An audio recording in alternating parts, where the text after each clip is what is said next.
I do recommend Meetup to a lot of my friends that are looking for different things. Wine tasting, movies, book club, meet a lot of new people, a lot of new friends, and it will make you more social.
What is a chess dynasty? Unceasing dominance, move after move, again and again and again. We have a resignation, we have history. He is the 5-time FIDE World Chess Champion. But a chess dynasty can also be cruel. It forces most to defer their dreams until next time. If there is a next time. It's losing. Oh my God, did he just blow? Yeah, he did. I'm blown away. The game is over. As the chess world turns to Kazakhstan, the Magnus Carlsen dynasty is set to close. The FIDE World Championship is finally up for grabs. For two chess superstars lying in wait, until next time is now. Jan Nepomniachtchi has methodically done what he needed to do to get another shot at the title. The pressure to seize the moment this time rests heavily upon him. Jan Nepomniachtchi once again holds a 1-point lead in the 2023 World Championship match. What an incredible bounce back. Ding Liren knows firsthand what the end of this dynasty means. An unexpected chance to make history. Can China's best turn his good fortune into eternal fame? Jan is just going to smash through on the king side. Ding didn't have a good day. This is all over. And what a game, I have to say. The legacy of this championship spans across centuries. It reads from the names of chess giants. For the first time in a decade, a new name will raise the trophy and be etched into chess history. It's the 2023 FIDE World Championship. Whose name will next be called champion?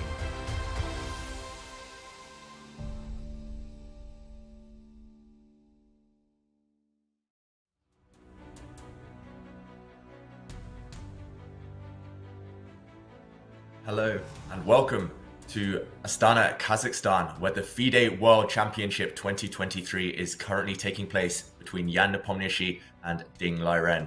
Score is currently 3-2 in Nepomniachtchi's favor after some dramatic rollercoaster chess. And today, to cover all the action, I'm Grandmaster David Howell, and with me is my good friend and colleague, Anish Giri, world number 6. Anish, you've been here the whole way. How have you been finding the match so far? Thank you, David. It's been a pleasure to follow the match. Lots of ups and downs. And today we are at an important juncture as Jan has taken the lead again. And Ding, having the white pieces, has an opportunity to come back, make it a 3-3. Looking forward to see this game. Yes, today will be game 6. Historically, a very important game in any match. And let's have a recap of how we got here. And Ding Liren, of course, struggling at the early stages of the match. Game 1 was a draw, but Game 2, Jan Nepomniachtchi was the one who struck first. Ding, far from his best, surprised us with an early opening idea, which backfired. Game 3, he steadied the ship. It was a draw. And in Game 4, Ding struck back with a very impressive win with the white pieces.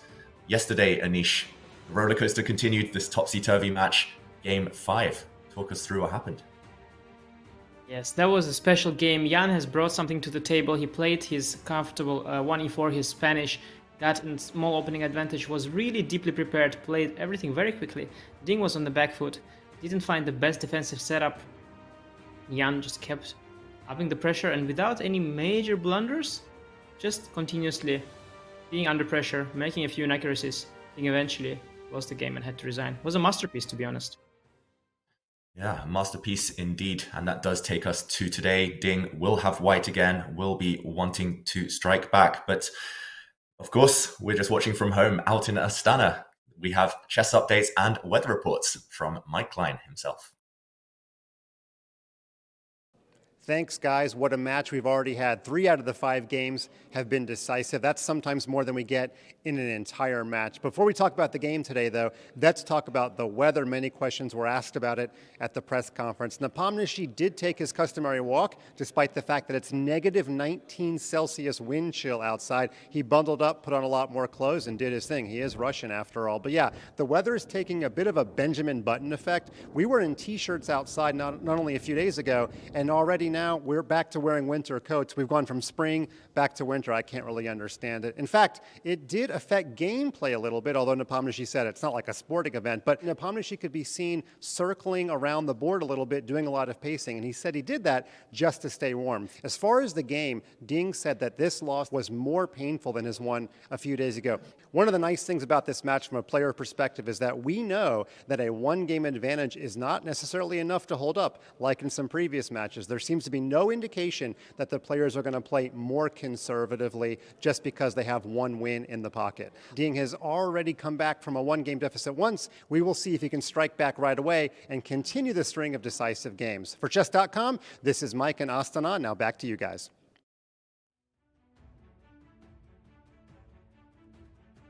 These are the head-to-head scores between Ding Liren and Jan Nepomniachtchi.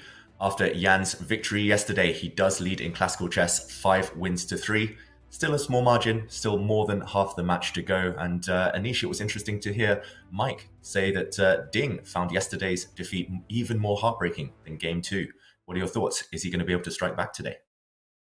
Yes, indeed, and I can understand where Ding was coming from. It felt like a nice redemption story for him, as the start was really, really tough. He seemed very nervous, visibly. He was spending a lot of time in the rest area.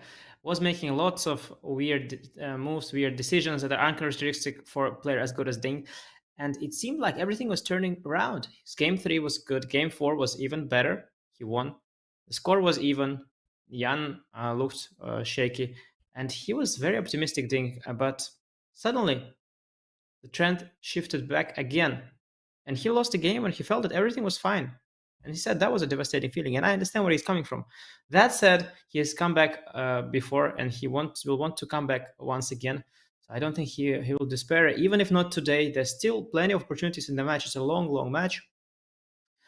Though, of course, it's not endless. So you do want to strike back at some point, and you definitely don't want to let it get away from you. As a 2-point lead for Jan would already be a very significant advantage. And I've been doing my research, Anish. Game 6 has been very important historically. I estimate there have been 18 decisive games in World Championship matches in Game 6, which is an incredible ratio. Almost half of World Championship matches, there's been a decisive game in this round. Of course, people remember 2021, Magnus Carlsen against Jan Nepomniachtchi, the longest game in World Championship history. There have been blunders between Anand and Carlsen, Game 6. It always seems to be this game. So I'm predicting that there will be even more drama as we are waiting for the players to walk in. Should we make last-minute predictions for this round?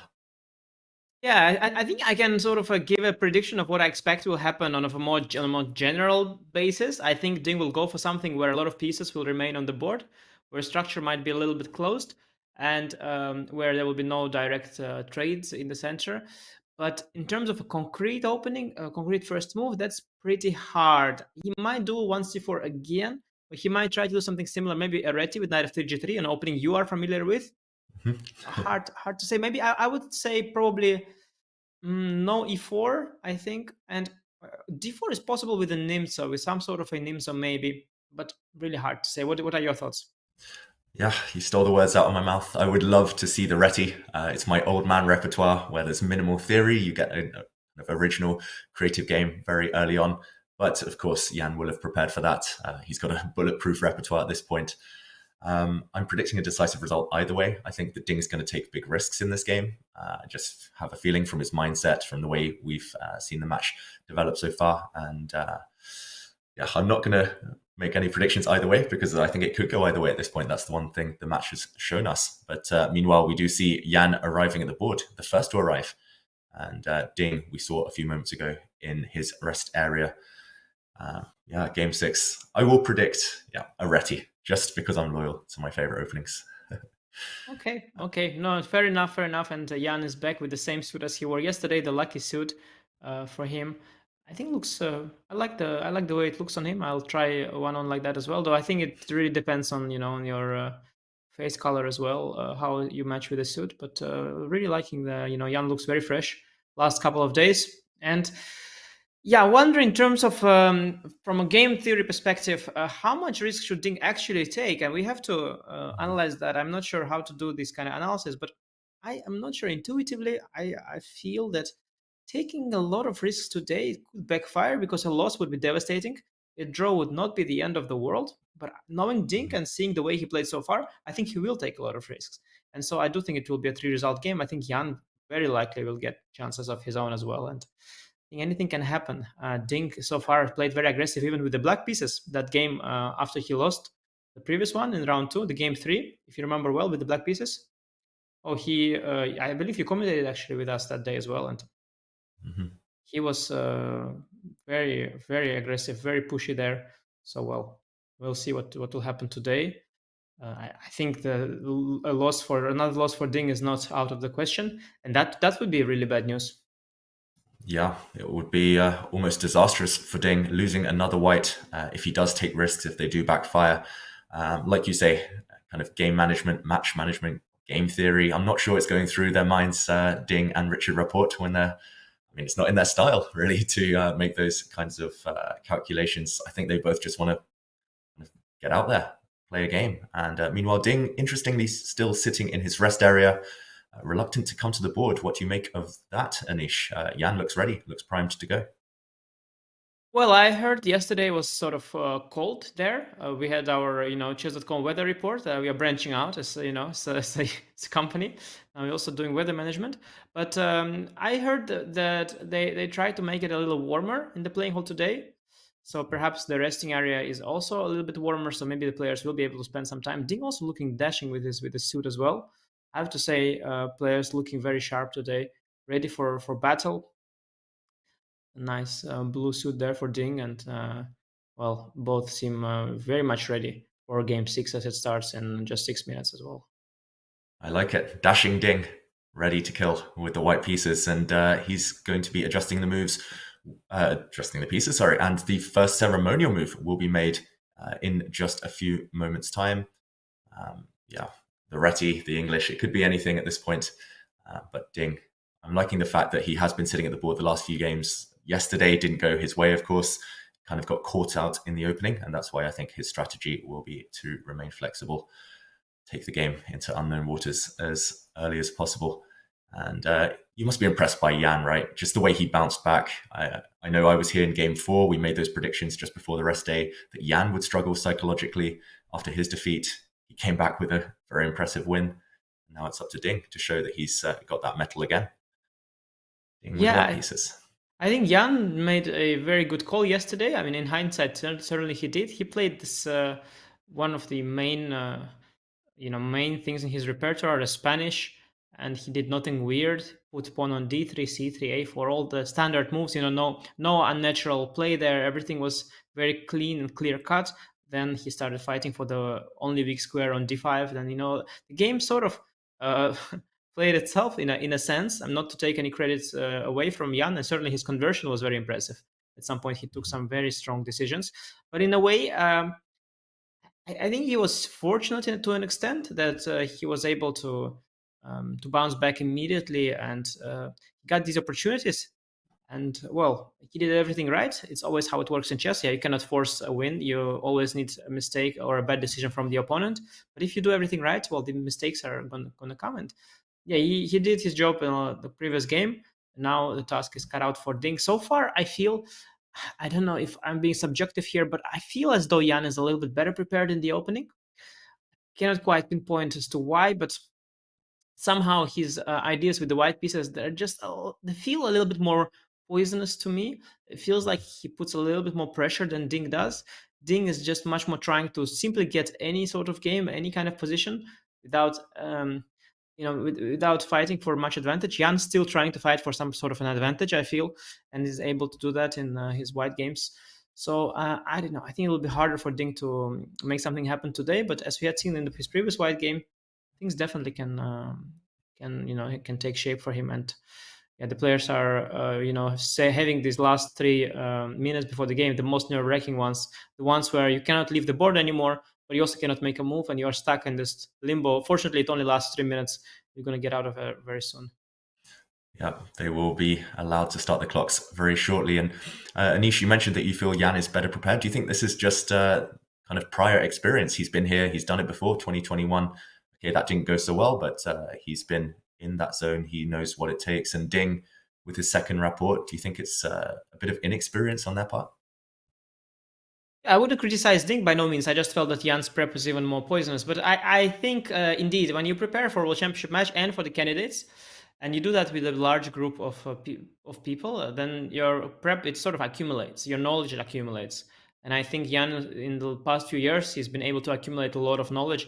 And I know Jan for many years, and I think there were times when he was much less prepared. But due to these recent events, these matches and candidate tournaments, he definitely built up a huge prep. And we have the first move played by Dana Reznica, FIDE, I think vice president, I believe she is, and a big part of FIDE. And did you see what move she made? It looked like 1c4. It was a pawn push. That's all I could see. Dana, a very strong Latvian chess player and politician. I believe deputy chair of the FIDE management board. And either way, Ding seemed to take her move back and keeping us guessing. He's played a couple of different first moves with white already in this match, 1d4 and 1c4. Will he switch things up even further? Moment of truth. Any second now, the clocks will be started. I'm predicting one knight f3. Anish, you seem to be saying one d4 or c4 again. But I think one c4. I think the move Dana, who is a very strong player indeed, as you mentioned, made. I think that was Ding's suggestions. I think one c4 has already been maybe predetermined, but maybe I'm wrong. He can indeed take it back still. It is allowed to take one move back if you have a guest coming. No more after that. But the first one you can take back very often. But I do think that one c4 is what he asked her to play. I think that is more Ding's style. He's he's sort of an extremely honest person, so he has a habit of just saying, he's just being honest even when you don't need to be honest. Let me put it this way. So I expect one c4. And we're off. We have the handshake, and okay, it is d4. Wow, then I misread that. D4, interesting. Yes, I predicted the Nim, so if it will be a d4, but oh no, not at all. Wow, knight f3 on move 2, staying flexible. This one does cut out. Yeah, cuts out the Nimzo, at least Anish. But I guess surely he's not going for the London system or any other things associated to knight f3.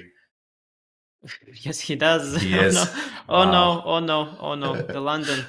Okay, I think half the viewership is already lost. Out of protest, a lot of viewers, have logged out of our broadcast. Everybody hates the London, but well, let's wait and see. I think Ding and Richard, they have prepared something there. London, it's become bigger than before. It was just a scheme where you just make all these moves, like you just bring a pawn here, knight here, bishop here, pawn here, a castle, and you chill. But now there's lots of concrete theory, and it's much more subtle than that. Sometimes you develop the bishop to e2, sometimes to b5, sometimes you take dc5, sometimes you postpone c3, sometimes you don't go h3, you go h4, like all sorts of, sometimes an early knight e5, a lot of subtleties there. So a lot of theory now, and London is no longer the same, no longer what it used to be. But a very exciting choice of opening. Well, in some sense, I feel maybe my prediction is still not too much off, as I suggested something where a lot of pieces will remain on the board, and London is one such opening. Position is also likely quite closed. Yeah. Knight c6. Yeah, go ahead. I was just going to say that Ding felt so guilty playing the London system. He left the stage temporarily, but he's back, and we do see some forcing moves. To me, this is like the Italian game of 1d4. It's just so many move orders, nuances, as you mentioned. But there are some forcing lines, and it looks like Jan playing very quickly. He has obviously prepared for this. I'll mention Magnus Carlsen plays this quite a lot, and Jan, of course, prepared for him in 2021. So surely he will have done some work. We see an early trade of pawns on d4. Have you seen Jan face the London system that much? I'm trying to recall. I haven't, Anish.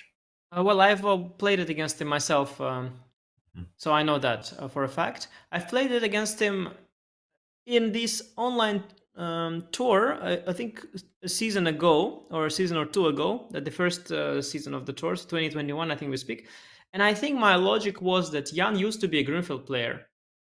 And so as a Greenfield player, you never face the London when the opponent is not on g6. So I thought it might be smart to play the London against him, since he was just starting to build his repertoire. And I think at the time, indeed, his London was a little bit more shaky. In the London, also, he has always been going for the e6 bishop d6 setup, by the way. Always this e6 bishop d6 setup. But now he went for something entirely different. And as you mentioned, Magnus Carlsen plays London a lot, and very successfully too. So Jan must have spent a lot of time preparing for London for his match against Magnus. And now he seems to be able to use that prep in this match. cd bishop f5, that's a relatively rare system. There are much more fashionable trends here. With queen b6 is a huge one, where you take on b2 later. On knight h5 is also a very, very trendy system. But cd bishop f5, it's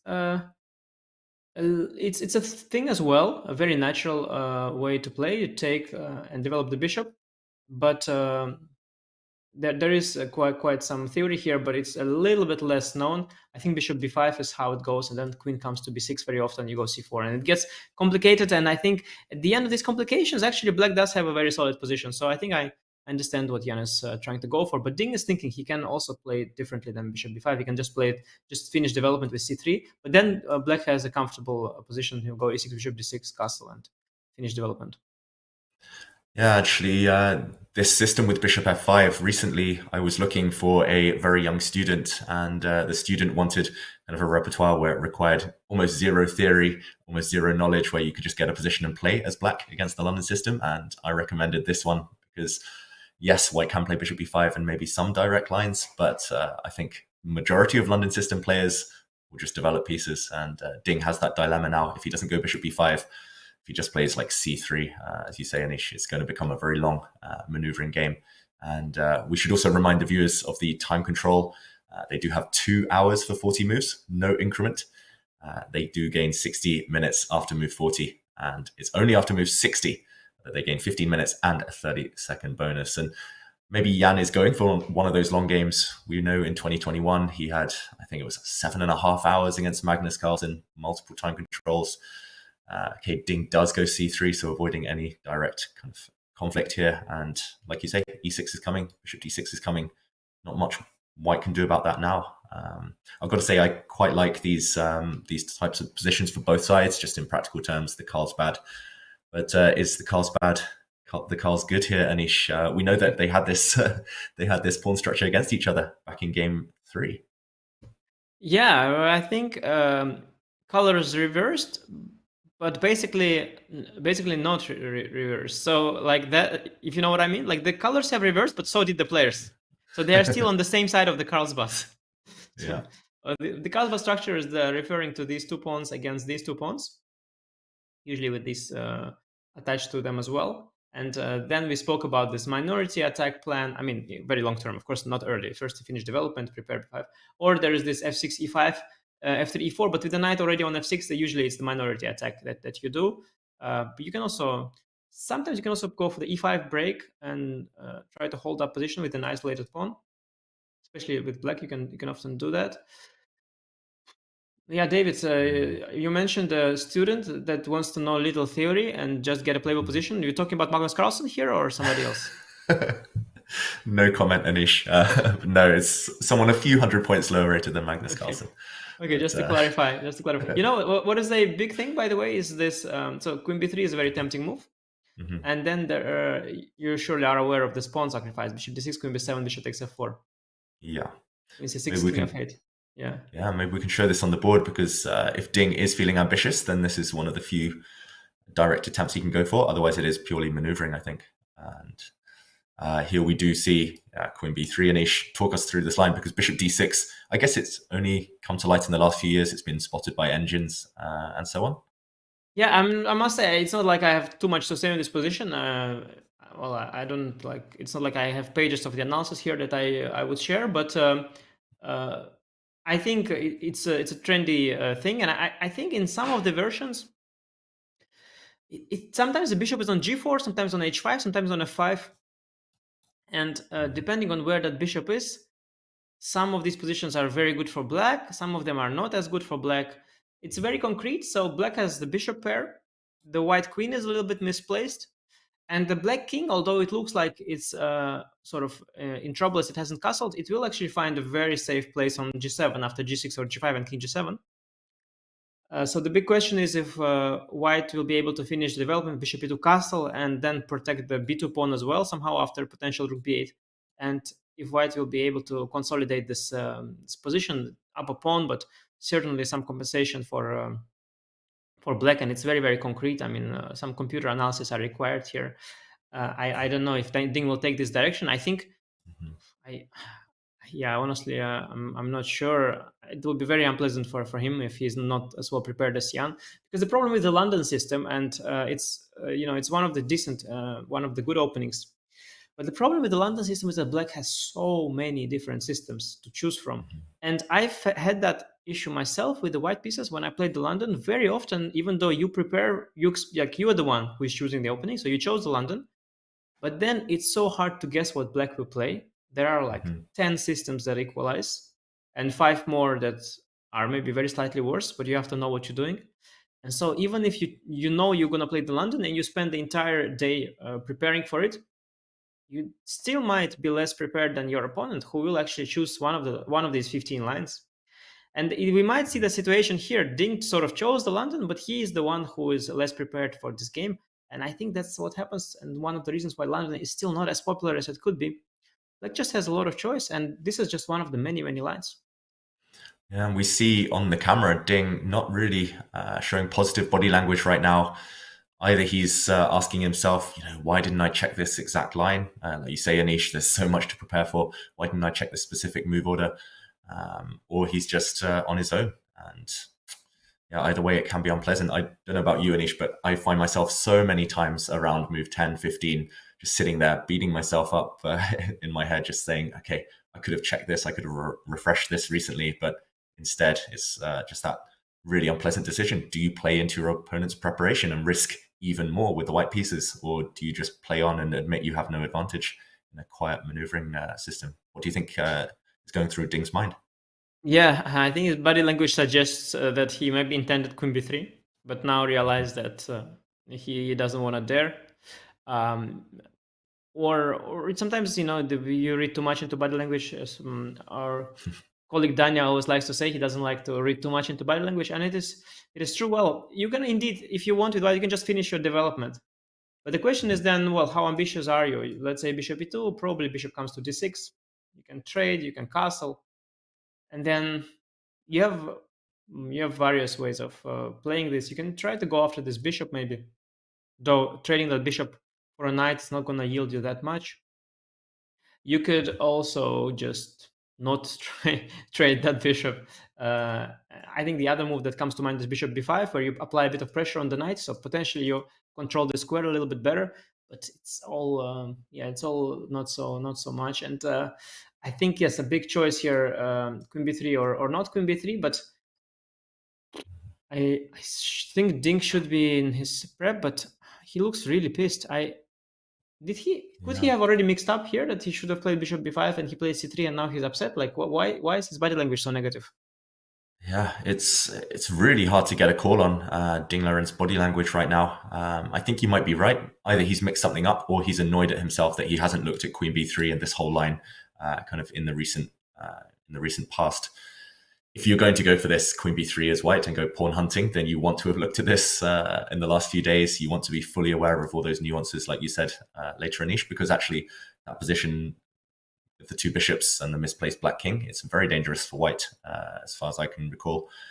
You can certainly find yourself in big trouble if you don't know all the details. So it just feels like he's kind of stuck in his head a bit too much. We know that Ding's had this emotional kind of journey so far in the match, and he's kind of internalizing everything right now, maybe having flashbacks to earlier points in the match where he could have gone a bit deeper with his preparation. And I've got to ask as well, we mentioned the Carlsbad pawn structure. Ding had this structure with the black pieces in game 3. It seemed to me that he maneuvered quite well. Okay, he plays a move, looks like bishop to b5. There we go. But this pawn structure, he seems to like this structure, and Jan has been consistently going for the black side. Which side would you take if you had a choice? Say that we get a maneuvering position. Let's go existential here. Yeah, you're calling me out there. I think there are mainly two types of players. There are those who like them with either color, and there are those who don't like them with either color. Which one are you on? Which side? I think it depends on who I play. It's one of these positions where if you feel you are superior in this lower game, I'd certainly take it. If I play a very strong player, well, let's say one of the world top, like Carlsen or Ding, then I would really try to make sure I have a good position. So I wouldn't want some dodgy Carlsbad. But of course, if I play a player significantly lower rated and I have a dodgy Carlsbad, I can imagine that I'll be quite happy because you have a lot of piece play. I think from body language of Ding, by the way, he mixed something up for sure, because I think c3 and bishop b5, it's really not a thing. There is a variation here where you go a6 and then c3 bishop f5. And after bishop f5 directly, like, you're supposed to fight for the advantage with bishop b5. But yeah, I don't know. c3 bishop b5 combined with his facial expressions sort of make me feel like he's something has gone slightly wrong with his prep. But that said, the damage is extremely limited because, well, it's even better sometimes, because Jan is so well prepared, it's even better to mix something up, do something non-principled, because if you do something principled after bishop b5 on move 7, the line goes like queen b6, c4, and it gets very forced. and then likely Jan will be completely prepared and equalize by force. While here Jan is confused, he will be confused, and we will get a game. And well, we saw in the previous Carlsbad game that Ding was maneuvering a little bit more accurately, with a little bit more feel, if you would agree with me.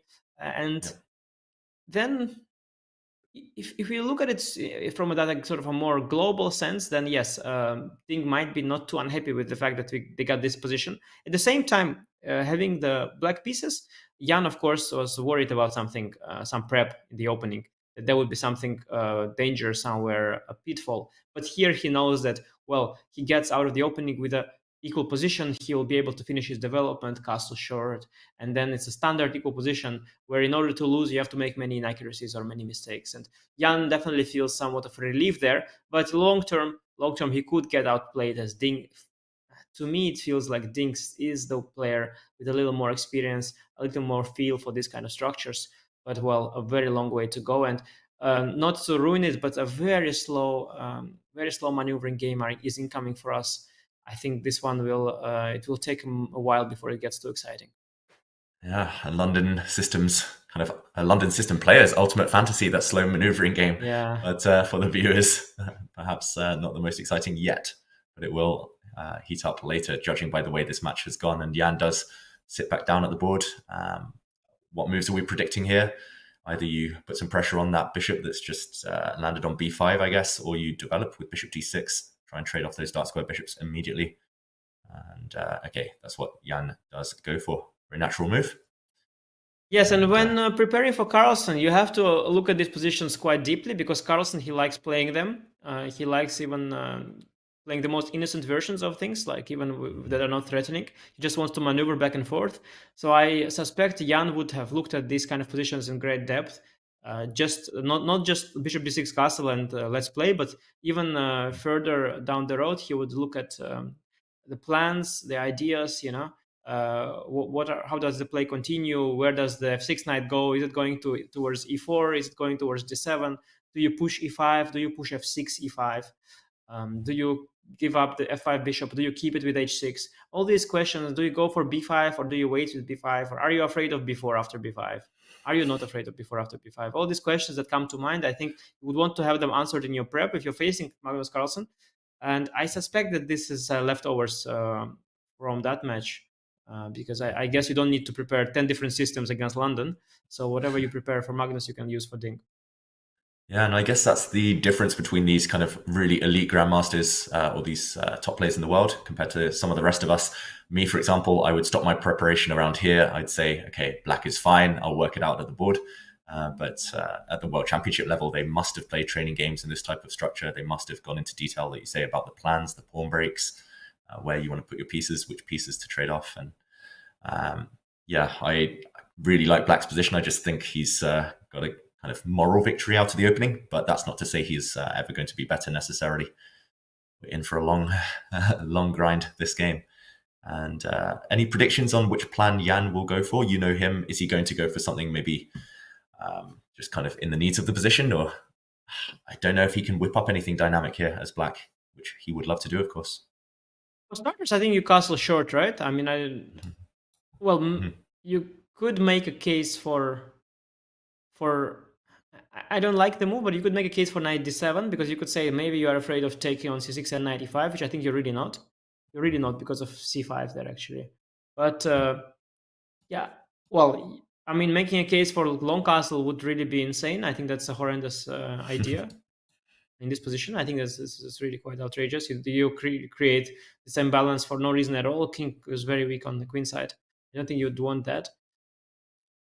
Yeah, no, I honestly don't know. Okay, well, sorry. I think there is maybe a thought that at the castle there is knight h4, although then there is also bishop g4 keeping the bishop. So I was about to say maybe you want to play h6, because I'm trying to understand why he's taking his time at all.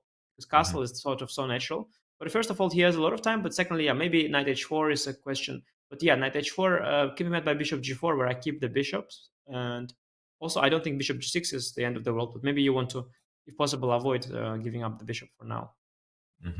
So Jan taking his time. But what happens after castle? Yeah, that will be a bigger question. Also, the question is on Ding. Does he want to trade the bishop on b5 with the knight, or did he just plant it there just for fun, and will it retract later to f1? All these questions. And you mentioned that you're happy with the black's position. I think black certainly equalized. But in a way, if we reverse the colors, what people very often do these days, try to imagine if black was white and white was black, then white, who would then be black, would have also comfortably equalized at this point. So it's a matter of perspective. I guess we have this equal playable position, and it's a matter of choice and taste, which side you prefer. Yeah, exactly. If I was Ding here, I would be thinking, oh, it's been a disaster, no advantage out the opening. But if you give me his position when I'm black, I'm like, yeah, this is my dream. Survive the opening, solid position, no trouble at all. Yeah, could he also be thinking about kind of asking this bishop a question? I'm not sure why he's delaying castling. I'm on the same boat as you. It looks so natural to just castle and kind of think later. But Jan clearly has something on his mind. Yeah, you can definitely make an argument for a6. I would be a little skeptical. First of all, I would wonder, maybe white wants to take on c6. I mean, in a good version. So maybe that will. Also, I have a move like queen a4 after a6. But the reason you could suggest a6 before castle is that after a6, I don't have. For example, if I castle first, I can play maybe rook e1 and bishop to f1. Yeah. I mean, I really don't think that's a big deal. But I'm trying to find an argument for playing a6 before castle. I think not. Yeah, I mean, he was trying to be precise and just taking his time. But I think it's very hard to make a case for a move other than castle. Oh, and Ding plays rook e1. Actually, Ding actually maybe he was kind of not happy that Jan played the system because he didn't have anything special prepared for it. But he does play quickly, so maybe he didn't mix anything up, or he didn't. There was no surprises for him. He just was a little annoyed that Jan played one of the very good systems that he had nothing against, and now he just plays what he prepared because he plays pretty quickly. Yeah. Yeah, but then again, it's a bit like Black's last move, castles. Rook e1 is also White's most natural move. What else, basically? So yeah, he could be bluffing as well a little bit. Yeah. Yeah, or just trying to get in the flow, trying to speed up. Yesterday, the clock played a huge part in Ish, right? I was just watching from afar, but it looked like Jan already had kind of settled things psychologically by playing so fast in the early stages. Ding was suffering there a bit later on. Yeah, and I looked up with the database. There are 5 games of Gatakamsky here with the white pieces, all played in the very prestigious Title Tuesdays. And Kamsky is known to be really an expert in this slow kind of maneuvering games. He loves these kind of positions. He hates forcing prep. He loves playing chess, slow chess. He likes it very much. And not surprising is Gatakamsky that we see here. And I think, yeah, probably Ding, you might have gone for this cagey kind of setup. Nothing too exciting for people that like forcing preparation, that like sharp opening ideas. But from a perspective of what Ding needs, I think, believe it or not, it could be a good game plan. Jan, not too familiar with these structures in general, maybe just hoping to outplay Jan. The computer, of course, says the position is very close to equal, or actually equal completely. But slowly you can outplay your opponent, especially as we had seen in the previous Carlsbad game. So maybe some deep psychological thinking there by Ding. But of course, for Jan, there are really very, very many options, and it's really hard to lose this position. Of course, you can lose it, but to lose a position, you have to make many mistakes, and it has to be very gradual. Yeah, either lots of small mistakes in Ish or one big one. That's how my experiences go against the London system. You mentioned the famous legend himself, Gatakamsky. How do those games go? Is Ding taking inspiration? Is Kamsky a secret part of the Ding team? Well, yeah, it would be surprising if Kamsky would suddenly be in Ding's team. Kamsky is known as a of course, a famous legend, but he's known to sort of be a great player who really doesn't want to spend much time preparing. So I don't think he would be like enthusiastic about helping someone else prepare. Like, he would probably not mind playing some training games, but I'm not sure that Kamsky would be the person to jump on the opportunity and become one of the seconds who would suddenly start checking openings. He didn't even want to do it for himself. I doubt he would want to do it for somebody else. But he actually won a fair share of this. He has four against one, and he played differently. So one of the games after a6, he played bishop to f1. Another game after queen c7, also a waiting move. He took on c6. In other game, he went after queen c7, knight to e5. All three are completely different approaches, but it seems that Kamsky was just sort of freestyling here, playing different possible plans. All plans are leading to different positions that are all roughly equal. So it's not like Kamsky had it all worked out and he had one way of playing it. He just sort of just played this position and he demonstrated all possible ideas. So knight e5 is one, take and knight e5 is the other, and bishop f1 back is a third way to play. Just get the bishop out, maybe play a4, and then it's you should do something with the knight. Like very often what happens is the d2 knight lands on d3, right, David? This is what we learned sort of this is what we learned in our chess kindergartens. Sometimes you chase this bishop. Yeah, I was going to say d3 is the dream square for the white knight and d6 often for the black knight. I think the reason is that you could sort of control this square and also the important b4 square as well, and potentially after b5, where you play b4, even c5 square as well. Knight on d3 is kind of doing this multi-purpose tasks. Also, knight h4 is possible to trade this bishop, and then the other one can go to f3. So this is sort of the future I could see for this knight on d2. Yeah, and you were talking about the minor pieces there, because you mentioned the chess kindergarten as well. When I was young, I was taught these kind of structures. Actually, bishops aren't that important. Knights tend to be the more kind of flexible piece, the more valuable piece. But it was only maybe in the last 5 years or so I realized from London systems, from Caro-Khans, which often end up like this, that actually the light squared bishop for white can be quite important. The bishop and knight combo against the two knights tends to end up with a slight advantage for white. So do you think there's something that Jan's maybe trying to avoid? If you gave me this position 10 years ago, I might have just gone bishop g4 and traded off. Oh, yeah. I understand what you mean. It is true that that's what they used to do. And now the engine doesn't like it as much. That's a good point. Yeah, this is a good point. The bishop g4 takes f3. This is an old instinct that I no longer have. I kind of got rid of it, but it's true that's how they used to play it. Well, it's not the end of the world. I mean, as black, I can envision various plans. So you are actually a big expert here, I realize, because of the Caro-Kann experience. I remember you beaten Levon Aronia, the famous game where Hikaru looks, you guys know, you probably know, the chess fans who know chess for a long time and know this YouTube meme where Hikaru looks at the board and there is Levon there. You guys know this meme? It's David there playing the Carlsbad against Levon. Yeah. And no, so I didn't even need to. Sorry?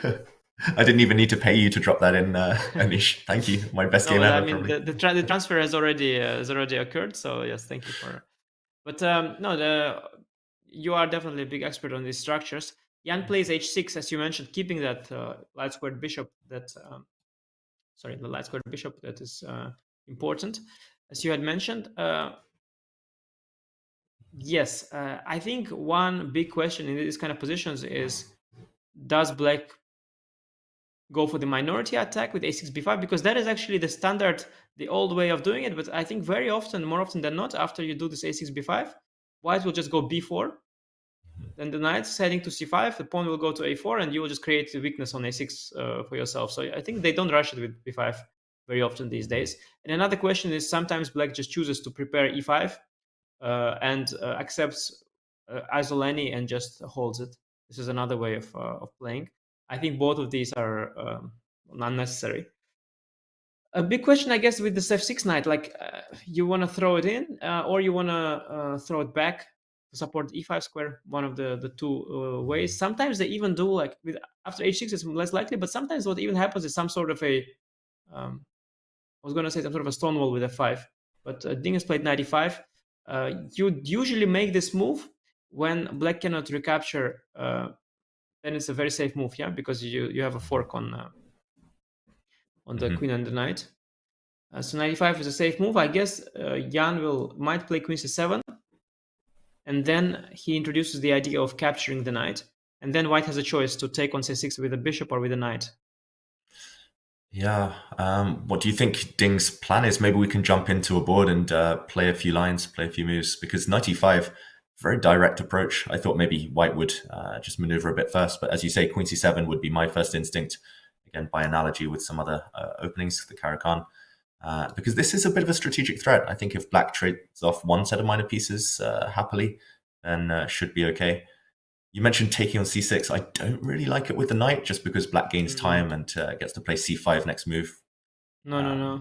It looks very it looks very dumb to take with the knight indeed, as I lose a tempo and then indeed the c5 comes.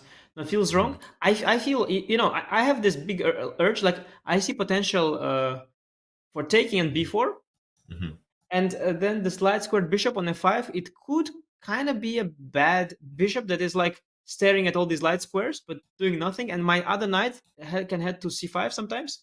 So I could envision a sort of a good knight, bad bishop kind of scenario here.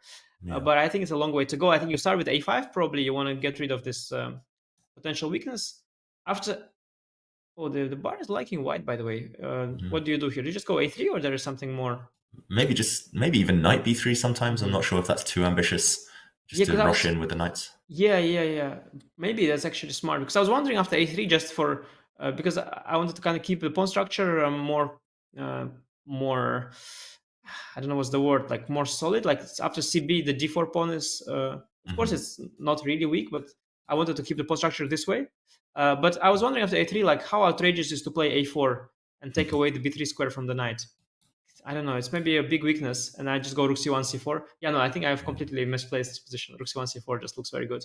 And a4 is a weakness, probably. Yeah. So maybe a small strategic threat then? Unless Jan has some immediate way to kind of simplify there that you were trying to show with a5 to take this knight. Yeah, I think if I would take with the bishop and go b4, I don't know if I'm better with white, but at least I would feel a little bit excited. I would feel like I'm playing for something. I already see I see the outlines, you know, of how I could win this good knight against bad bishop kind of game. So the other approach by Jan could be to just go knight e7 and avoid this. Yeah, that doesn't strike me as a Jan type of move. I quite like it as well. You could imagine the bishop dropping back, eventually the knight coming out to f5, maybe jumping back to d6. Makes a lot of sense long term, but I guess Jan plays good moves, and it is potentially a good move, so maybe it is his type of move, but maybe not the first instinct to retreat. No, and the knight on e5 is then what I really like here for white is that maybe it's an illusion of an advantage here, but I like that the knight on e5 in this position after knight e7, it is very firmly sitting on e5. Nobody is targeting it. In fact, it might be a stretch, but I could see h6 move 11 being inaccurate already. And I think the fact that Ding replied so fast suggests that actually Ding was prepared for this position. Because I think instead of h6 on move 11, there was really something to say for the standard move queen c7. I think they do this really very often, and the idea is that after knight e5, I can now take on e5. And after d, I have maybe knight to e4. I have lots of options here. Or maybe knight even to g4. Maybe. Yeah, because of the concrete, the computer likes g4, because knight f3 I have bishop e4, and f4 I have queen c5, so maybe good for black. So queen c7, move 11, yes, and because then after queen c7, if you take bishop c6 first of all, yeah, I could take with the queen, but I guess if I take with the pawn, the position is a little different. After knight e5, I have c5, and after b4, maybe I can make a move with my f6 knight, and then meet knight e5 with f6, so it's a little bit of a different game. And also I can take on c6 with the queen, actually. Keeping the pawn structure as is also a question. Yeah, what that position would be. Maybe you go knight e5. You have a nice knight, but I've kept my pawn structure intact, and I don't have this potential weakness on c6. So I think this move h6 that Jan played, it was not a must. There's also an option to go knight d7 here, for example. Maybe then knight h4 would pick up the bishop. but maybe that was a lesser evil. Also, it's possible to go knight e4. So there were options. Not sure h6 was the only move, because after h6 knight e5, yes, a question for Jan. Does he allow the knight to stay on e5, or does he allow bishop takes e6 straight? Yeah, Ding is getting something. I think probably knight e7 feels like it's a stronger move, but it's a difficult one to make. Yeah, and I was going to ask what happens if black plays knight d7 here. Which piece do you exchange? Kind of how do you resolve that tension? But either way, Jan has a difficult decision to make strategically. He's got to look into the future here. I think you're right, actually. H6 is kind of a useful move, but is it top priority? Maybe not. It feels like Jan just kind of playing by hand there, and only now is he properly kind of tanking, properly thinking. But already, yeah, not too pleasant, this decision. I think we will see a lot of maneuvering. If knight e7 happens, then this game is just going to maneuver for the next 20 moves. And, do we is g4 way too premature? I mean, I would not do it, but is it way too premature to go g4 f4 after knight e7? Let's jump in and check maybe. And knight to e7. Yes. Yeah, wow, Anish, g4. You woke up on the wrong side of bed today. Just want to checkmate. No, I just want to, it feels completely mistimed, but I just want to show something and take a look at. I think knight e4 you have here. It's if you didn't have knight e4, then maybe, but. So it was important to control the e4. It's important to control the e4 square before you push f4. I guess that is the definition of how you should do it. Because once knight jumps to e4, the problem is not necessarily only the knight there, but the problem is that f6 is coming, and our e5 knight will have to leave, and then the weakness of the e4 square and the king side will be telling. So yeah, no direct issues with knight e7. And I think knight e7 is sort of the right way to go.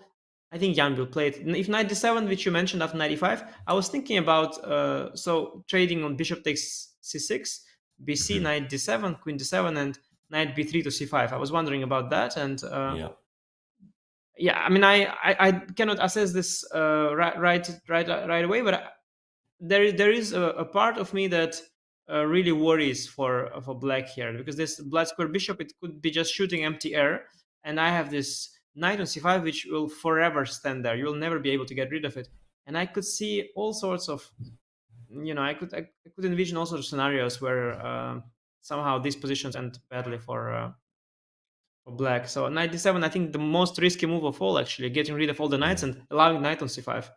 Probably, yeah. I agree. As soon as I suggested it, I was like, oh, actually, let's not analyze, because this leads to one-way traffic. I used to lose a lot of games just like that, good knight versus bad bishop, when I was younger. But a difficult question for Jan, because he's pretty much committed to those types of positions, unless he plays a move like knight e7. But I'm wondering even is it even such a difficult choice? Because the more I think about it, the less I see what's wrong with knight e7. I think knight e7 is by far the most strategically safe move. You could allow bishop c6 bc before in some version, in some circumstances, but it's so hard for a human to assess where it's okay. I would think that maybe if you get f6 e5 somewhere and you get good counterplay in the center, you could afford this weakness on c6. But why bother, sort of? Why bother? So if I play knight e7, I mean, you will have to play slowly. I guess you will play a move like a4 maybe first. Question will be, by the way, if white will trade light squared bishops with bishop d3 or not. Yeah. Because Again, Go ahead. I was going to say, with colors reversed, that's a huge victory, right? But here with white, maybe. Yeah, because the good thing for white after bishop d3, bishop takes d3, knight takes d3, I managed to get my knight on a great square. And of course, Jan, cultured player, plays knight e7. Okay. Yeah, nice. And on the board, let's just show this. It's the dance of the knights, Anish. Whose knights are better placed? Yeah, knight on d3 is fantastic. This knight d3, knight g2. So these are ideal positions for the knights, I think. So it's a very common idea, actually, to go bishop d3 once you have a knight on e5, and not to take with the king, but to take with the knight. Because knight, as I mentioned, is fantastic here, so it controls e5. So, but a4 first, yeah, a4 first. I like it more. After a6, we might go to d3, or we might go to f1. Even more ambitious. a6, a6 is committal, because after a6, I will play with white a5 and maybe knight b3, knight c5 somewhere. So a6 is maybe committal. I wouldn't go a6. Yeah, it's normally better not to touch pawns in this structure unless you can kind of force through that minority attack, like you said earlier, with kind of b5, b4. Because if you touch any pawns, you might just leave weak squares. I think that's what people have learned over the last just decade or two. Yeah, a4, I like it. Just asking Jan as well. Asking Jan, how is he planning? How is he setting up his pieces? But meanwhile, Anish, it's been a interesting start to the game with the London system. Maybe not all of you is happy with the opening choice, but it has led to a very rich middle game.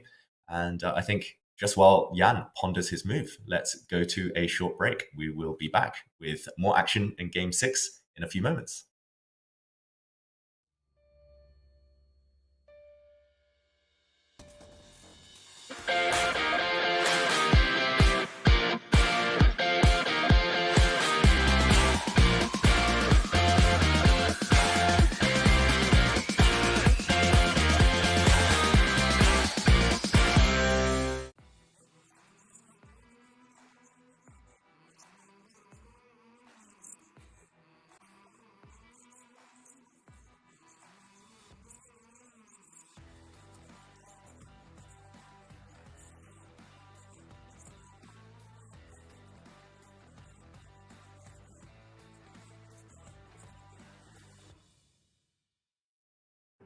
Introducing WorldQuant, the partner of the Champions Chess Tour and Chess.com.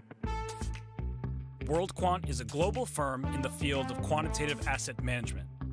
If you don't know what that is, it's the job of building complex mathematical models that seek to identify market inefficiency. For 2023, WorldQuant Brain is bringing together its International Quant Championship and the award-winning Champions Chess Tour to hunt down the next generation of quant finance specialists. It sounds very exciting. You put your skills in practice in a case competition where you get a real challenge. And I signed up. WorldQuant is seeking new talent and new energy, and it's looking at the world of chess to help. Because nobody knows how to analyze a position better than a chess player, right? No quant experience? No problem. So, do you think you have what it takes to compete in the International Quant Championship? Sign up and be the next quant champion.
Hello and welcome back to the match between Jan Nepomniachtchi and Ding Liren. World Quant is an official partner of the Chess.com broadcast of the FIDE World Championship. They're a global firm that builds complex mathematical models to identify market inefficiencies. Now, World Quant Brain is bringing together its International Quant Championship and the chess community to hunt down the next generation of quant finance specialists. Because nobody knows how to analyze a position better than a chess player, right? If you think you have what it takes, register for the International Quant Championship. Head to go.chess.com/IQC or use !IQC in chat.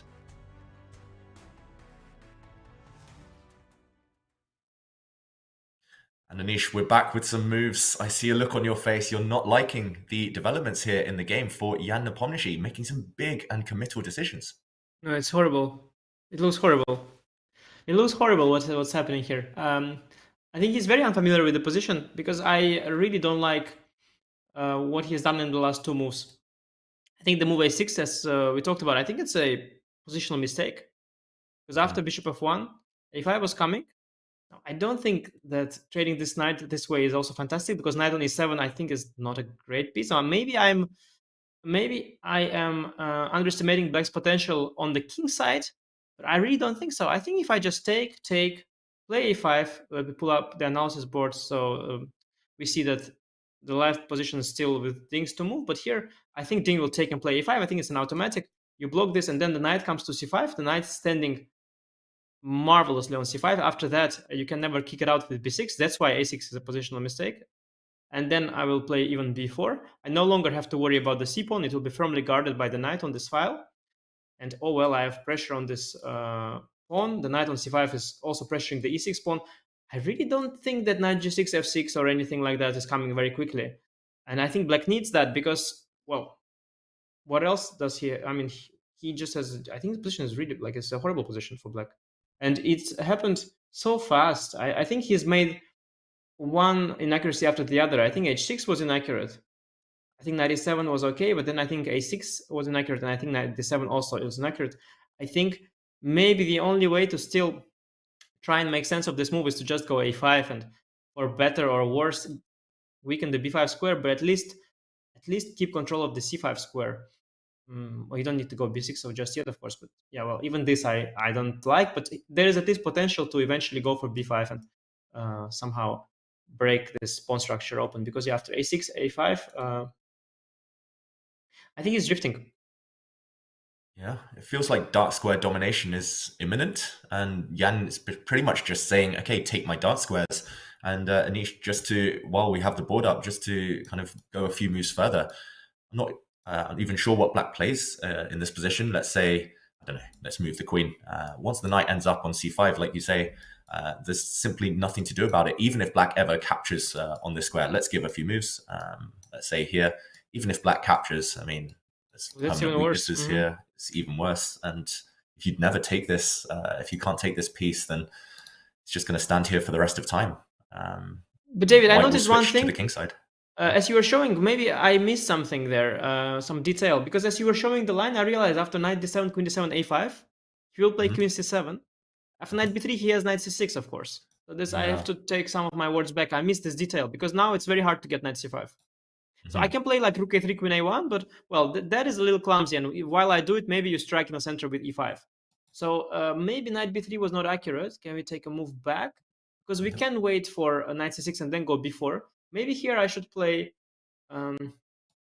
maybe queen a4 first? Or? Yeah, then the bishop c2 will also... So you'll need to spend one more tempo. Maybe also a move like rook a3 or rook e3 first. Because I can start with b4, in fact. I can start with b4. And then move them. Yeah, this is the right way to go. Yeah, this is the right way to go, yeah.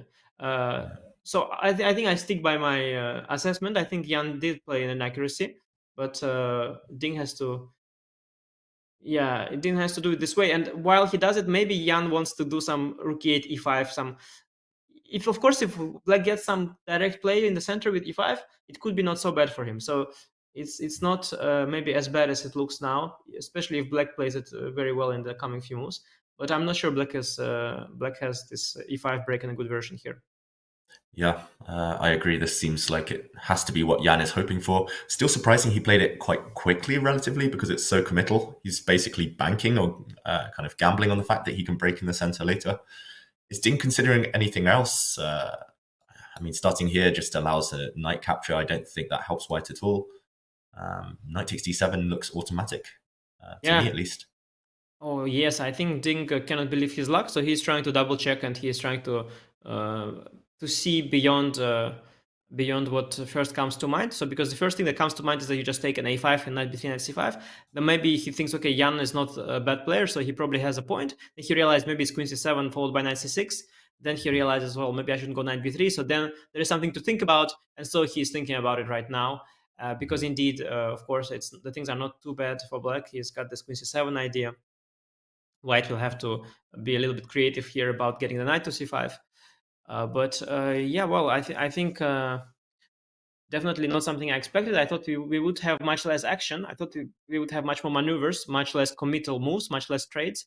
But Jan plays something very direct, but very risky, a very, very risky approach, strategically speaking. And I think it's possible to explain. I think another Carlsbad game where Jan is not playing the most accurate way. It's a very difficult, complicated structure where you need to have a lot of experience. And I think Ding is a player who is just much more experienced in these positions. Yeah, Ding has been playing these positions since he broke onto the chess scene, while Jan, it's never really been in his repertoire. We mentioned it in game 3 when he played d4 as white, got the Carlsbad, and felt like he was playing by hand rather than kind of knowing what he should be aiming for. And that's clearly why he went away from d4 in his last white game. And there we go. Ding does capture on d7. He's guaranteed to play a5 next. I think if white waits, then black will play a5 without thinking, Anish, something you showed a bit earlier. So white's next move, you can pretty much pre-move at this point, a5. And really interesting. Yeah, but of course, I already missed Danya. If you played Danya here in a 15-second chess, he would probably play bishop c2 here. And after you pre-move a5, he would take your queen on d1. So don't pre-move, please, guys. Don't pre-move, but just wait for queen d7 and then play a5. Yeah. This is this is a world championship, and it is over the board, so no pre-moves here. But I'm sure Danya, he'd find ways to win, even if white had this kind of dominant knight on c5. There would be ways to break out and switch it around. Somebody says, OMG, a 0.02 advantage. Well, unfortunately, I don't have access to computer, and I envisioned this knight on c5, so for me, it seemed like a huge advantage for white. But maybe I've missed a few circumstances. Because chess is a concrete game, so you, as a human, we are sort of predominantly run on pattern recognition, and we envision positions that are about to come. And sometimes we can miss the details on the road to that. And so I saw a position where I go a5 and knight lands on c5. And that position looks really, really dangerous to me for black. But of course, maybe the computer points out some sort of a concrete resource like queen c7 first, and then maybe knight c6, quick e5 to break that pawn structure apart, and maybe quick d4, and maybe you equalize. So maybe that is possible. But this was just not what I immediately spotted. So not sure it's 0.02. I think we need a good computer here to check. And very likely, even if it's equal, it is probably equal because of a very, very concrete sequence of moves. But indeed, Ding for now plays the move a5. That was the only move. Yeah, and it is the type of position that might be equal, but if black is inaccurate, like you say, or if black is just one move too slow, plays a lazy move, then it could turn into a +1 advantage immediately. So the London system, maybe I need to add it to my repertoire. I'm liking these kind of slower positions right now. You don't play the London system? This is meant for you, David. You genuinely think so? Or of course, like you like these 200 move games. This is where it starts. You heard it here first. You very well. It's the Reti. It's the Reti of 1d4. If I start playing it consistently, Anish, I'll start blaming you. Or my opponents can blame you even. Yeah, I think your opponents will regret. Yes, they'll be like, oh, our life is no longer the same after. David had this commentary with Anish one day. It's all London. No, it's well, I have to say in defense of the black players, like there were options. Like early on, I pointed some systems where the queen was taking a pawn on b2, so it's possible to try and get these London players out of their comfort zone. But if you play a system like this one, where you go CD, ED, and just play slow Carlsbad, then you are up for a long game. And indeed, Jan plays queen c7, so he had this all anticipated.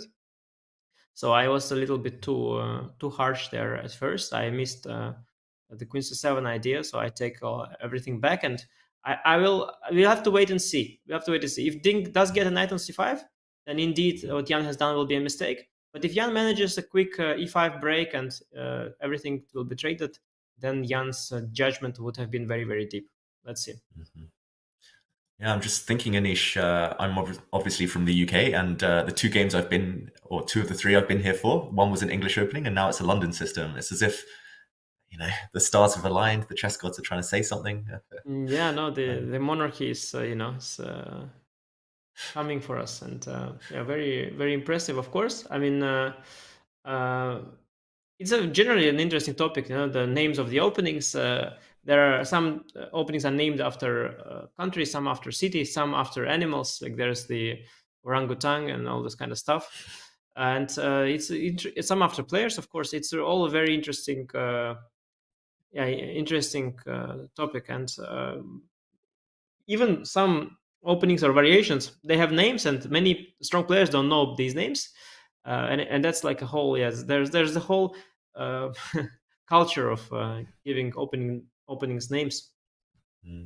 And London, and there are even a few that, for example, the Vienna, you have multiple Viennas, I think. Yeah, there's in the Queen's Gambit kind of declined, but later accepted, and then also in 1e4, e5, knight c3. Yeah. Do you wish any openings were named after you, Anish? I guess we were born in the wrong generation. Yeah, we were born a little bit late for that. Exactly. Everything is already taken. Everybody already got called dibs on everything. So it's hard. I mean, it's a big question, let's say, if Grünfeld contributed the most to the Grünfeld. I have my strongest doubts whether he did. But, well, he was one of the early players to play it, and he named it after himself. And yeah, makes sense. Yeah, and Carlsbad. I mean, I think there was a tournament in Carlsbad, I guess, and that's where they played the structures. But you could safely, you could safely find a player who has contributed a lot to these openings as well. And yeah, I don't know what the English have done to get the entire 1c4 named after them. Really not sure, but but here we are. Yeah, there's plenty I could say about that. How we take what we don't deserve, but yeah. Either way, that was the English opening 1c4 in game 4, and now it is the London. And yeah, Ding thinking. I mean, there's clearly one plan in the position, right? White needs a knight on c5. It's just how to arrange it, how to set that up. I'm also wondering about. Oh, sorry, go on, Anish. No, I just want to make a point that it is a very, very important moment. Because as e5 is inevitably coming, sorry, I'm started reading the chat and somebody wrote claim, so instead of coming as a claiming, but yes, e5 is inevitably coming, and then you want to make sure your pieces are positioned in the best way as white, so that you can take on e5 and then establish a block on d4, and you don't want your pieces to be in the way. So a big question, let's say you want to go rook a3 before, or rook e3 before, or queen f3 before. Very, very important moment. Maybe like something, maybe queen f3 actually possible, because after queen f3, if you go knight c6, e5 is not an option. Maybe you don't mind after queen f3 even to go queen g3 sometimes. Endgame probably is, I don't know who benefits from going into an endgame, but white certainly doesn't mind, I think, if you get a knight on c5 in an endgame as well. So a big, big moment for Ding here, as the natural knight b3 is met by knight c6. You have to do one of these moves that prepares before. And now the more I look at it, the more I like the move queen f3. But my first instinct was rook e3. So definitely some options there for Ding. Yeah, actually, I was attracted to queen f3 as well. I'm not sure how black meets the threat of, or the idea at least, of getting the queens off. Maybe we can show what might happen if the queens do come off in an endgame if we bring up a board. Queen f3 here. Let's assume black replies in the way he wants to. Knight c6, attacking this pawn. We have time for queen g3. And suddenly, it's not so easy for black to avoid the queen trade unless do you really want to play queen d8? White will play this b4, knight b3 idea anyway. e5's not coming, no counterplay. And if you do get the queens off the board, unless black again is quick to strike with e5, I'm not sure he is, then yeah, knight on c5 could spell disaster. I'm surprised the evaluation bar is not reacting here. It feels really beautiful for white. Yeah. No, but I think we got trolled there by the chat. It's not 0.02. I now just checked on a good engine. that I'm Cloud Engine that I rented just to be sure. And White has a huge advantage here after Queen F3. I mean, okay, huge. How huge can such a position be? But to how big it can be in this kind of position, it is huge. So Queen F3 is the best move, and Queen G3 also B4. Like after knight C6, even B4 is stronger. Like we don't need to rush an endgame. We are fine also in middle game. And I love the fact with Queen F3 that I stopped E5, and now you are really. If you don't get E5, well, you're really in trouble. I'll bring my knight to C5, and I can trade queens. I can also postpone it. I think middle game and the end game both are better for White. So, and I hate your knight on C6, by the way. It's a horrible piece there. Unless you go E5, it's the only way to justify the knight there. And I'm sorry I called it your knight. It's not at all your knight. It's Nepo's knight. So I'm glad it's not my knight. No, after Queen F3, black is much worse, and the kind of evaluations that like the Lila gives 0.3, which is very high for Lila. It's like calibrated in such a way that 0.3 is a big advantage, and especially in a Carlsbad structure, to get a 0.3 by Lila, that is really a lot. You have to do a lot of things wrong, and I think Jan has done a lot of things wrong, a lot of unnecessary decisions, and I think Queen F3 is also Dingle played. Like it's very easy. It's quite obvious to me also that it's a very good move. So Dingle played Queen F3, I think, and then difficult for Jan. I think he should go Rook FC8 or something like that to at least prevent B4 for now. And then White goes Queen G3. Now I want to bully your queen away. If you go Queen D8, then I go B4 probably and Knight B3. And so after Rook F8, Queen G3, you can then go for the endgame, but the endgame is very sad and it's very early actually, but I am already going to call it. I think Ding fans can get their their heads out, their this whatever trombones or whatever they have, and start prepare for celebrations, because I think this is going to be a good day for Ding. The position is very easy to play; it's completely risk-free, and it is totally fitting Ding's style. And Jan, definitely doesn't like what he is going to be seeing in this game. So very optimistic for Ding already. And as Ding thinks about his move, let's look back on how he was feeling yesterday after going down in the match 3-2, and how much this bounce back would potentially mean to him. This time, this lose even hurt more than the previous one, because I thought I was totally fine. So, but okay, we still have many rounds. I hope I can recover from this tough lose.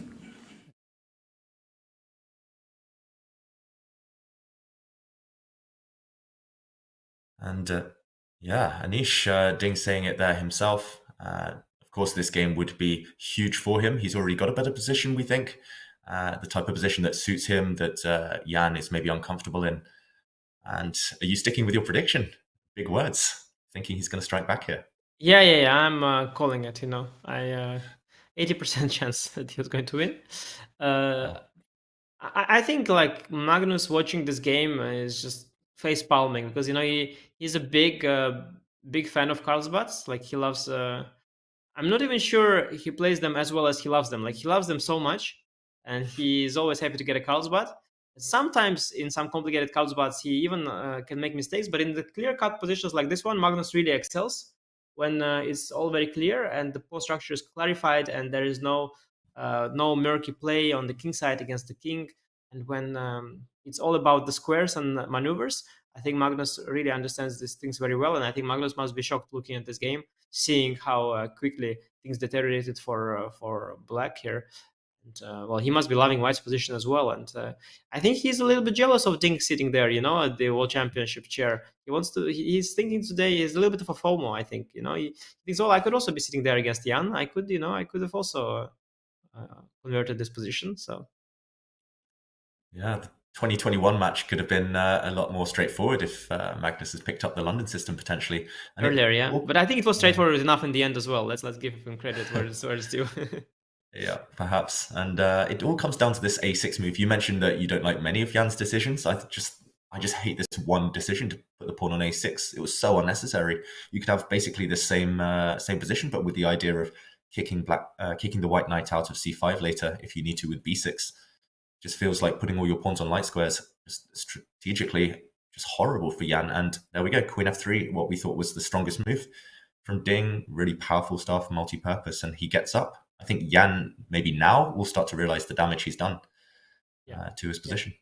Yes, he will. He has good chess understanding. Of course, when he's unfamiliar with the position and his impulsive style, he is able to make a mistake.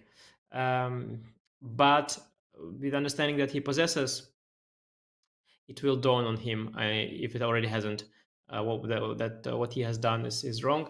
When you mentioned the one mistake a6, I could argue for a second one here, because in fact you can even here, if you pull up the analysis board, we can, after a6 bishop f1, we could have then played a5 with black, and it really wasn't the end of the world. For example, the computer also doesn't hate it so much for black. The weakness of the b5 square is a lot less significant than that of the c5 square, because here after b6, if you put, let's say, the bishop on b5, you will never be able to attack my pawns. I can play b6, I can free my rook, potentially for some action on some file somewhere at some point later on in the game.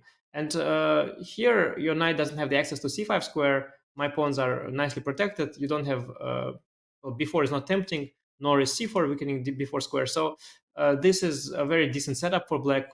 I would rather have the pawns, of course, on a7, b7, keeping flexibility and keeping also the minority attack as an option. But this is definitely not the end of the world, while after a6 and then going knight d7, I think this really is second mistake. But yes, of course, a6 was played with the wrong idea, so you could definitely say that a6 was the main inaccuracy.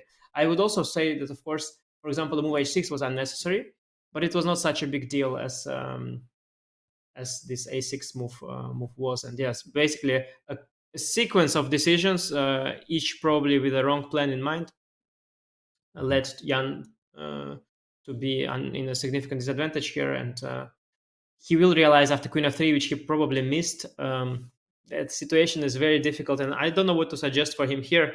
And I really don't know what to suggest for him here. But yeah, things are not looking good, because besides the position objectively not being very good, it's just stylistically, it fits Ding so much. Like I could, when Ding played a queen f3, I told you that he will do it. I know Ding, I know his strengths. In a position like that, like if I understand that queen g3 is best, I know Ding understands that queen g3 is best. Like there's certain things like I trust Ding with, and converting a position like that is something I trust him on. Mm-hmm. How would you put that style into words, Anish? You mentioned it's this feeling, you just know, you kind of get this instinct that he's loving things. But I mean, a lot of the viewers will know him as a dynamic player. He's won some beautiful games in his career, but also strategically, he's just extremely strong, right? Yeah, I think so. What is happening here is it's a position with a fixed pawn structure. So when a pawn structure is fixed, you kind of know where the pieces belong. So Ding very quickly realizes the knight belongs on c5. He very quickly realizes that e5 is black's only pawn break. And once you establish all these things, and there is nothing complicated. There is no counterplay against the king. There are no dynamic factors. The factors are very static. The ideas are very clear-cut to a player of a level like Ding. And then it's just a matter of considering options, and one by one, there is rook e3, there is rook a3, there is queen f3, and very quickly you see that, well, rook e3 allows e5, queen f3 does not, and that's already enough to make queen f3. So, and then you also, as a bonus, you know this queen g3 idea and all that. So it is really a very easy move for someone that is who is a positional player, and I think Ding is actually predominantly a positional player. Mm-hmm. He can calculate extremely well, and he has had some beautiful tactical victories as well, but in my own experience against Ding, he is a great positional player, especially in typical d4 type positions. So we speak now Carlsbad structures, we speak the Catalan kind of situations. These type of pawn structures he's familiar with, and he knows where the pieces belong. And yes, now he is thinking. And Jan just played rook fc8. It's a good move, of course, trying to prevent b4. And this is where I suggested queen g3 going for an endgame. Mm-hmm. Is that the only approach? I guess the white knight can start trying to hop into c5 already. Knight b3, knight c6, right? Knight b3, knight c6 was always the issue. Okay. Tricked me there, Anish. Yeah, the move order may be important. So offering the queen swap, offering the queen trade makes a lot of sense right now. Let's just put that on the board, maybe. Because it was the first move that came to my mind, knight b3. But black plays knight c6, and I'm tied down to this weakness on a5. Wow, details, they're important. And queen g3, now you just retreat and still stuck. Slightly, at least. Although knight c5 here, maybe. At a5 and b4. b4. Okay. Got to calculate that. Yeah. Got to calculate. b6. Yeah, b4, b6 important. Yeah. Oh, and it's fine, yeah, it's fine. No, but you know, already when he played queen f3, already now like knight b3, knight c6 already was a thing after queen c7. So I'm pretty sure that after rook c8, the only question I have, so you want to play b4 and knight b3 because knight b3 is knight c6. You cannot play b4 because the pawn is hanging on c3. So you could somehow not want to go for an endgame if you are white. Maybe like you could go rook e3 now. Which is, rook on e3 is not harmonious. I can move the bishop away and then knight f5 is coming. I don't like rook e3. I don't like it. Don't make me make this move, please. I also don't like rook ec1 because after rook ec1, I allow potential e5. Maybe not now because takes rook e1 and rook e7, but the rook kind of belongs on the e file in general. So I don't like rook ec1 either. So queen g3 is really by far the most harmonious way of getting my way. And okay, that it involves a trade of queens, I think I would be okay with it. Maybe Ding is so ambitious, he thinks that trading queens is making life easier for Jan, but I don't think so. I think an endgame is also fine. But, well, maybe middle game is more ambitious, because in an endgame, maybe black will just stand passive, play knight c6, rook c7, rook e7, then prepare e5. Maybe black can hold this way, maybe. Yeah, so he could not play queen g3 because he is too ambitious. But queen g3 is so nice because if you go queen d8 after queen g3, by the way, then I really have everything I want. I just go b4. And then I'm just coming with the knight via b3 to c5. Okay, I don't see, maybe, I don't know why the bar is not completely on the white side here, but to me it looks very good. Yeah, I'm wondering if there are any tricks here, like, I don't know. Bishop c2 or what? Bishop c2, yeah. And then rook ec1, let's say. Rook ec1. Yeah. I'm kicking you out. Yeah, that's annoying. I wanted you to use the other rook so I could come back this way maybe, but yeah, I don't see anything here. Knight f5, you just move the queen somewhere. Probably f3, and yeah, this guy is trapped. You probably win a pawn. You have some cheaper, like queen g5, rook c2, knight d4, maybe. Wow. Just to put that on the board. But I don't know if it's, I'm not sure if it's, yeah, if the result position is not lost. I go cd, rook c2, knight b3, knight c5. I don't know. Still looking good for white. But yeah, it's some considerations there, of course. Queen g3 by far the most harmonious. Let's see, maybe rook a3. But the problem with rook a3 is that after b4, I still don't threaten knight b3. Well, actually, rook a3, maybe I threaten knight b3, knight c6, rook ea1. But again, I doubling on the a file, this is just, it's such a pity to do that. The rooks don't belong there. And to spend so much effort to establish knight on c5 while you'll get hit on by e5 somewhere, I don't think that's necessary. So let's see. What are the other options that you would consider here with white? I'm not sure. I mean, queen g3, like you say, is so natural. I was attracted to this one, but obviously looks clumsy after knight c6, so I'm less inclined now. And yeah, all the rook moves, like you say, they kind of have drawbacks to them. So queen g3, I would bank a lot of money on right now. But of course, there are options. I don't think there's a need to rush. You can play like h4 or something first if you really want to. But yeah, decision for Ding. Actually, h4 takes away the option of queen g3, so I'm not so keen on that. I'm not sure it's a useful move. It's difficult. And yeah, the reason I asked about Ding is because when I first played him, I think back in 2016 at the Olympiad, our coach at the time, the England coach, he was like, okay, just don't get in any dynamic position, just get something slow and strategic against him. And I was like, wait, are you sure? Because he's pretty good there too. But yeah, that's what I managed to do, and I managed to hold. But yeah, it's just, where do you target him? He's so universal, and especially here where he's going to be loving life, going to be loving his position. I think the main weakness of Ding right now is his black repertoire. I think his opening repertoire with black is vulnerable. He's not as deeply prepared as some of his colleagues, as we had seen so far in the match. For example, yesterday he was out of book at some point, didn't know the right plan in that position, where he could have known it because the position has been played before. So I think this is his main weakness, like the concrete knowledge with black is sometimes lacking. Yeah. I mean, if we already start like nitpicking and asking why he's not 2900, let's say, yeah, like this is what I mean. This is what I mean in terms of weakness.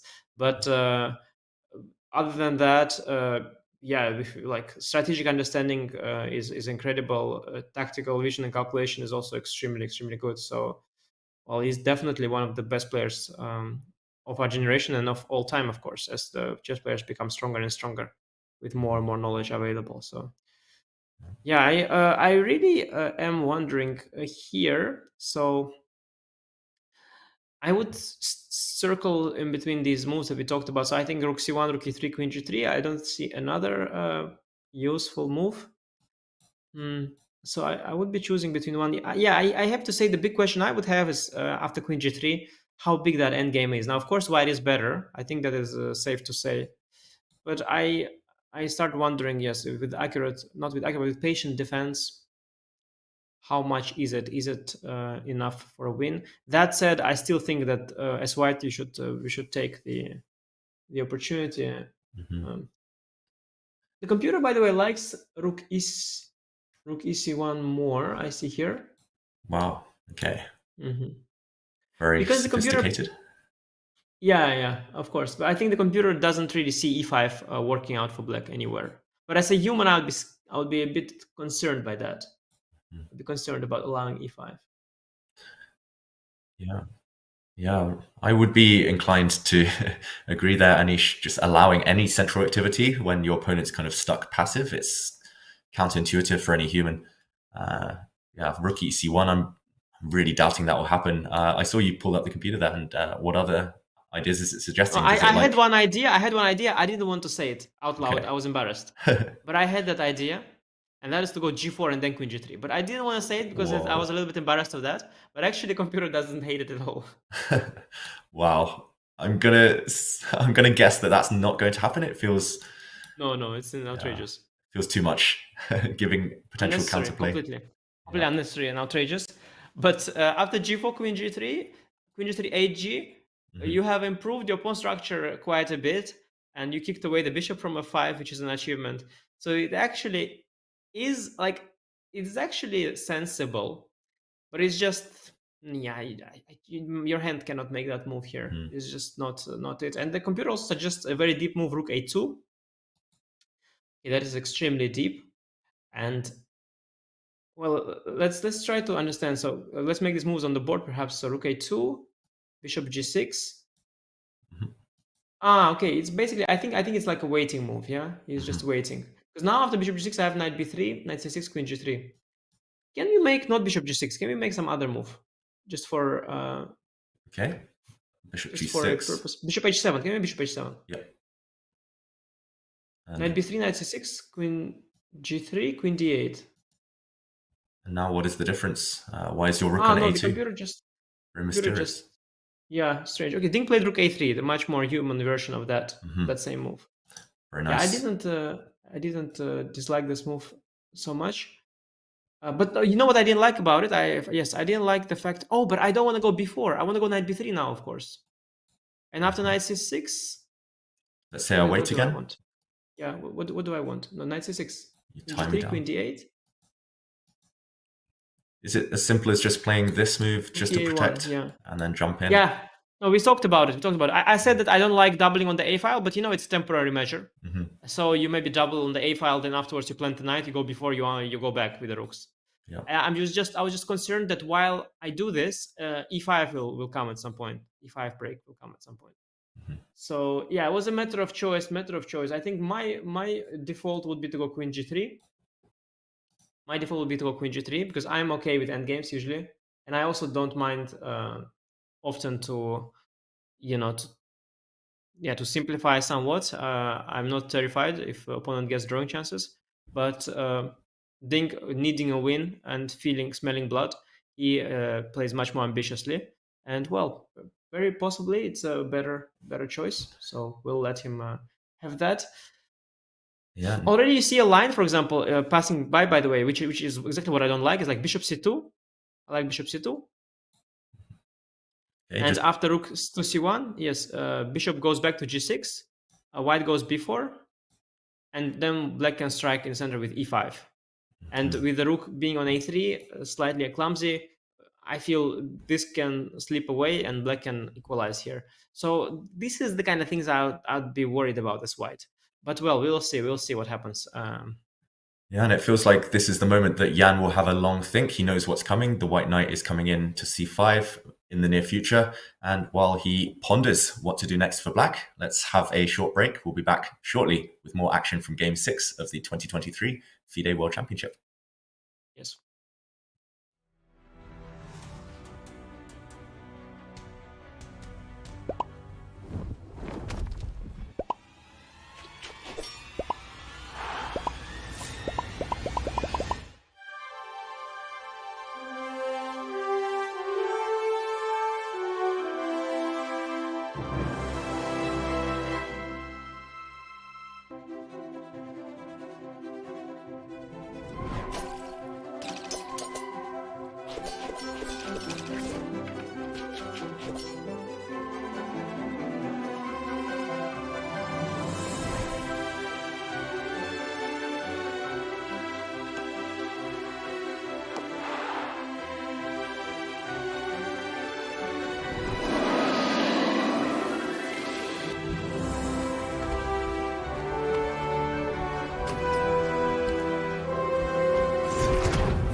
What is a chess dynasty? Unceasing dominance, move after move, again and again and again. We have a resignation, we have history. He is the 5-time FIDE World Chess Champion. But a chess dynasty can also be cruel. It forces most to defer their dreams until next time. If there is a next time. It's losing. Oh my god, did he just blow? Yeah, he did. I'm blown away. The game is over. As the chess world turns to Kazakhstan, the Magnus Carlsen dynasty is set to close. The FIDE World Championship is finally up for grabs. For two chess superstars lying in wait, until next time is now. Jan Nepomniachtchi has methodically done what he needed to do to get another shot at the title. The pressure to seize the moment this time rests heavily upon him. And Jan Nepomniachtchi once again holds a 1-point lead in the 2023 World Championship match. What an incredible bounce back. Ding Liren knows firsthand what the end of this dynasty means. An unexpected chance to make history. Can China's best turn his good fortune into eternal fame? Jan is just going to smash through on the king side. Ding didn't have a good day. This is all over. And what a game, I have to say. The legacy of this championship spans across centuries. It reads from the names of chess giants. For the first time in a decade, a new name will raise the trophy and be etched into chess history. It's the 2023 FIDE World Championship. Whose name will next be called champion?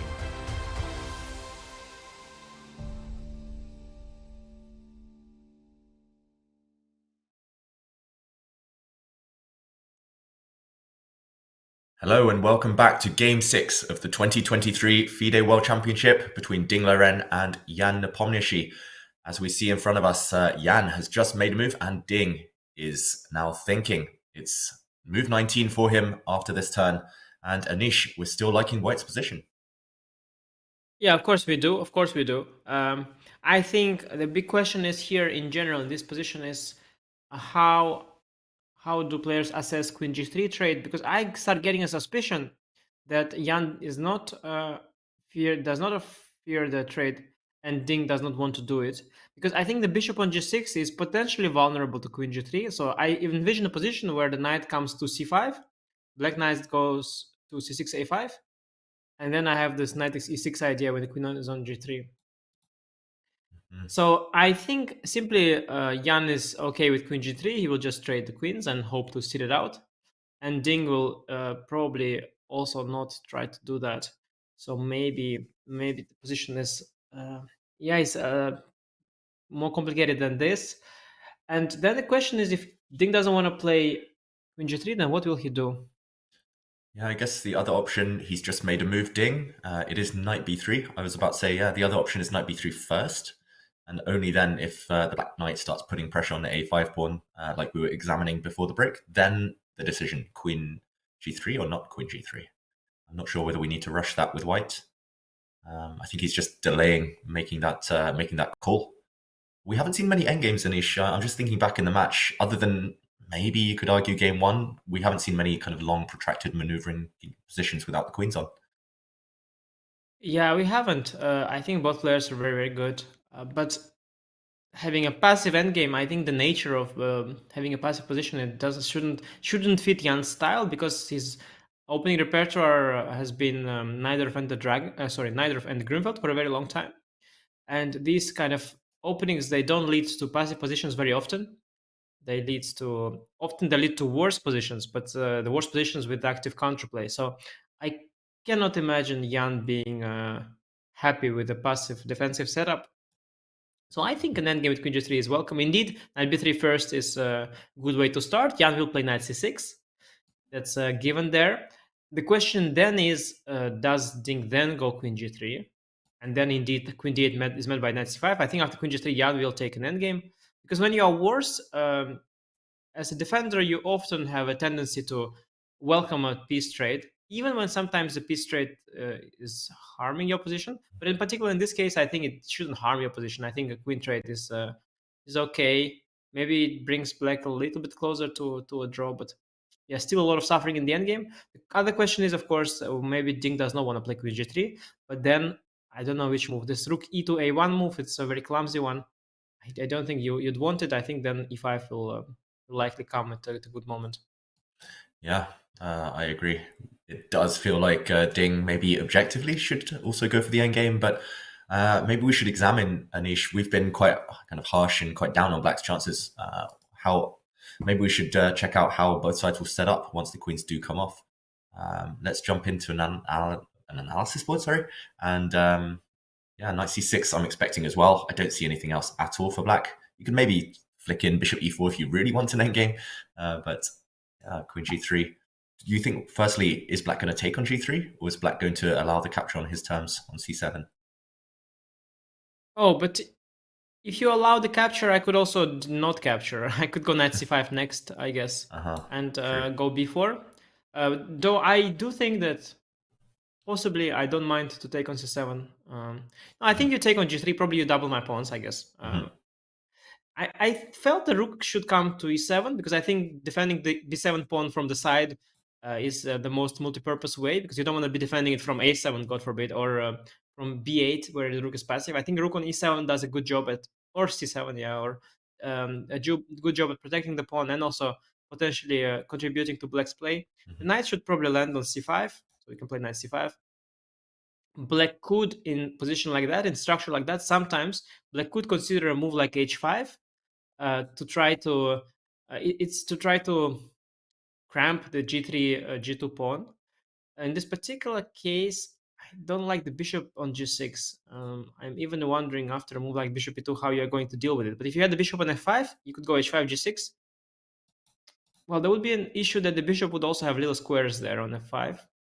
But if the bishops didn't if the bishops were not on the board, let's say that you do want to play h5. This is the standard thing, that white wants to play g4 and black wants to play h5 to get the pawn somehow more mobile. So if h5 is not going to happen, then maybe let's make a move like rook e7. Yep. And here, does white want to play b4 like they did in the middle game? I'm not so sure, because it's nice to have this option later of attacking this pawn. Oh yeah, good point. Indeed, you have the rook b3 idea, which I didn't see, and maybe even rook b3, rook b6, and then b4. Of course, you need rook e1 first, and before rook e1, maybe you might want to go move like f4 to slow down e5. Makes sense. So yeah, maybe you can play f4, and if black plays rook a8, which I'm not sure is a good move, maybe rook a c8, a little bit closer to, because now rook e1 probably very tempting, which as you mentioned. Rook e1 as you mentioned, yes, and rook b3 next. Black probably will go for some f6 to keep e5 in reserve. Then let's do you do your rook b3 move, or? Yeah, I want to. I see a pawn. I'm going to try and rook c7, let's say. My f1 bishop, I rather had on maybe f3 at this point also, but okay, let's say, because now I think e5 is potentially coming. I just realized as well in this position, there's also maybe some tactics with knight takes b7. Oh, nice. Whoops. Nice, I just saw the evaluation bar go up slightly, so it must be a tactic. Must be this one, just to show. And a skewer. But either way, yeah, it feels like this is a lot of pressure for white. Yeah, the bar's happy. No, definitely pressure. And okay, actually, what I didn't realize is that in an end game, because I was going for b4, rook on a3 is actually kind of useful, right? Because you have this rook b3 idea. So I thought white will go knight c5 and b4, and rook from a3 has to go back to a1. But now that you mentioned rook b3 idea, then I think I kind of like the move rook a3. Like even for an endgame, it could be a useful move.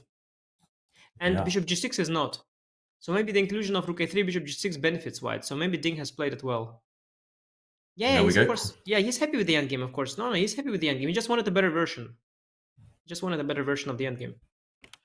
Yeah, he's so in tune with all these little finesses. It's impressive.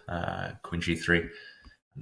And sorry, in this position, queen g3, and yeah, I don't like actually the way that Jan has set up his rooks. If he knew an endgame was coming anyway, then maybe a rook on e7 already would have been nice. There's a rook a8 perhaps, yeah. Or rook a8, exactly. I guess he wanted to keep the option open, maybe of later playing b6 as black, so he kept the rook on a8, just in case it comes to the b file. But queen g3, okay, he's very quickly avoided any queen trade, queen e7. What do you think of that? Again, feels awkward, but maybe necessary.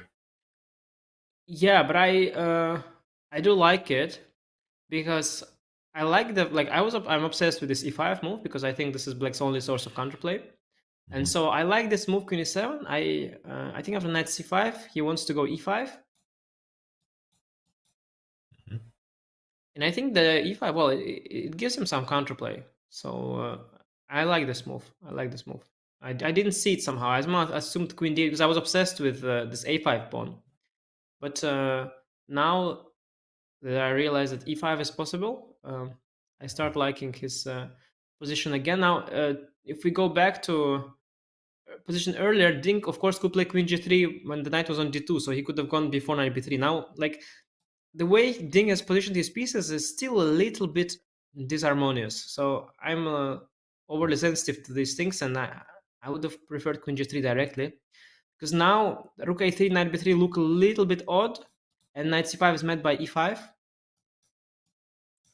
So you can't have it all, of course. Against a player like Jan, you can't have it all. The Bardo says that e5 is rubbish, but I don't know why. What are we missing here? There must be something tactical, perhaps. Or maybe e5, maybe just b4, and let's say e4 is not an achievement. Or I thought e4 is definitely an achievement. Yeah, it's not at all. Evaluation bar is really loving this for white. Oh wow! I mean, I do with f3 immediately. Even that. Just before black gets time for f5, because this is hanging. You don't even have f5. Yeah, and also knight on c6 is horrendous. It's a horrible piece, and indeed maybe f3 is also a problem. Maybe f3 is a problem. Yeah, because in general, I think jumping with the pawn from e6 to e4 is a success. But here, everything is very clumsy. The circumstances are against black. The bishop on g6 indeed is not allowing black to play f5. Can we just, for arguments, play bishop h7 and pass and f5? I just want to see how the computer evaluates this position. Let me play like rook a2 or something and f5. Rook a2. That's quite a useful pass for white. Yeah, but f5. Like, let's get f5. Like, how bad is this? Still very bad. Wow. Yeah. But it's not obvious for a human that this is bad. I've got to say. Not. Yeah, to me, not so. I mean, I of course I understand Dwight can be much better here because of the knight. But I feel that getting e4 and f5 would be an accomplishment for black, a tremendous accomplishment, creating a lot of counterplay potentially. I could understand if white's bishop was like on b3, for example, but it's still very far from there. This rook, it's not sure where it goes. It's not clear. No, not clear to me. What's the issue? You can imagine black playing like king h8, g5, f4, just trying pawn storm counterplay. But do we think Jan's going to go for this? Because potentially, I mean, this looks very strong for white the more we look at it, especially kind of the tempo up version that we had. Yeah, exactly. No, the problem is the tempo up version. Yeah. No, the problem is that I was just curious, like, how bad is this idea in general? But of course, that in the tempo up version, we're doing probably much better. Can we just take a look at the position after knight b3? So after knight c5, can I go knight takes a5 or no? This was the other question I had. Wow, knight takes a5. Feels like something should be lining up here, and this bishop's a bit loose. Because the pin is in my favor. After knight takes e6, I can move my a5 knight, and you are the one pinned actually. Although I can play rook a1, rook a1 simply. Yeah. Now it's back at you. Yeah. So maybe knight c6 was premature instead of knight c6. What if instead of knight c6? What move to make? Knight c4 or? Knight c rook c6 maybe. Rook c6. Yeah, rook c6. Yeah, rook c6. Yeah. You pick it up while it's pinned to the rook. Wow, this is getting complicated. Yeah. This is the idea. Knight c5, knight a5. That's the idea. Rook a5 b6, of course. Rook a5 b6, of course. Being the point. Yep. Subtle stuff here. Wow. So actually, hidden trap for Ding. Potentially thought it might be the other way around for Jan, but yeah, really clever move. Queen e7, knight c5, knight takes a5. Yeah, it's not an obvious cheapo. Yeah, knight a5, not obvious. And especially after knight a5, knight e6, you can see knight c6, rook a1. You can miss rook c6 there if you don't have the bar with you brought to the game. Do we think it's time this rook has done its job maybe on a3? Is it time to go back just to keep this one defended in some of those lines? Oh, yeah. Wonderful moments to drop the rook back. Let's It's do all that. about these Let's do that. little Yeah, details. yeah. Let's do that. Excellent. But then maybe black has time to protect this bishop so that knight takes e6 is... Oh, Knight that's still an e6 issue. remains. It remains an issue Yeah. because I will then collect the knight on Let's- a5.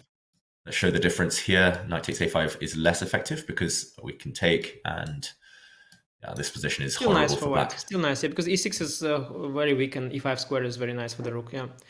No, this is still very good. Knight c5, knight a5 is a little trap, I guess, that Ding should probably avoid. Rook a1, probably a better move, but well, still going rook a3, rook a1 back and forth, like you feel like as though maybe black gets some time, to come up with some defensive resource, such as knight a5 in the right version or e5 in the right version. It seems that e5 more often than not is not really working, but Jan might come up with some defensive ideas. So far he's already come up with this queen e7 move. He might come up with some concrete defensive ideas. He's a very concrete player, it seems, after all. Yeah, solving all those problems with these tricky tactics, Jan. And while we wait for Ding to make his move, let's learn more about the topsy-turvy path that Ding Liren took to get here. Ding Liren's unpredictable path to this year's FIDE World Championship was born from the right combination of good fortune and persistent gameplay. Ding's journey to Kazakhstan almost never got started. Travel restrictions in China prevented him from qualifying for the Candidates, the gateway tournament to the World Championship.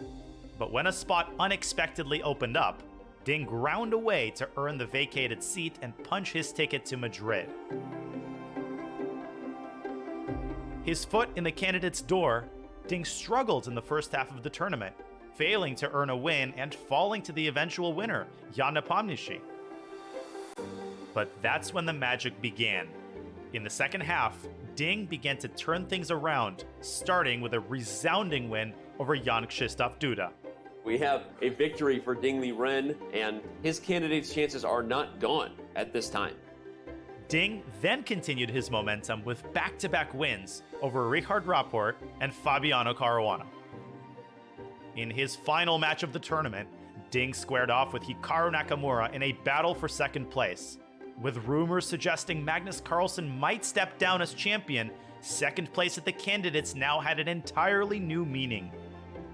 Needing a win, Ding took advantage of a missed opportunity by Hikaru on move 38 and worked steadily from there to secure the victory and second place. The second half of the tournament has been his, 4 wins in 7 games. While his runner-up finish at the Candidates was certainly an accomplishment, Ding left Madrid without a seat at the World Championship. That all changed later that summer when Magnus announced he would not be defending his title. With the 5-time champion out of the mix, Ding's second place finish at the Candidates suddenly became a golden ticket to Kazakhstan, with the rare opportunity to cement his name amongst the distinguished list of FIDE World Champions. Much like his opponent, Ding chose to skip most of the high-profile classical events over the past few months, and instead selected to immerse himself in his preparation to face Nepomniachtchi. Time will tell if that approach and Ding's string of good luck and competitiveness will earn him the most famous title in classical chess.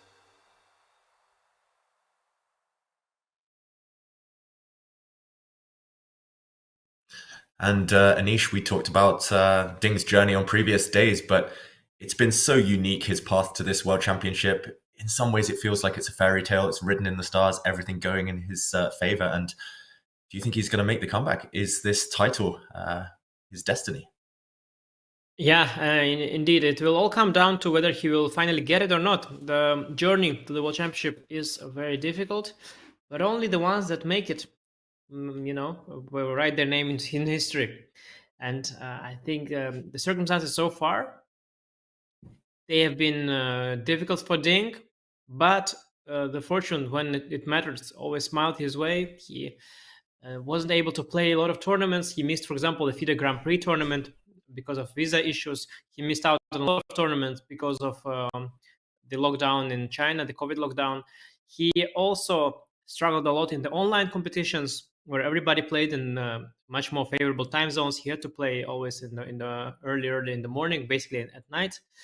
Lots of things were going against him, but when it mattered, things really quite the opposite worked out in his way. He, of course, got into the candidates tournament.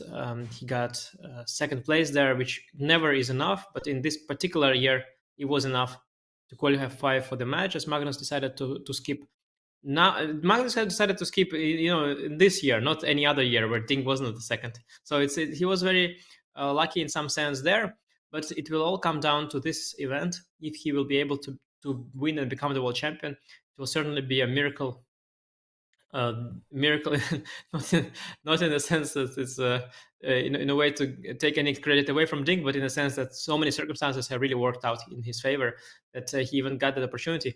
But if he is not going to win this, then the fairy tale will not have that happy end that it deserves. So yeah, we'll see. I think a comeback today is likely, but even if he comes back in this game, still a very long road ahead. And yes, the match is just a crazy match. So many twists and turns.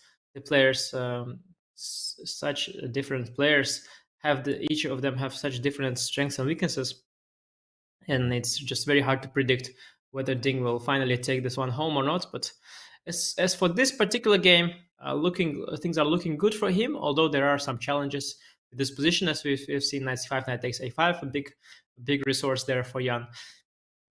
But overall, it's definitely a favorable outcome of the opening for Ding, and he couldn't have hoped for a better position in the modern day era where black players are so well prepared. Jan is so well prepared for the match. To get a position with so many chances, so many opportunities, so many trumps is not something not something you complain about. Yeah, and I've got to admit, I did fear for Ding after seeing his first white game in the candidates that you alluded to, Anish. Nepo also, Jan also beat Ding there when Ding had white. Ding lost game 2 of this match, of course, but last Thursday, he managed to pick up the win with the white pieces in that English opening. Again, kind of cruising here, it feels like, or at least in a dominant position. And turning that trend, that's the key. We talk about the white pieces a lot, but in World Championships, historically, that's been essential. Striking with white. Jan did it yesterday. It feels like this is a key game for Ding. If he can win this one, then yeah, it's a coin toss. Anything can happen in the second half of the match. But if he fails to convert this, it will feel a bit like a defeat. It just feels like everything's been going in his favor, just like his journey to the World Championship. He needs to finish it off. So what are you thinking he's going to go for here? We mentioned knight c5. Doesn't look so convincing. Of course, he'll calculate that. He'll come to the right conclusions there because he's so good at that that type of calculation. And rook a1, I mentioned just before our break. It does feel slightly counterintuitive. The rook only landed there 2-3 moves ago on a3. So is there any other plan that he could come up with? I don't think black's got a threat, so 1 or 2 moves, luxury to maneuver. Yes, exactly. I don't think black has necessarily a useful move. When you made this move king h7, it didn't impress very much, as you can probably agree. The king on h7 just looks a little bit odd. The question, though, is can white improve the position? Like, I'm not even sure rook a to a1 is such an improvement. As you mentioned, this rook b3 idea, it's now stuck in my head. I was a big fan of rook being on a1. I didn't like rook a3 at all. But, well, now that the rook is there, we can try to make the best of it. So we could try to keep the rook there, but I don't know. Like, I don't think h3 is super useful. I think h4 is somewhat committal. I also don't think it's very useful. So, well, difficult choice here for Ding. And, wow, h4 actually. Okay. Yeah. Oh, maybe he's no, but maybe I said it's committal, but maybe it's not actually. Maybe it's okay. Yeah, a useful move perhaps. Maybe he can play queen f4 next. And then even g3 is an option to reinforce this pawn. It's a loft, giving king space is always useful. Maybe h4, yeah, was a nice, useful move. I understand Ding. I understand him because he doesn't want to bring the rook from a3 to a1. He wants to keep the rook there for potentially using it for the b3 square, and simply just admitting that you made a move that was not useful. That is just not what people like. You want to be consistent. h4 is the most consistent move.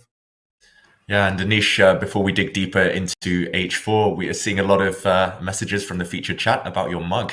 Is that Magnus? Maybe you can show us a bit closer. Yeah, it's Magnus with the U, yeah? Magnus. Magnus, wow.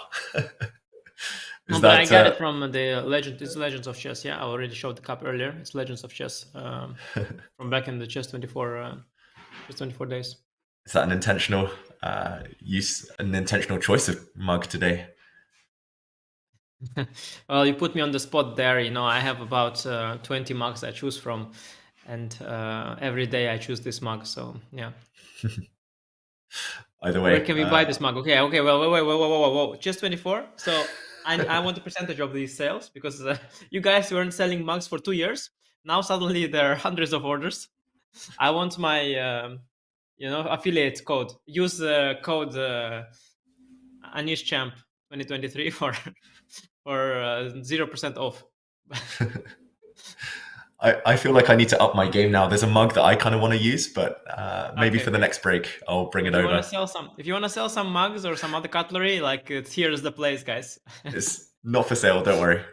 It's exclusive, but either way, I feel like I need to compete with you, Anish. And okay, H4 on the board.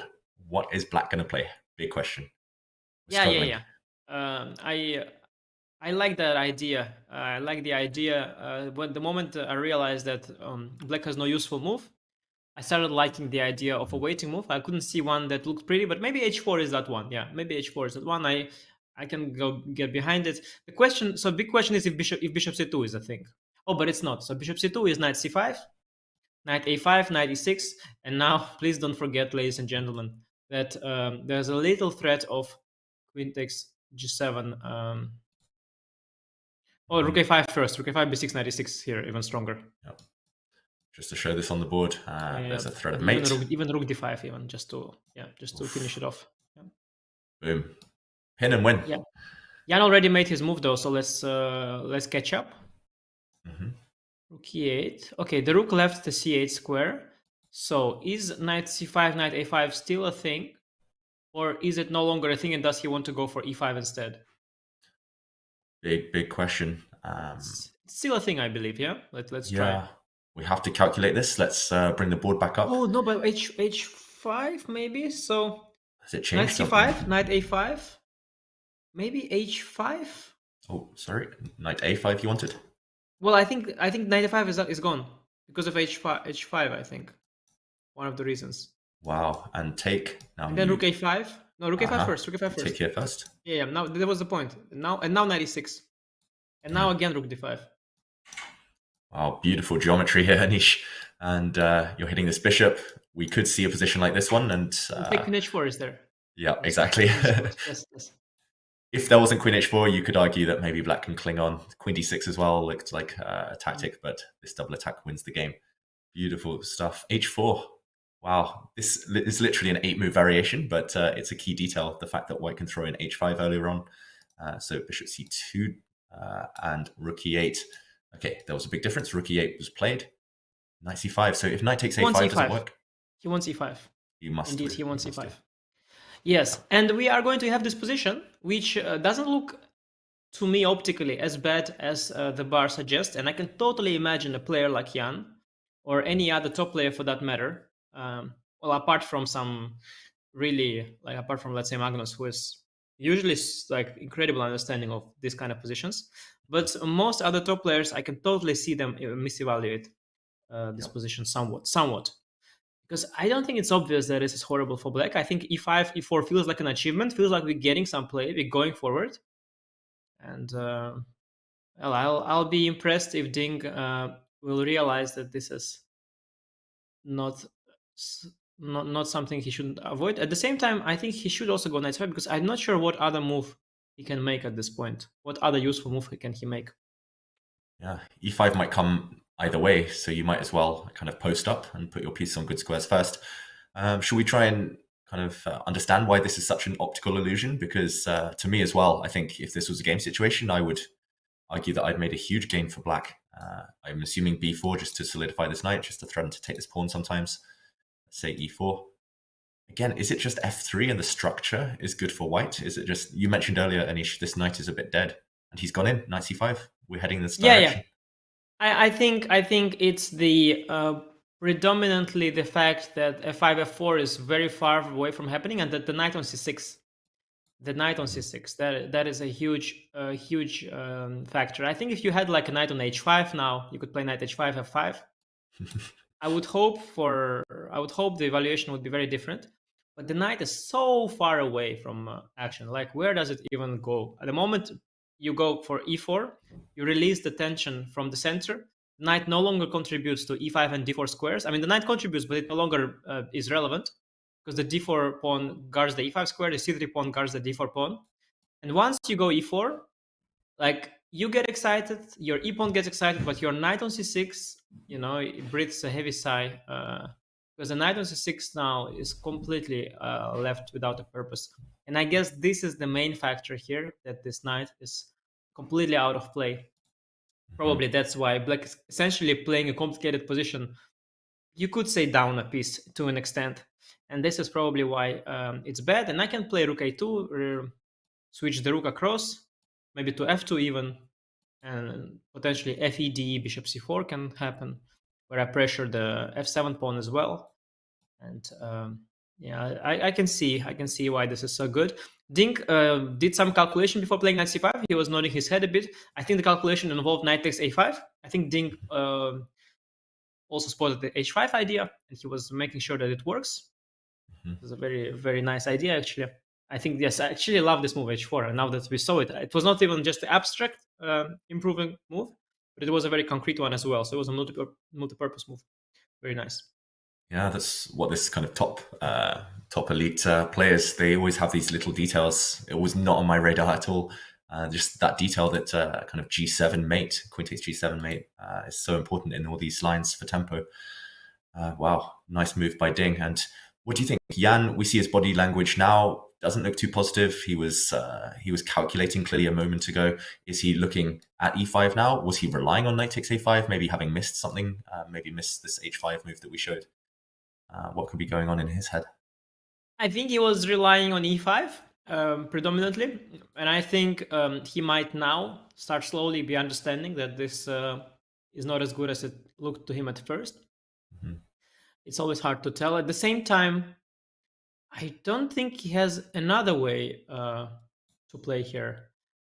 I mean, I'm not saying that e5, e4 is good, because as we had seen, it's not. But I do think that, especially if you play the game, if you're sitting there, you probably think that, well, you have to make it anyway.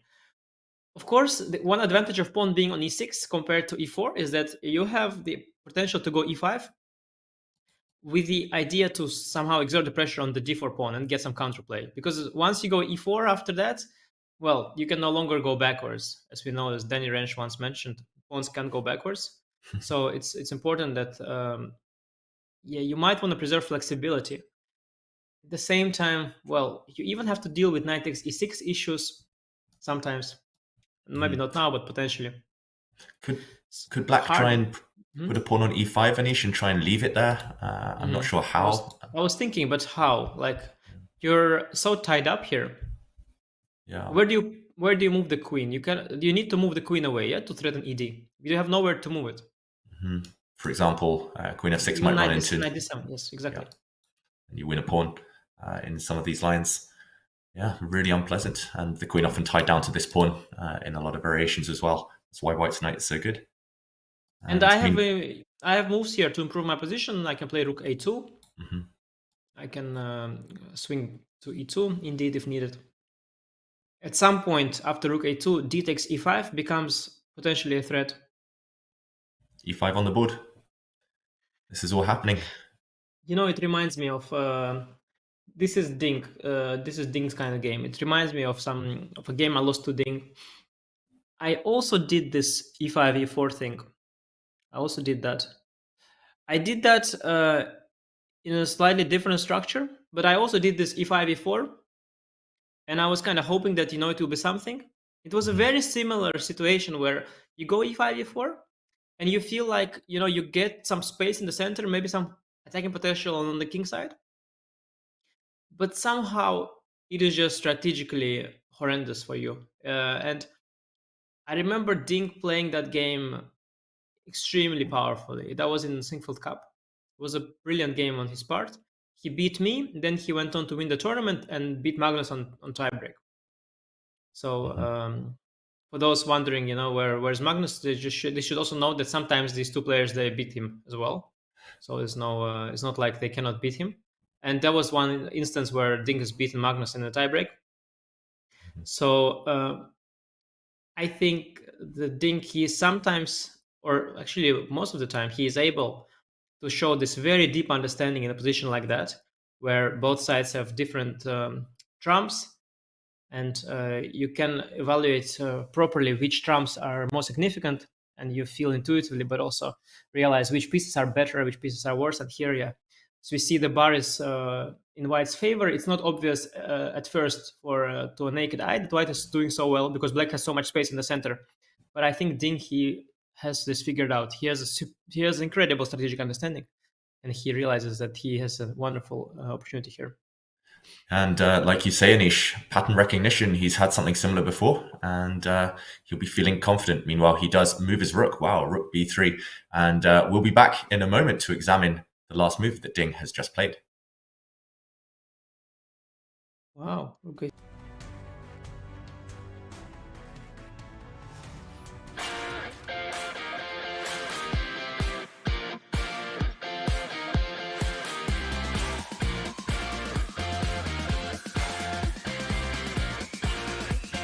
I do recommend Meetup to a lot of my friends that are looking for different things. Wine tasting, movies, book club, meet a lot of new people, a lot of new friends, and it will make you more social.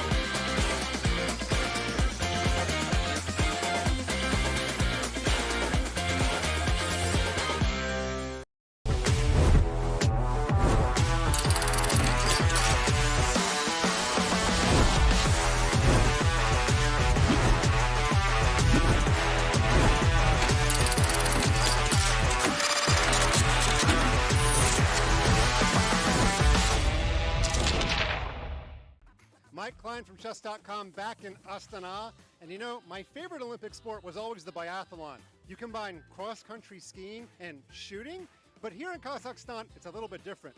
Their own version of the biathlon is you make your move in your chess.com game, okay, did that, and then you go getting pushed down a ramp by some kids. Are you ready? Yeah. Zovai. Here we go. Please tell my mom I love her. And here we go. Oh, going backward. Oh, no! Why am I backward? Oh, that's the end. That's the end. The end of Fun Master. Second part of the trip. And scene. They did it much better than me.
Hello and welcome back to Game 6 of the FIDE World Championship 2023 between Ding Liren and Jan Nepomniachtchi.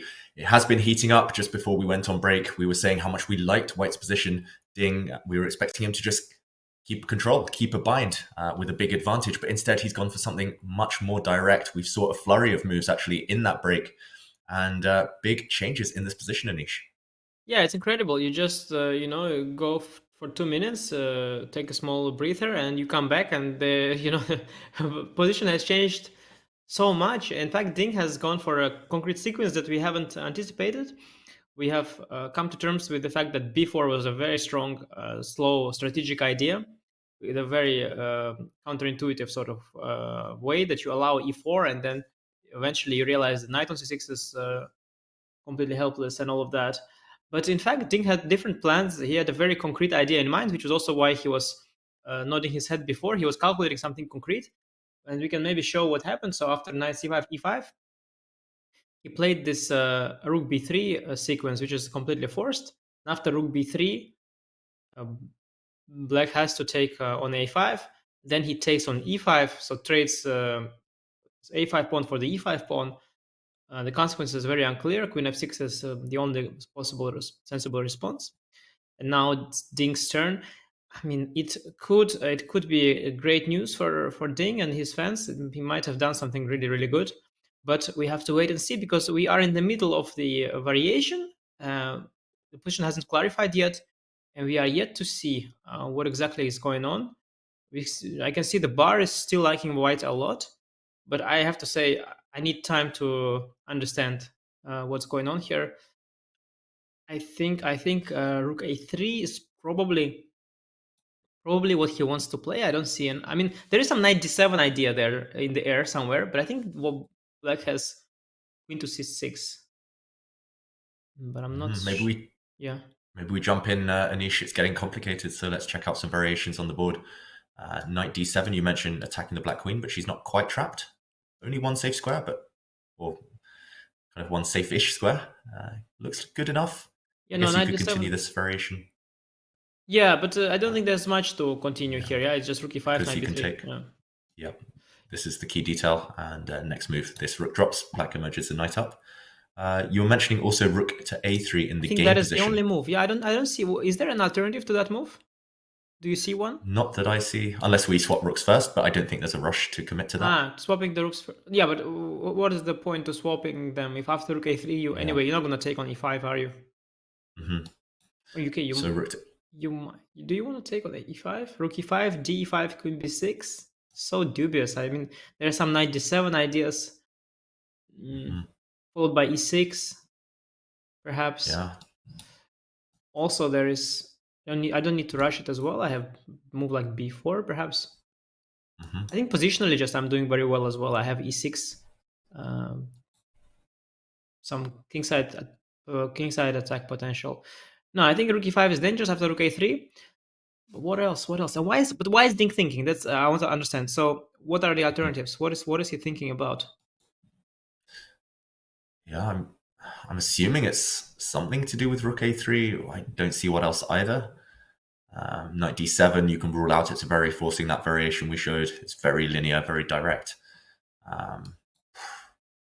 Yeah, I'm struggling, Anish. Maybe he's just kind of fixated on rook a3 and there was something he missed further down the line or initially, or that he didn't evaluate, and now he's kind of just rechecking that.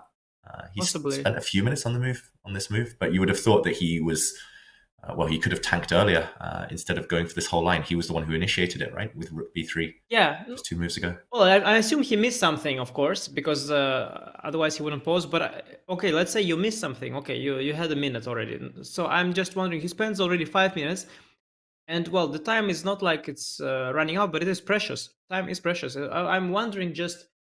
I just don't see an alternative. And rook a3, whatever he missed, is nothing dramatic because everything is protected.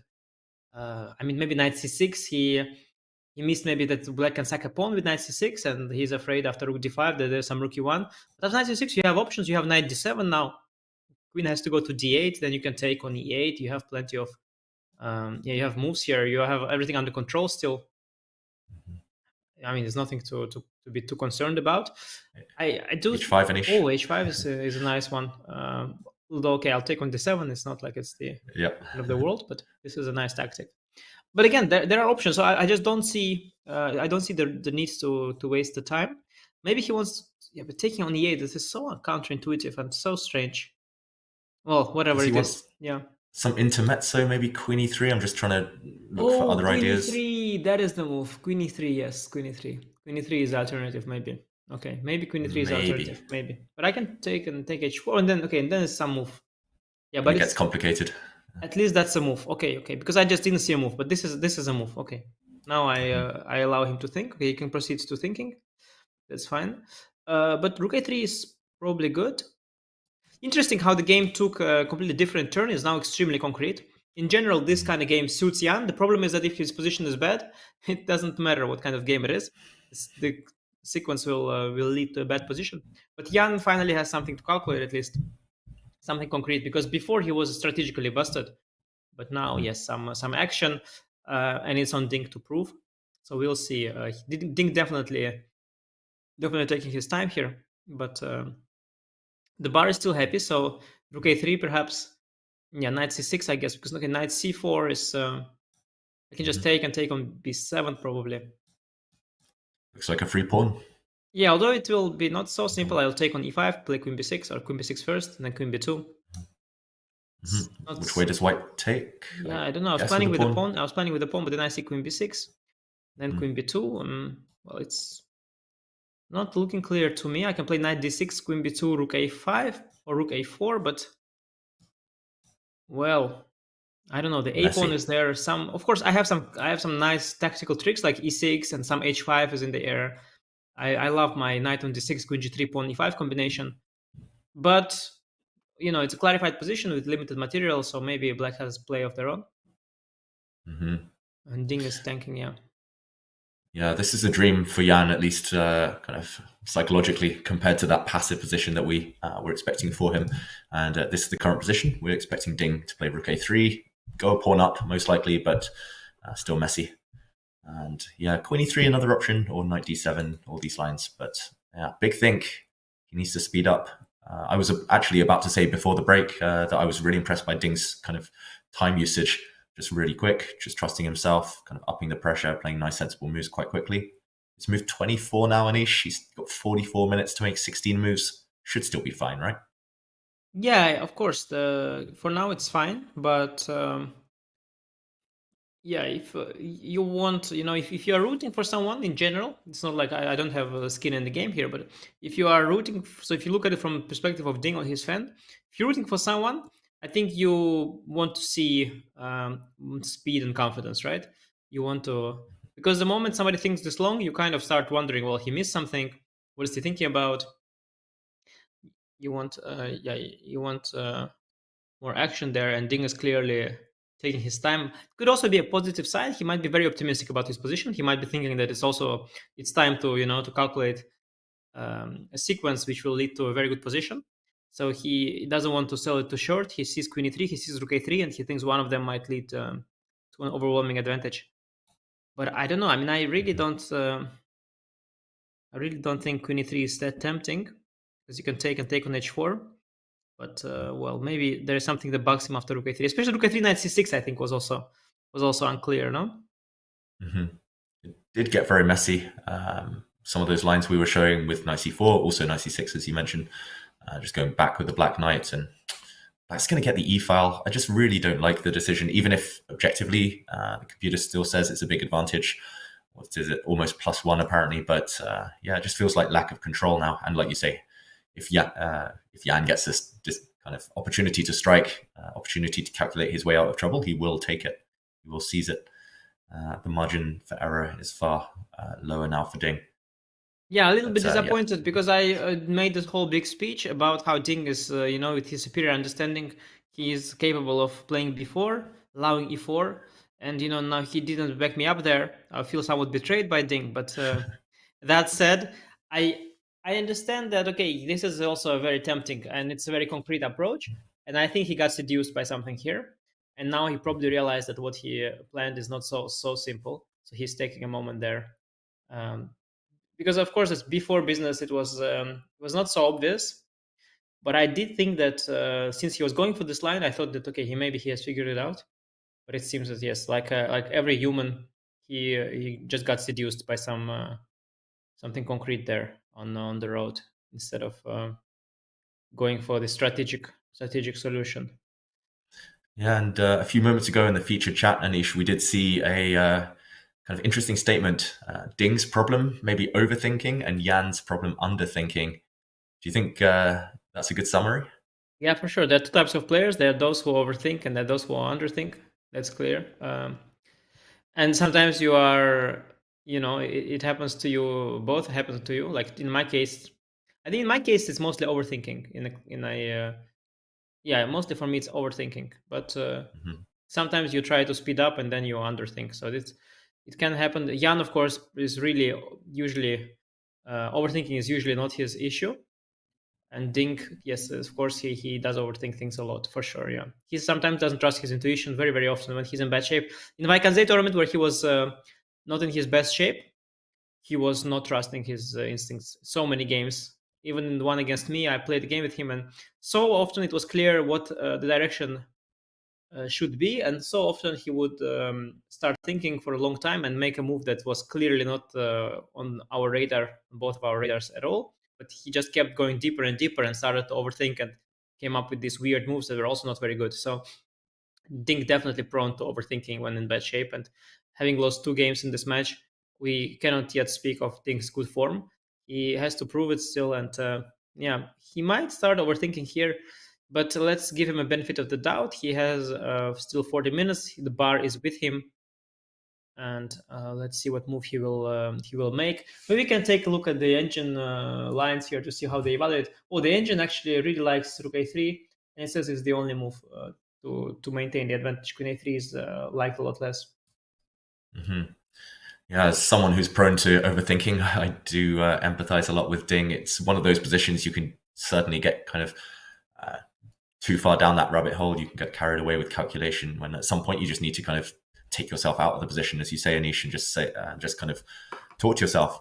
Rook a3, only move that kind of even hints an advantage or keeps the tension, keeps the ambition up. Everything else feels like black is able to simplify. And on the flip side, Jan, very instinctive. Is that just because he's been in great shape over the last couple of years, great form, playing quickly, Jan? That's who he is, right? Like he has also been playing a lot of bad moves very quickly. The game that he lost here, he also played it very quickly. The games that he lost to Carlsen in his match, where he was, when he was doing badly in the second half of that match, he was also playing very fast. So it's just how he plays. He just plays fast. Sometimes it's good, sometimes it's bad. But I guess it's just his pace. It's just how he always played and how he always will play. I think we could try to think along with Ding after rook a3, which he made. Fortunately, okay, he made the best move. I think knight c6 will come. I think it will come quickly. Because I saw the computer prefers knight c4, but I think that position looks very unpleasant. Oh no, actually wow. knight c4 quickly. Okay, that's the top choice. I don't know, knight c6, maybe something was wrong with it. But to me, knight c6 looked interesting. I don't know, maybe I missed something there. Yeah, commentator's curse strikes again, Anish. No, but it's a top choice. Knight c4 is a top choice. And we get that position we are, by the way, calculating. Bishop c4 is a must. dc4. Knight b7 is very tempting. Queen b6, knight d6, rook e5, d5, queen b2, and then rook a4, rook a5. We get the position that we were looking at. I like White's chances there a lot. But that said, it's a clarified position. So at some point there will be a concrete sequence of moves where you make a move, I make a move. It gets kind of forcing, and in the end of that forcing line, either White wins or it will be a draw. So it will get very concrete. But I think we are going down that line. I'm very excited to see what's going to happen there. Yeah, should we jump in and try to go as deep as we can, try to figure out what's going on in Ding's mind? Let's bring up the board, and like you say, it looks very forcing. I don't see any junctures. Yeah, really, I would. That's why I would also. We could also just talk about live for 2 minutes, because I guess that in 2 minutes we'll end up in that position on the board because the moves are absolutely forced. Yeah. So how's it going, David? I guess life is good. Thanks, Anish. Okay. How are you? I'm good, thanks. Okay, so it's bishop c4, d4. Yeah. He's going to take this pawn, surely. It's not 97. on 97 maybe. 97 is actually an alternative. Actually, 97 is a nice alternative, isn't it? One of these two jumps. Let's check out this one. We assume we'll see the other one, so let's allow that to play it's out. really not nice. The bar is like, no, it's horrible. Queen I guess C6? just queen c6. Yeah, I thought takes 95, but it doesn't give anything, of course. You just move the queen, and what have I achieved? Somewhere. Yeah. Or somewhere this rook else. looks a bit whatever, silly. Yeah. Maybe not this square, but yeah, Well, the let's rook see. looks a bit strange. Yeah, and the knight on e5 is not. We have achieved nothing. The rook is not doing nothing. No, of course, knight b7 with knight on d6, pawn on e5, potential for e6. Like there is so much, like that position. I would love it in a blitz game with white. After knight b7, queen b6, knight d6, rook e5, de, queen b2, rook a5. Like there's so much electrical potential there for white. Some e6, h5, like so many dirty tricks are there. I would love this with white in a blitz game. I can see some sort of a dirty chip or somewhere coming from a mile away, and I think black has to be extremely precise here to avoid that from happening. But in a classical game, especially someone calculating as well as Jan, he could avert the disaster, and if there is a solution, he could find it. Yeah, I think that's the key. Objectively, if there's a solution, then I think Jan will save this game. If not, then, as you say, it's so easy to fall into some tricks. White's super safe on the h2 square. No problems ever with the king. And meanwhile, queen and knight, we know how dangerous those are. Everything feels so loose for black. This is undefended. This is going to get hit. This queen, where does she go? Very unclear. I am wondering about like an endgame, queen b1, queen d3, something like this, if I can get it. But I guess can be rejected by white. Maybe this is the best bet. So many moves came to mind. I didn't see the endgame at first, but it's certainly interesting to consider. I was also thinking about queen c1, rook b8, rook b1 idea to try to go straight for the for the checkmate, which if it fails might backfire. And I see the bar says it doesn't work, but I don't immediately see why it doesn't work. Do you see why it doesn't work? Looks interesting, doesn't it? Rook b1, kind of a big thing. Yeah, but it's just one check. Let's say I continue pushing. Okay, rook b1. In. Okay, I guess I'll trade off here, and then I just need to move my queen to give my king some breathing space. Like queen g4, queen h1, king g3, let's say. Yeah, I just didn't see that queen move, but let's say maybe somewhere else as well. Queen f3, maybe. Queen f3 maybe even stronger. Okay. Yeah, just to attack this piece, and g3 is pretty safe for the white king. Okay. This is a good argument. Indeed, very often when you do this back rank business, it's just one check, and here is a good example of that. So this is not good. Queen b1, queen d3 is an idea. Another idea I had is I wanted to go queen b6, actually. That was my first thought. I wanted somehow to dislodge the knight from d6. And okay, I give you this pawn, but at least I safeguard my king for now, and I'm trying to discoordinate your pieces. Like, let's say if you go knight c4, maybe I can play queen c7, trying to tie your pieces to each other and make you put you in a very clumsy position at the cost of a pawn. And now you no longer have e6, h5 tricks. Now you have to worry about coordination. Wow, Ooh, Ding's what is h5? reached for his h pawn. Wow, You so can start with h5. Okay. What is that? What is the bar? Wow. The bar is okay with it, yeah? Looks okay. Yeah, not changing not things thrilled, too but- much. Okay, h5 Wow. is interesting. You include h5 and then you want to do the same. Hard to say. It's very committal, because the pawn on h5, it could potentially get attacked. So let's say you go bishop h7. But now, The there's bishop some h7 is not tricks. liked, yeah? So knight b7 or what? let's say knight b7, for example, the same variation we were talking about, improved e5? version. So it's an improved version, yeah, you claim. Because of what exactly? Some queen f3 or somewhere? Feels like an improved version. Let's say the same thing. Maybe it's not so different here, actually. Just Well, I queen didn't b2. know for whom it's an improved version. Are you sure it's an improved version for white? Because I got the bishop away from the e6 tactic. H5 pawn can potentially be exposed. I was guessing. I just assumed that Ding thinks it's an improved Oh, version. for sure. We can assume that Ding thinks that. But also, instead of bishop h7, maybe I can place the bishop somewhere like on d3 or something, Wow. where it's bishop maybe d3. more stable. Yeah, and you're saying, okay, well, you can take a pawn in some variations, but black will get active in return. Yeah. That's what I'm hoping for. I'm ready to give you the. I don't even see how you take it because I have some rook e1 counterplay there. at the end of the line. Bishop d3 looks optically like the best move to me, but it's a very concrete position. So let's see why the bar doesn't like bishop d3. We are unable to guess a single move here because it's so difficult, so concrete, and the points, like the disadvantage of each bishop move will be revealed many moves later. So we cannot see it, you know, with a horizon as humans. We cannot see it so far ahead. Bishop d3 looks, I think Jan will play bishop d3. Bishop d3 looks the most sensible to me. It is a very Jan type of move, bishop d3. Yes, very. Bishop also stable there, you know, it's like defended by the bishop h7. The problem with bishop h7 is that I'm afraid somehow of a back rank now.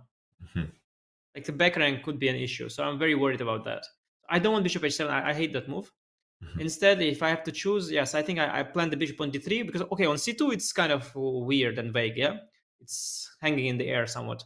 But on d3 it's nicely protected by the pawn. I think bishop d3 will eventually come, but Jan will, of course, have to calculate the consequences of all that. Yeah, we talked about Jan being impulsive sometimes. This is a position he has to sit and calculate. It's so crazy, so many options. Yeah, I was also wondering... Yeah, it's difficult. I was wondering if he could take this and then go like queen e7 or queen c6. Yeah, but that AGGF looks very sus, but maybe it's possible, actually. Somewhere, queen take, and take this knight, but yeah, it feels very shaky. Yeah, if you take this pawn, there'll be some check, and white is cashing in before black is ready. Not quite. Wait a second. Is it possible to go like HGFG? Because the bar is kind of acting weird. So could I go queen somewhere and then trap the knight, sort of? Wow.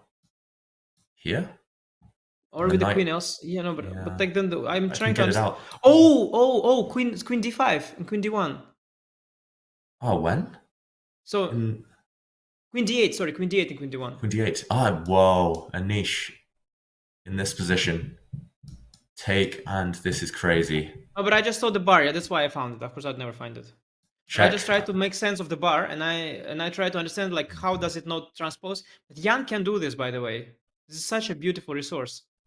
He's capable for sure. Oh yeah. Oh my god, this is it's actually a blunder by Ding. What he did, he actually blundered this.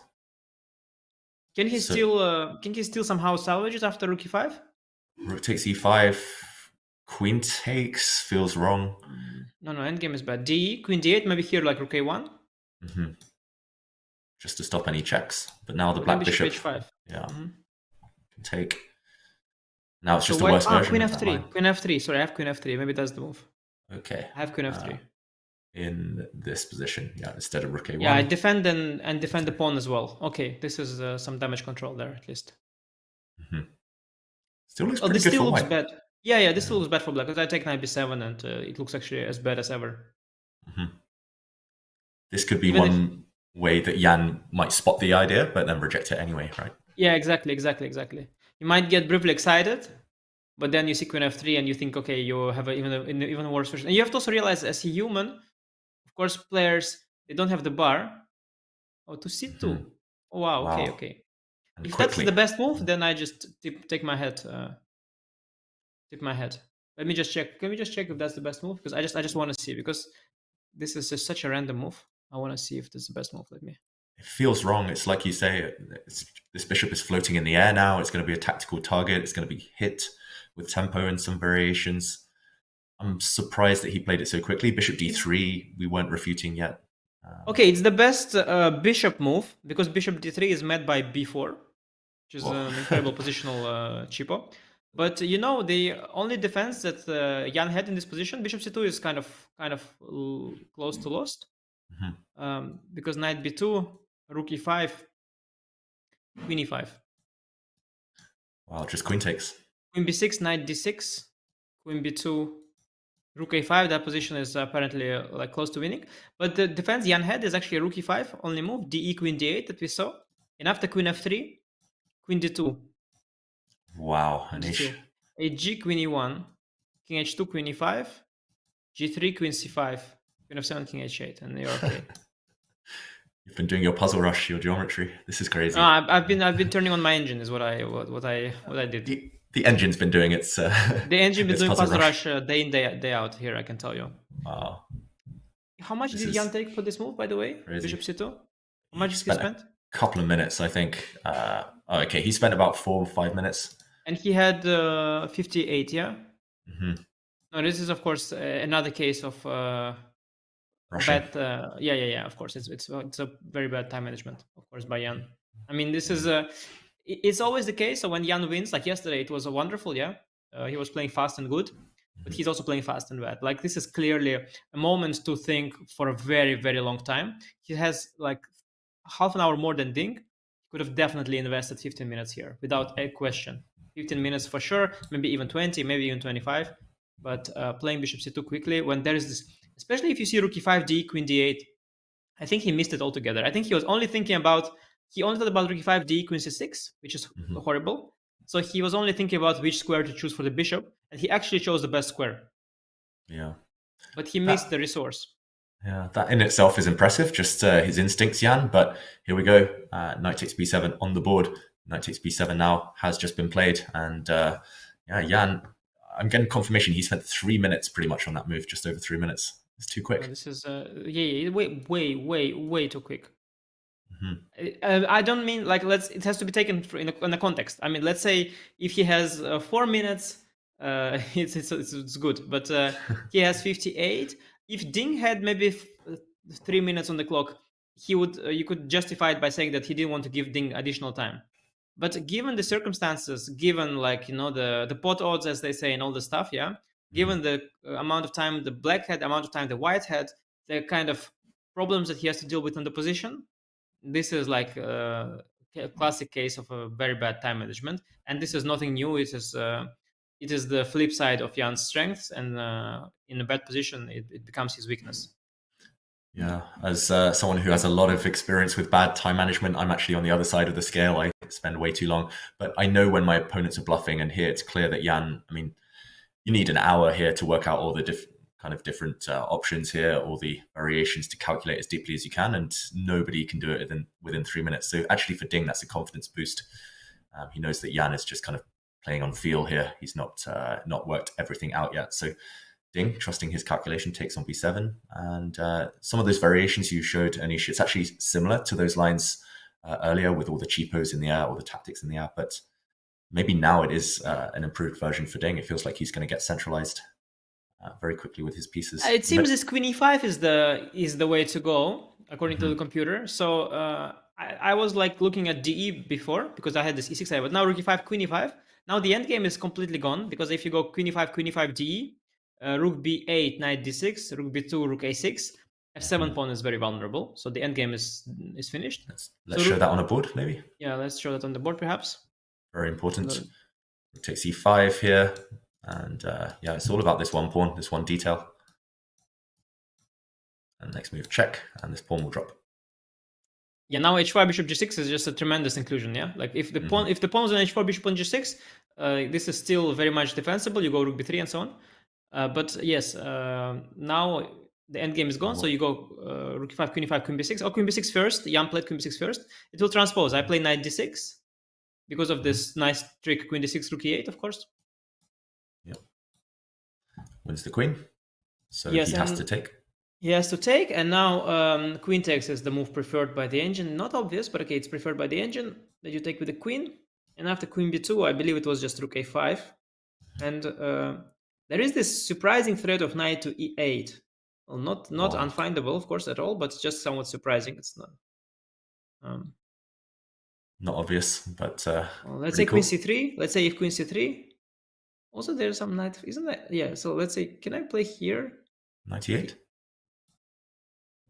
I don't know why the bar is that. Yeah, is 98 just, the bar is staying all the way, yeah? Yeah, this is winning, yeah, here. F6, for example, just, or maybe there's something even better. Maybe you flick in a check first. But how can this just, rook takes e8, okay. So queen d5 maybe, yeah?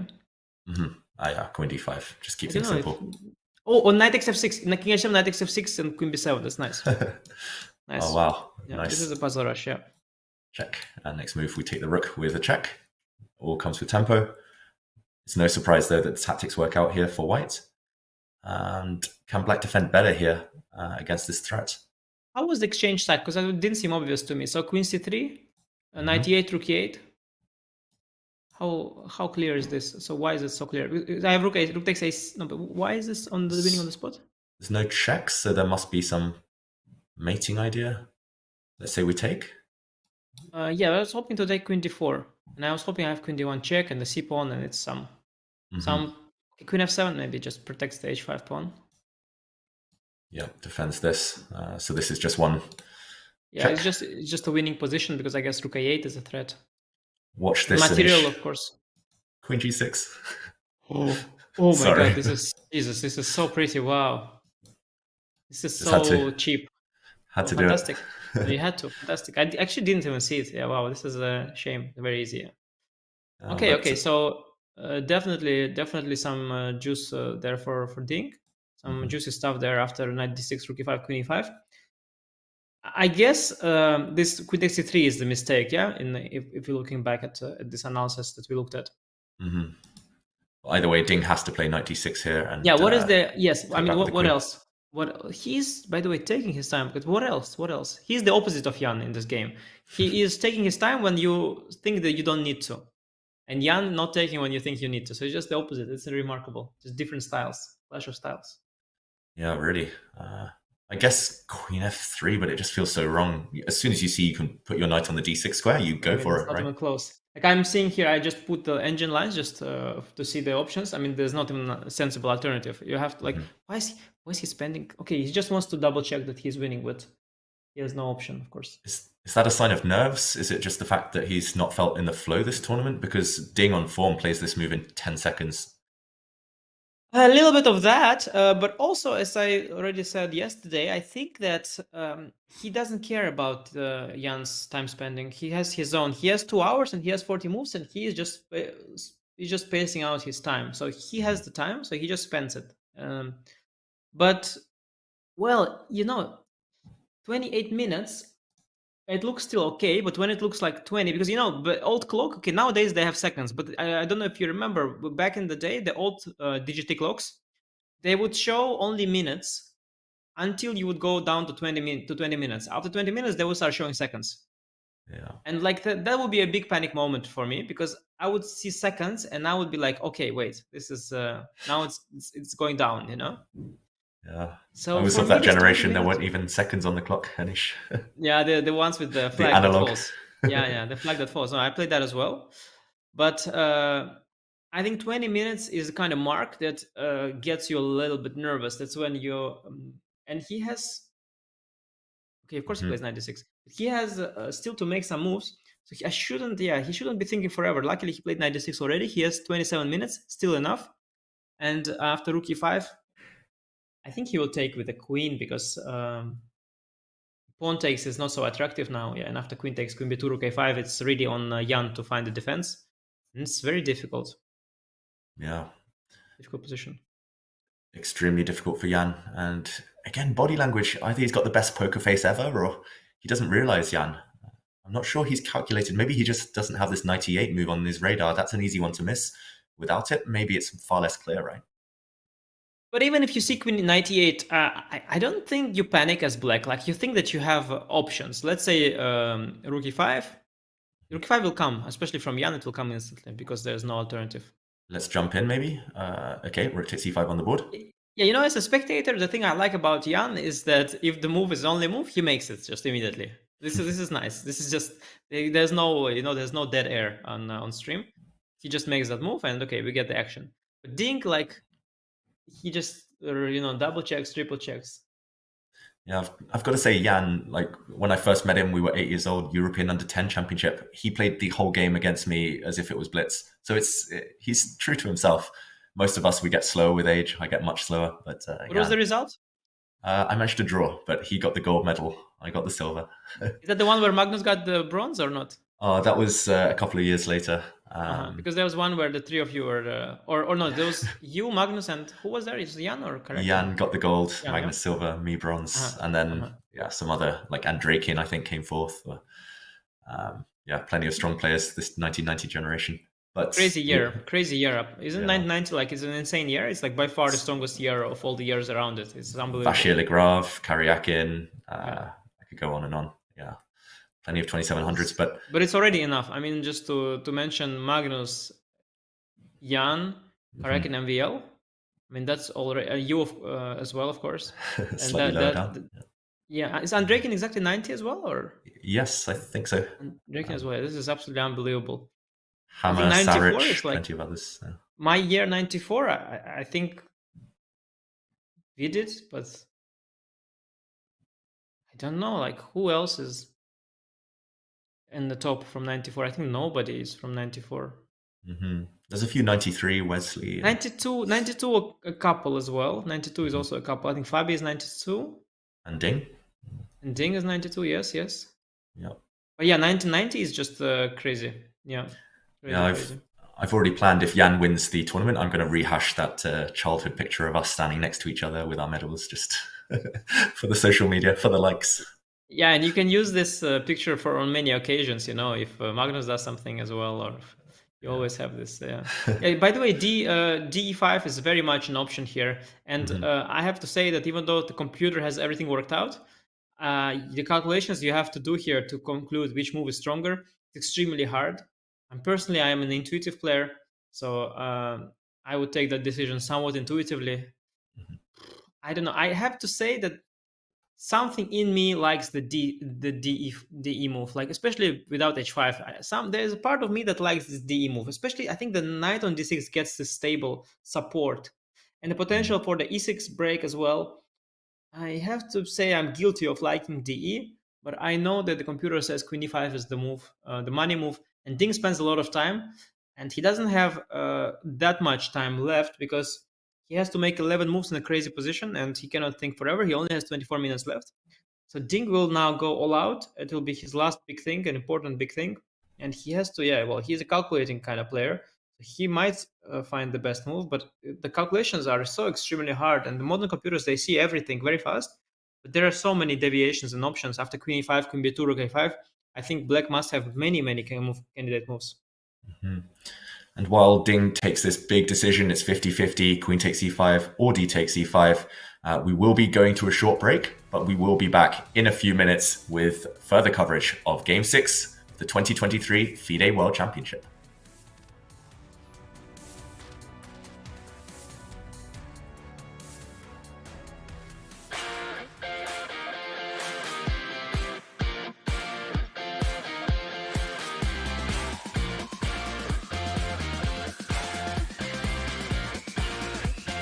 I do recommend Meetup to a lot of my friends that are looking for different things. Wine tasting, movies, book club, meet a lot of new people, a lot of new friends, and it will make you more social.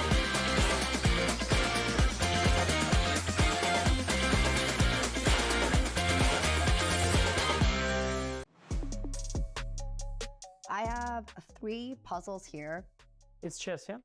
Yes, it's chess. No, we're gonna go. Oh, but suddenly, there's like some kind of triangle all over the place. Oh, okay. Yeah, no, okay. Word of warning, I'm not the fastest. So here is the first one. Oh, okay. Okay. So F2 check. Yeah. Rook A takes F2. Queen G2 check. Rook takes G2, knight H3. King H1, rook takes F1. Rook G1, rook G1. Wow. Is there like a mate anything? Okay, 1 second. Yeah, I think I have solved it already. Like F2 is the answer. Actually, I didn't have time to calculate King takes F2, which looks, at the very least, I can just take on D3 and on F1 and I'm material ahead. And there is also Rook F2 in the end, so it's just checkmate. But of course, the point is after Rook, doesn't matter which Rook takes on F2, then there is Queen G2 check, followed by knight H3 check, and Rook takes F1 checkmate. Or Rook G1, Rook takes G1 checkmate. Okay. Okay, I did or 10 seconds. Currently blind. All right. Your 10 seconds is up. Harder than the... Yeah. I just got it while I was singing briefly. Yeah, so it's obviously F2, and then Queen G2, Knight H3, and Rook F1. Wow. Okay, so you're... there's also Rook F takes G2, but same thing, yeah. Yeah. Rook F takes F2, Queen G2, Rook G2, Knight H3, King H1, and then Rook G1 spade, but yeah. Check. Black to play and win, or what? Yes, black to play away. No, I think I got it right. Takes. I don't know, because I didn't find the mate. So dumb. Well, you're good. You're good. I'll make a move. Knight E2, yeah? Unfortunately, the move is not knight E2. Yeah, same thing. I can find the mate. F2. Rook takes F2. I need the warm up. Can we try it again? That was Different warm-up. position. Yeah, I need the warm up.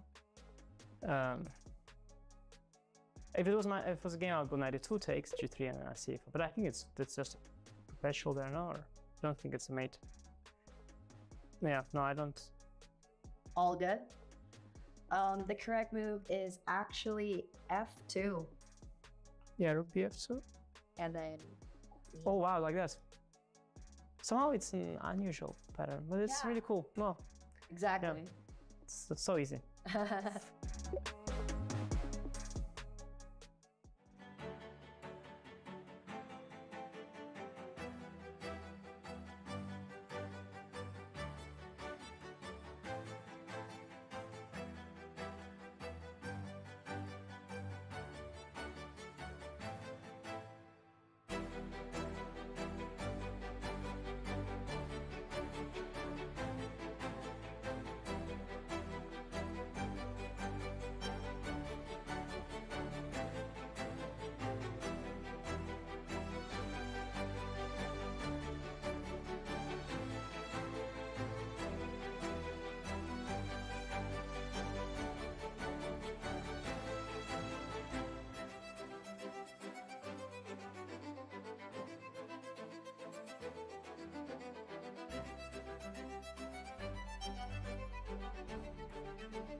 Hello and welcome back to Game 6 of the 2023 FIDE World Championship. We currently see Jan Nepomniachtchi in his rest area, potentially in big trouble on the board as well.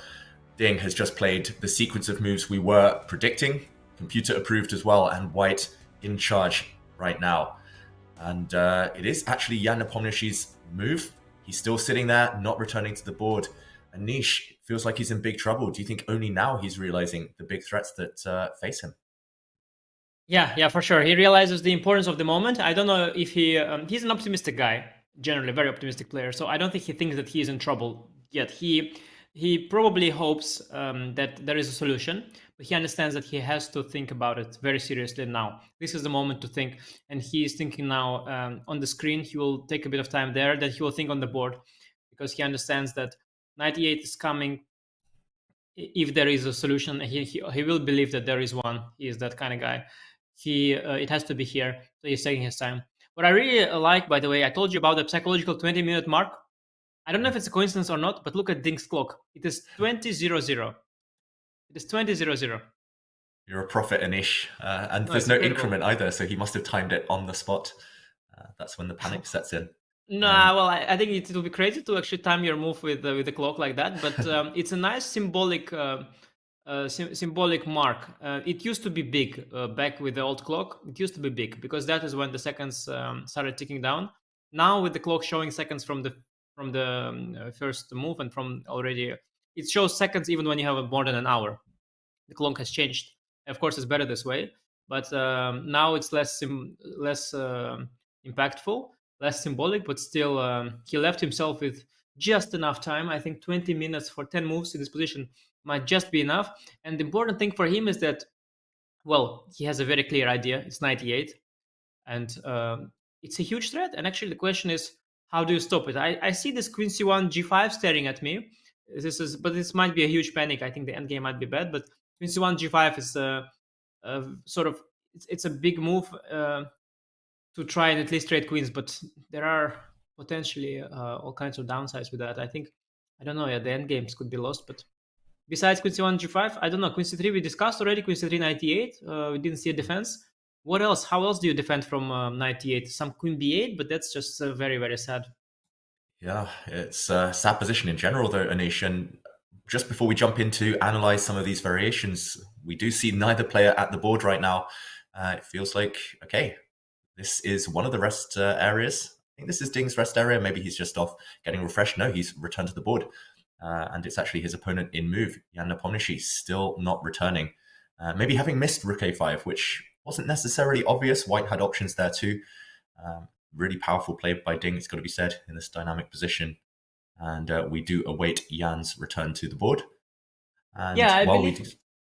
Sorry, yeah, no, sorry. I wanted to say that I believe that Rook A5 is not, of course, the move that he would have missed, because this is just the natural move. I guess what you meant to say is that he probably missed the 98 threat, or he had underestimated that, because that is a bummer. And 98 is something that, that is definitely a question that you'll need to answer. And I think I noticed it before. I don't know if it's always the case, but I think Jan usually thinks in a resting area when he has missed something and when his position is bad. This is what I recall from the 2 matches that I have observed. I think this becomes a pattern.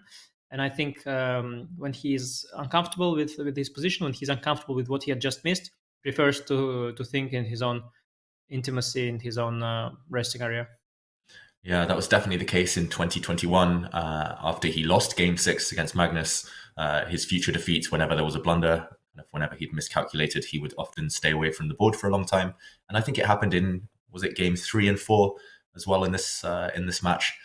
He did that a couple of times after missing Ding's replies. And clearly right now he realizes he's in trouble.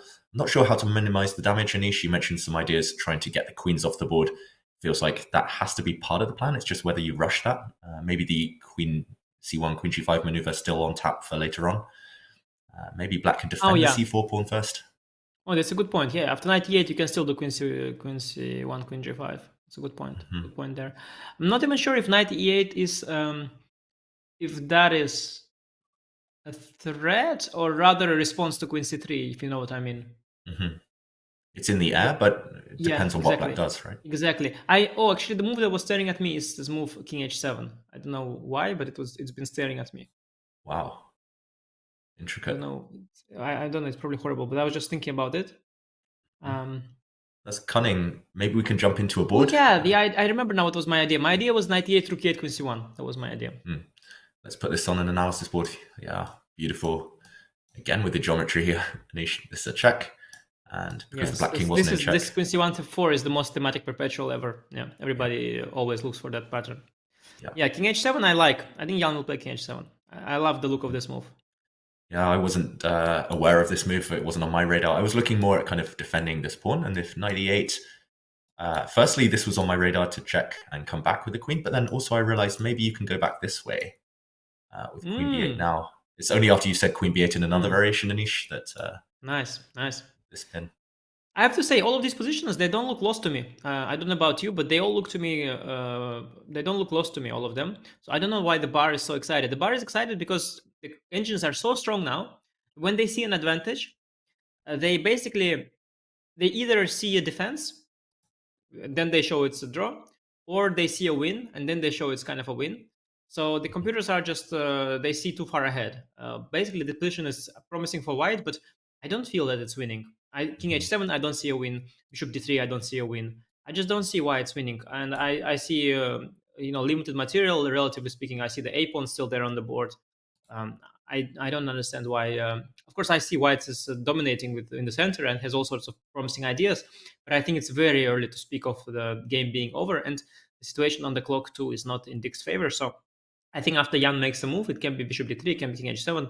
I think it's far from over, and I think Ding has a lot of work ahead. Here. Yeah, I completely agree. I think Jan now is realizing there are concrete issues. Maybe when he saw this position from afar, he thought he could simply capture this pawn. He's realizing now that's impossible, but still plenty of resources. Long term, yeah, I wonder whether this d pawn might decide the game as well. This passed d pawn, it could start motoring up the board in the next few moves. If Jan can get the queens off, maybe some element of safety there. But yeah, he needs to defend this pawn, somehow keep his a pawn alive, and make sure he doesn't get checkmated. So it's kind of dual or triple purpose next few moves.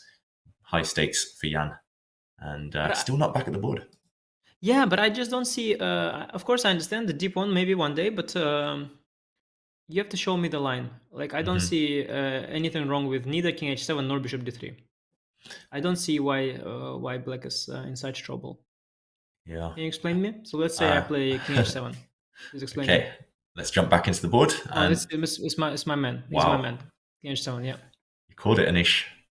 On the board now, king h7. And just to point out, white can take this pawn, but now black, I guess, has time to take on c3 simply. Is there something better? I think c3, yeah. That's probably the one I take. This. Yeah, and white suddenly has no threats. This king... safer than it looks, at least on h7, on this diagonal protected by the bishop. So knight takes f7, not too tempting. It was around here that I was thinking d5 maybe, Anish. Yeah, because knight f7, just to finish that point you were making, that after knight f7, you won a pawn, but you haven't gotten closer to my king. Wow, so quick move.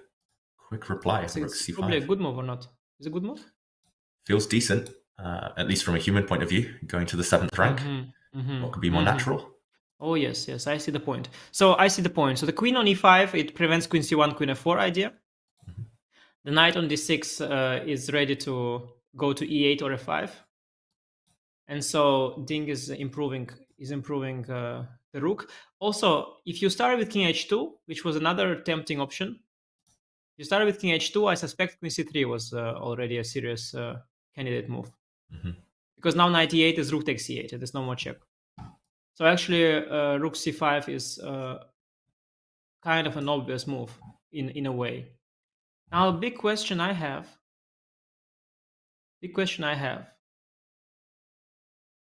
Okay. I have a few. It's the type of position where there's hundreds of questions. Yeah, I have a few. So my first question probably is, what about a5? Because you let my a pawn, like you released the rook from a5, or it was blocking. Now I guess a5, a4 is too slow, but let's try it. So rook c7. I think you got to go for mate, right? Yep. So for me, it's now maybe enough to trade queens under any circumstances, and then I will push the a pawn. So what about queen c1, queen g5 here?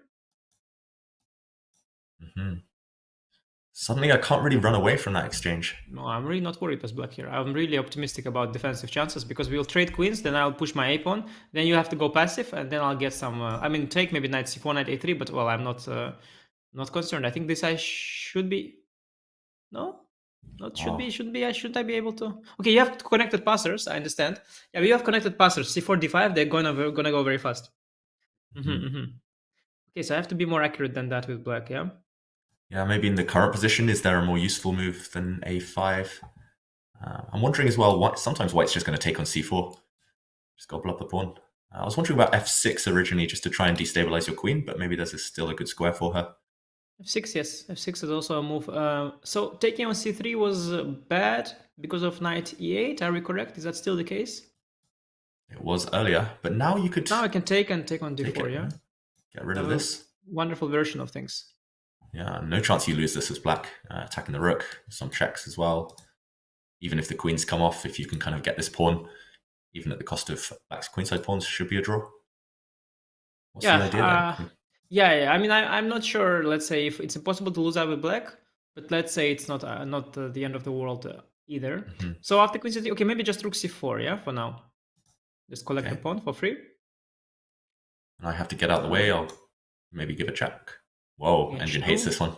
Yeah, but okay, let's make moves. I mean, okay. Bishop And d3, rook c7.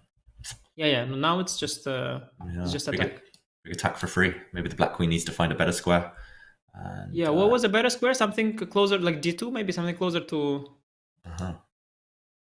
I'm not sure why this is such a big change, but I think maybe after rook c7, maybe it's something to do with f6, and then queen d1, queen h5. If I take, then...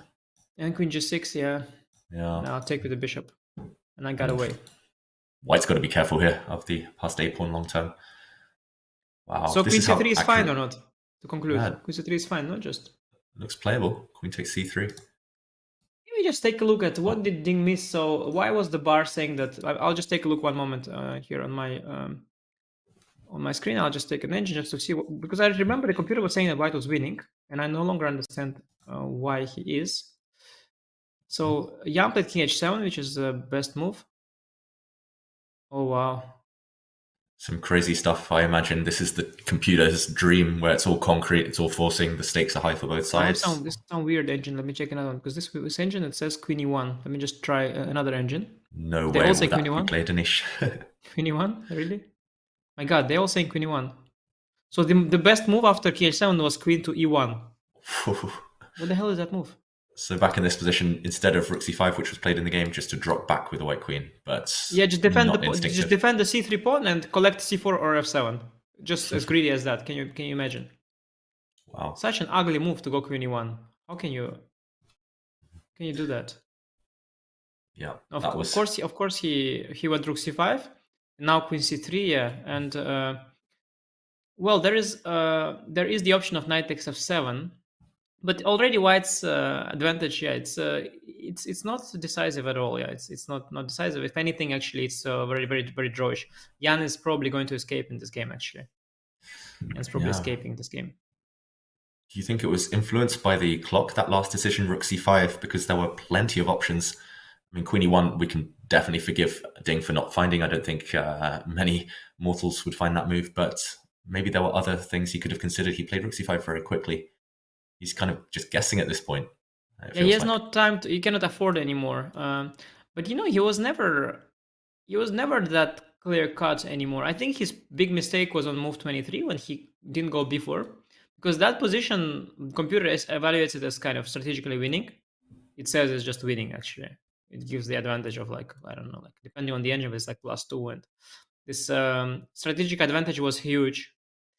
After this concrete sequence that he initiated, the advantage was no longer this big, and well, he had sort of a winning advantage after queen e1, but it's really difficult to make that move, and it doesn't seem so winning to me. And after rook c5 already, yeah, instead of queen e1, there was no other move. Rook c5 was the second best. Mm-hmm. Rook c5, queen c3, it's already okay for black. So it seems as though it was never so easy, and I think given the time situation, Jan will now compose himself and find all the right moves, and probably he'll escape here, slipping away from Ding. Ding's problem here as well is that queen takes c3 is the first thing black will calculate. Jan's very direct, very concrete, and if he sees no issue with that one, he's just going to play it. There's nothing else he needs to even consider. Of course, maybe a5, other moves you mentioned there, Anish, but queen takes c3 if it works, and it seems to do so, then it's going to be on the board. It's the first move you calculate. I mean, I just forgot about it for a second there, but of course, it's the first move you calculate, because now after queen c3 knight e8, you have a much better version with black than a move earlier, because even then you wanted to sack the exchange, but now you can sack the exchange in a much better version, because after rook e8, queen e8 is no longer a check. You had already stepped out of the check. Yeah, no, I'm not optimistic here for Ding after queen c3, because a lot of options, but all of them seem very vague to me. This knight f7 move was computer's preferred choice. Maybe it's the best, intending rook c7 later, keeping the tension. Actually, maybe still asking some questions. Yeah, maybe knight f7 is actually the best move. Yeah, I've got to say though, I want to praise Jan just for finding this king h7 move on the last turn. I think that one, very difficult decision, not easy to kind of take a timeout in such a wild position and just play a quiet king move. But now all the tactics seem to, or at least the kind of immediate term tactics, they all seem to favor black because there's no checks with tempo. And yeah, like you say, white will still find a way to play on. I'm pretty sure Ding will play knight takes f7 if he sees nothing else. And it's not easy. You still get nervous as black. It's a very exciting position, in fact. It is going to be a very exciting phase now. As I would hope that both players would have less time for even more drama. Whoa, not queen takes c3, I think. He gave a check instead. And king h2 immediately. I think this knight, I think with c3 knight f7, the longer I looked at the position, the more worried I got, because rook c7 was coming, and you didn't have any checks. So I think Jan is going for the queen g5 idea, maybe. But I don't know in which, but wait, cannot do it right now. This could be outrageous. Oh, f6, okay. f6. Yeah, you mentioned that move at some point, didn't you? Yeah, I mean, just to try and kick the queen away. Obviously, white's queen has to keep an eye over this f4 square. Otherwise, this is g3, yeah? Only, is g3 is the only square then? Feels that way. I'm wondering whether you can get away with kind of meeting this check with marching your king up the board, but that feels so wrong. So brave. Wow. So brave. Foolhardy, potentially. Yeah, so queen g3 looks like the most stable. Keep the king protected. Doesn't feel like a gain for black. I don't know. I have, threat of knight f7 was there. So I got rid of that. I removed my pawn from f7. And after rook c7, I have queen g5. So after queen g3, I don't even see your threat. I don't see your threat. This is true. Maybe I'll just take your pawns if you let me start getting greedy. Yeah. Yeah, I mean, it's difficult for me to... Okay, he plays this. You have to play queen g3, of course. It's difficult for me to understand if the bar is... yeah, so the bar likes queen g3. It's kind of hard to understand why white is winning. Is that because we just collect the c4 pawn? Is that why white's winning?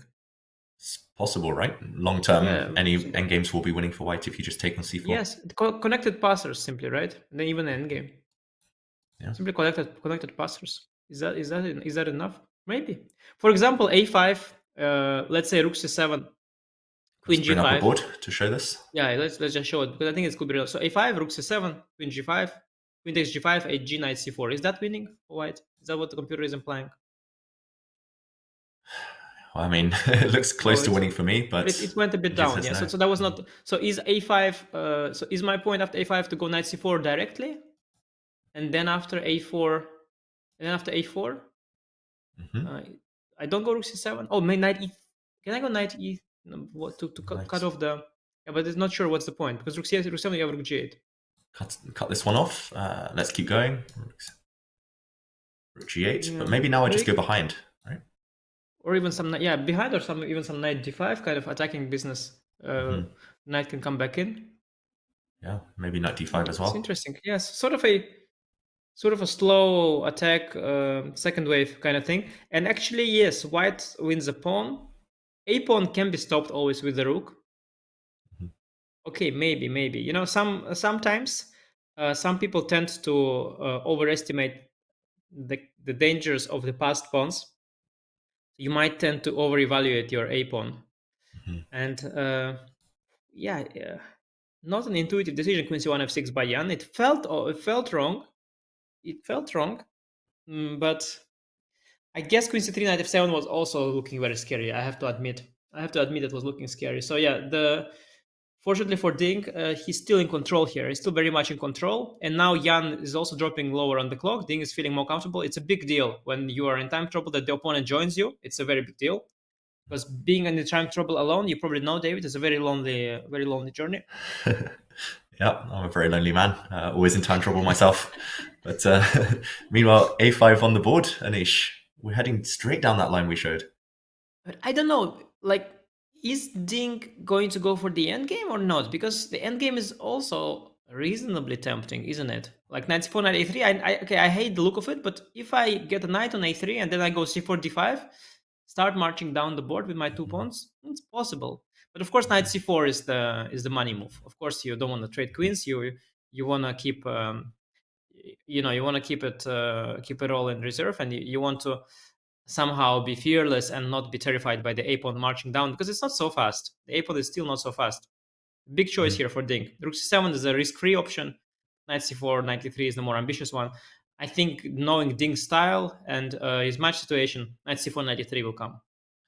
Yeah, and we've talked about Ding dropping a bit low on the clock. He still only has 6 moves, though, to make to move 40, where he does get an extra hour. So 6 moves in, 17 minutes should be fine. And here would be a good moment to spend maybe 5 to 10 of those minutes, actually, because it is such a key crossroads. No, I'm hearing the instincts of the time trouble person. 10 minutes here, spending more than half the time. It's fine. Well, this is David, a critical moment, Anish. No, David, this is not how it's done, please. To be fair, I rely a lot on increment, and in the World Championship, they don't have that luxury at the moment. So maybe that's a bit optimistic. But you are right. I forgot to look at the move counter. It's already move 34. I didn't realize that. And it's move 35 now for Ding. I didn't realize how close we got. The last few moves, at some point, the sequence was very long and forcing. Remember, with the moment he went rook b3, then actually like the next almost 10 moves were almost forced. So he got a lot of moves in there. And now Ding indeed should spend time. Yeah, I think 5 minutes is okay. Okay, if you want 10, I give you 10. But there might be more decisions to make in the next 5 moves. But this one is the key, yeah. And I think intuitively, and like everything screams for knight c4 instead of rook c7. I mean, honestly, rook c7, knight c4, knight e3, that's a little bit miserable. It's safe, and it's an attempt to play for a win without risk, but it's a little bit miserable. And of course, the instinct of Ding is to go knight c4, knight e3, block the queen, then go for the attack, rook c7, and try to go for the kill, and only go for the endgame once it's completely winning. Yeah, this black queen really living a miserable life, actually. I can't blame Jan for going for this too much, but again, it feels a bit like he's rushing these decisions. A5 as well. There were options. He did spend his time, but I think he just this queen c3 knight f7 position. I mean, I can imagine he didn't like it. You know, it was also not. It was not solving the problems. Like queen c3 knight e8 was bad, but queen c3 knight f7 it kept the initiative going, and I think Jan didn't like it. He saw some issues with that. Rook c7 was coming. He wanted to protect this f pawn with a tempo. Send the queen back to g3, and he thought, okay, rook c7, I have queen g5 always. So I can sort of understand where he's coming from. Understandable mistake, but yeah, not the computer precision by Jan in this game so far. Definitely not. Yeah, and that's the key question. Will Ding show computer precision? Knight takes c4 is obvious. Maybe we can jump into a board here, but knight e3, you do have to weigh up, right? It's maybe that move is the tricky one. Knight takes c4, and because after a4, rook c7, I think rook g8 is not as tempting as queen g5, is it? Mm-hmm. And if you can get the queens off, you should. Yeah. No, Ding is. It's difficult. I could easily see a strong player go for this endgame. I could easily see that happen. Even the endgame, by the way, it will still be it will still be a question. Maybe you will win the endgame. I don't think the endgame is easy for black. Knight a3 and push c4 d5, and okay. I don't know. I don't see if you ask me, I would think I have good winning chances. Because if you go bishop b3, you don't have the counterplay with the rook. If you go bishop d3 with the idea rook b8, after rook, I go c4, rook b8, rook a7, and I don't see how you necessarily. Sorry, maybe I just go d5, rook b3, d6 as well. Just more direct. It's a question. It's a question. Yeah, maybe bishop f5, but well, at some point the c pawn will join. Knight b5, rook a7 will happen. Yes, both options very tempting. Rook c7 as well. Rook c7 as well. But I think knight c4, starting with knight c4, that is nice. I hope for Ding that he will find that. Or choose that rather. There's nothing to find. There's just something to choose.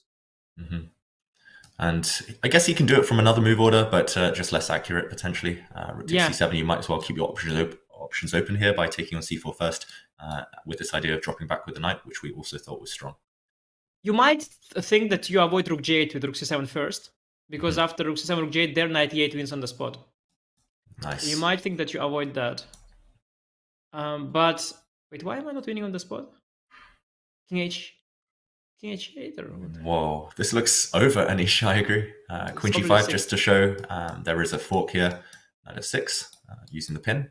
So where's the defense? King h8 maybe, or basically that's ridiculous. Wow. Ridiculous.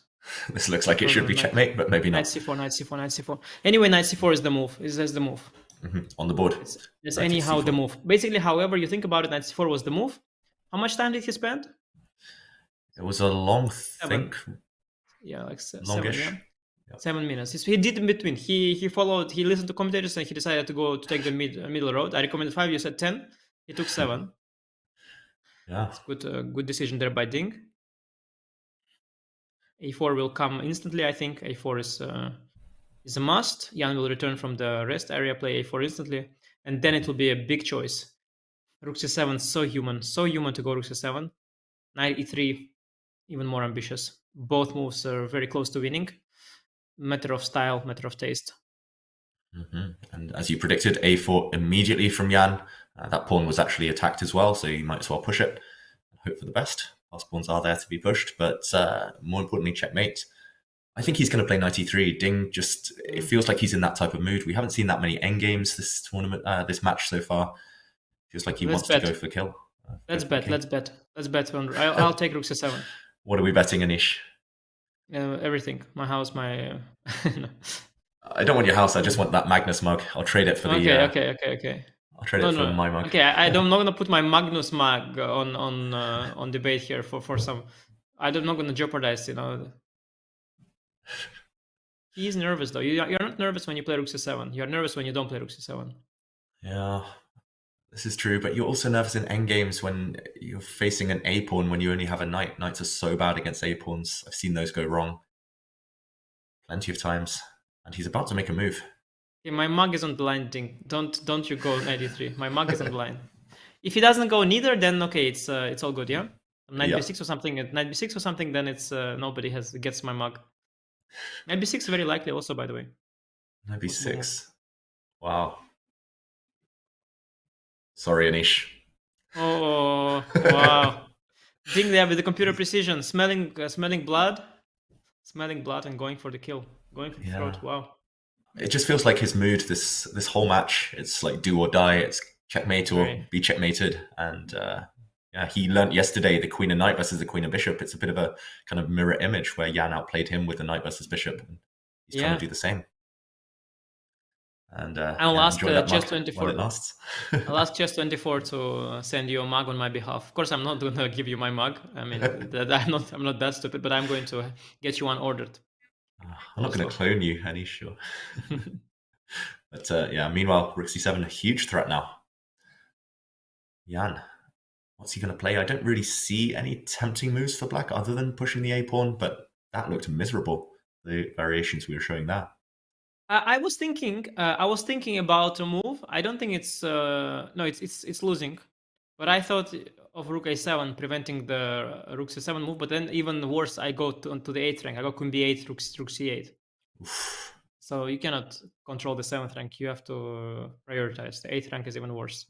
So yes, I guess you push the a pawn. I guess rook c7. You go rook g8. Jan's in his rest area again. Just feels like he doesn't want to come back to the board when he knows he's in trouble.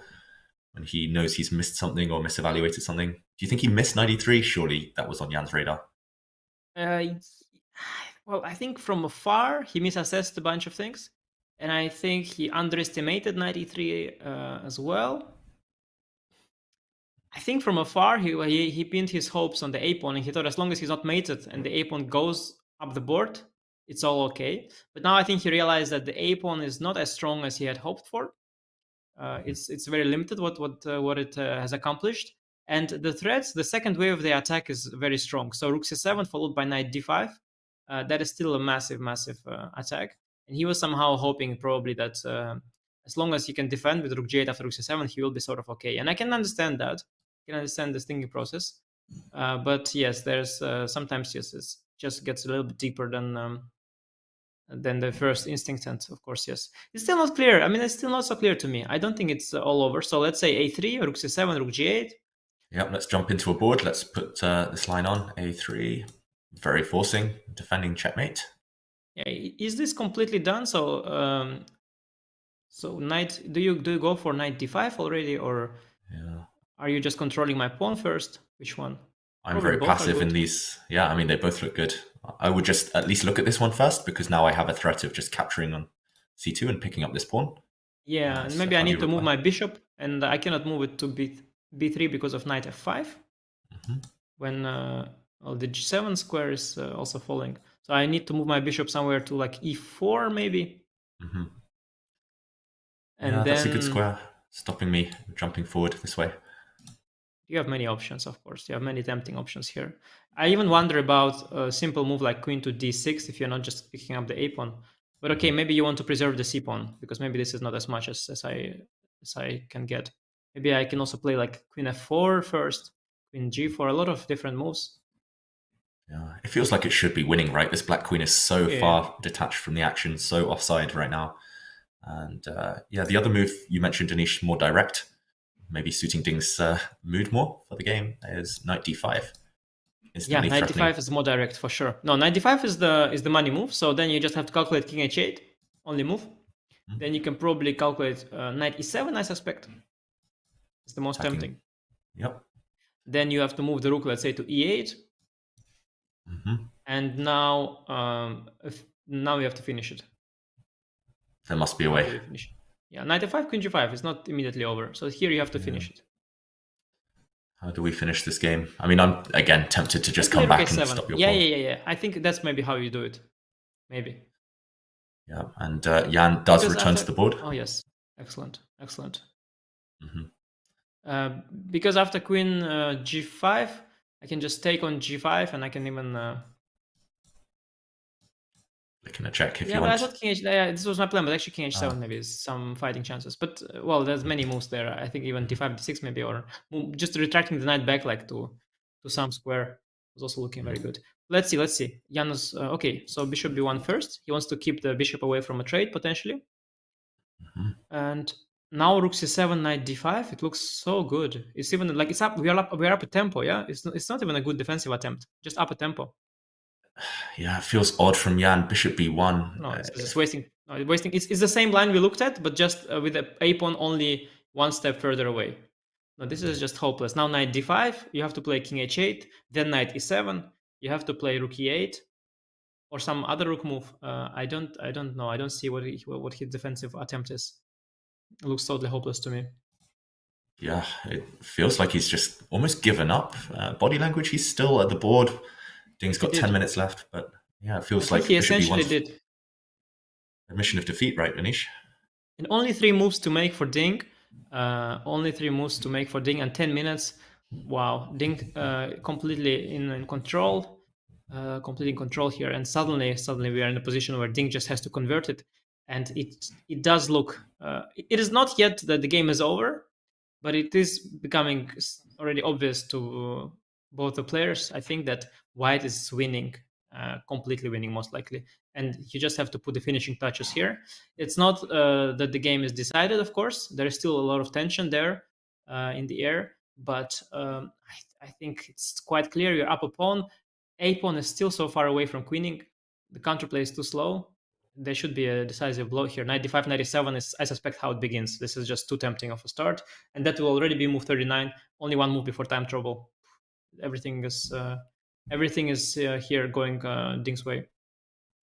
Yeah, Ding doing his thing. And knight d5, looks like the best move. I guess the idea behind bishop b1 was to prevent the white rook from moving for now, because the c3 pawn is on prise. But yeah, just move the knight out the way. Looks straightforward. Yeah, does it feel like a repeat of yesterday, just with colors reversed, just with roles reversed, Anish? It's a bit like yesterday. Jan was winning. Yeah, I read someone mention that interesting fact that so far all the games have been one-sided, but not for the same player, which is very unusual. They've always been one-sided, but Jan won 2 one-sided games and Ding won 2 one-sided games, which is very weird because you have one-sided game if you are much better, you would think. But I think that comes because they're very asymmetric and they're of equal strength with very, very asymmetric strength. So certain positions Ding is superior to Jan. Certain positions Jan is superior to Ding, and so like you get these weird one-sided games by 2 different players, and yeah, well, maybe also they are both not defending the best way so far, but they are attacking in the best way. That's possible. That's possible. I once had, when I was a kid, I had an interesting small training camp with Vichy Anand, where we played training games, and all the games were the same, in a sense that one side would win very easily as well, and it would be different. Sometimes he would beat me, sometimes I would beat him. And I remember also Kasimjanov was there. He was also, he was like, this guy said, guys, it's so weird. You are both not fighting. It's just like one wins on the other wins. Very weird. It happens sometimes. It happens. And in this match, it's so far it's the theme of the match, but it makes it only. I mean, it makes it very interesting because it's such a close match.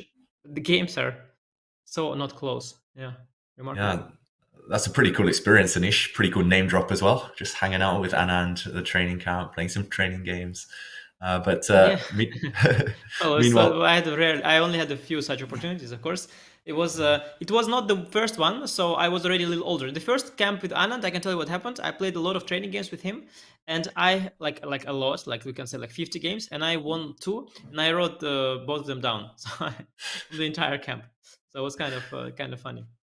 Yeah, chess players, we don't remember our losses. We remember all the victories, though. And meanwhile, talking of victories, I did see in the featured chat just a few moments ago, I think from Bigfoot, that this is the first time the London system has been played in a World Championship. And it looks like it's on course to have a 100% record. Impressive. The opening choice, just inspired actually from Ding in hindsight. Yeah, how low have we fallen as a game? How low have we fallen? The new low reached in the World Championship matches, guys. Though I must say I am surprised because I think Magnus did a bunch of trash in his World Championship matches. He played the Trompovsky, he played also the Kole, d4, knight f3, e3. And Magnus could have definitely played the London at some point during his dynasty or whatever Ding Liren calls it. He could have definitely thrown in a London or 2 there, but he never did for some reason. But yeah, he's going to regret this. Somehow, I think what Magnus always expected, he expected his opponents to be better prepared than they were. Because we see here Jan is very well prepared. Somehow, Ding keeps getting opportunities. And I think Magnus he was playing all sorts of weird ideas in all his matches. He was too much in his own head, probably, trying to be too deep. Because just playing the London, just playing, like c3, bishop out, castle, rook e1, knight to center. Just make normal moves and you just can win a game. I mean, no needs to do anything strange. Just play normal chess and win. Magnus was also capable. Yeah, that's what he does in tournaments. But clearly players do adopt their strategy for World Championship matches, for better or worse. Sometimes you just need to do what you know best. And Jan, meanwhile, playing a3, pushing the a pawn.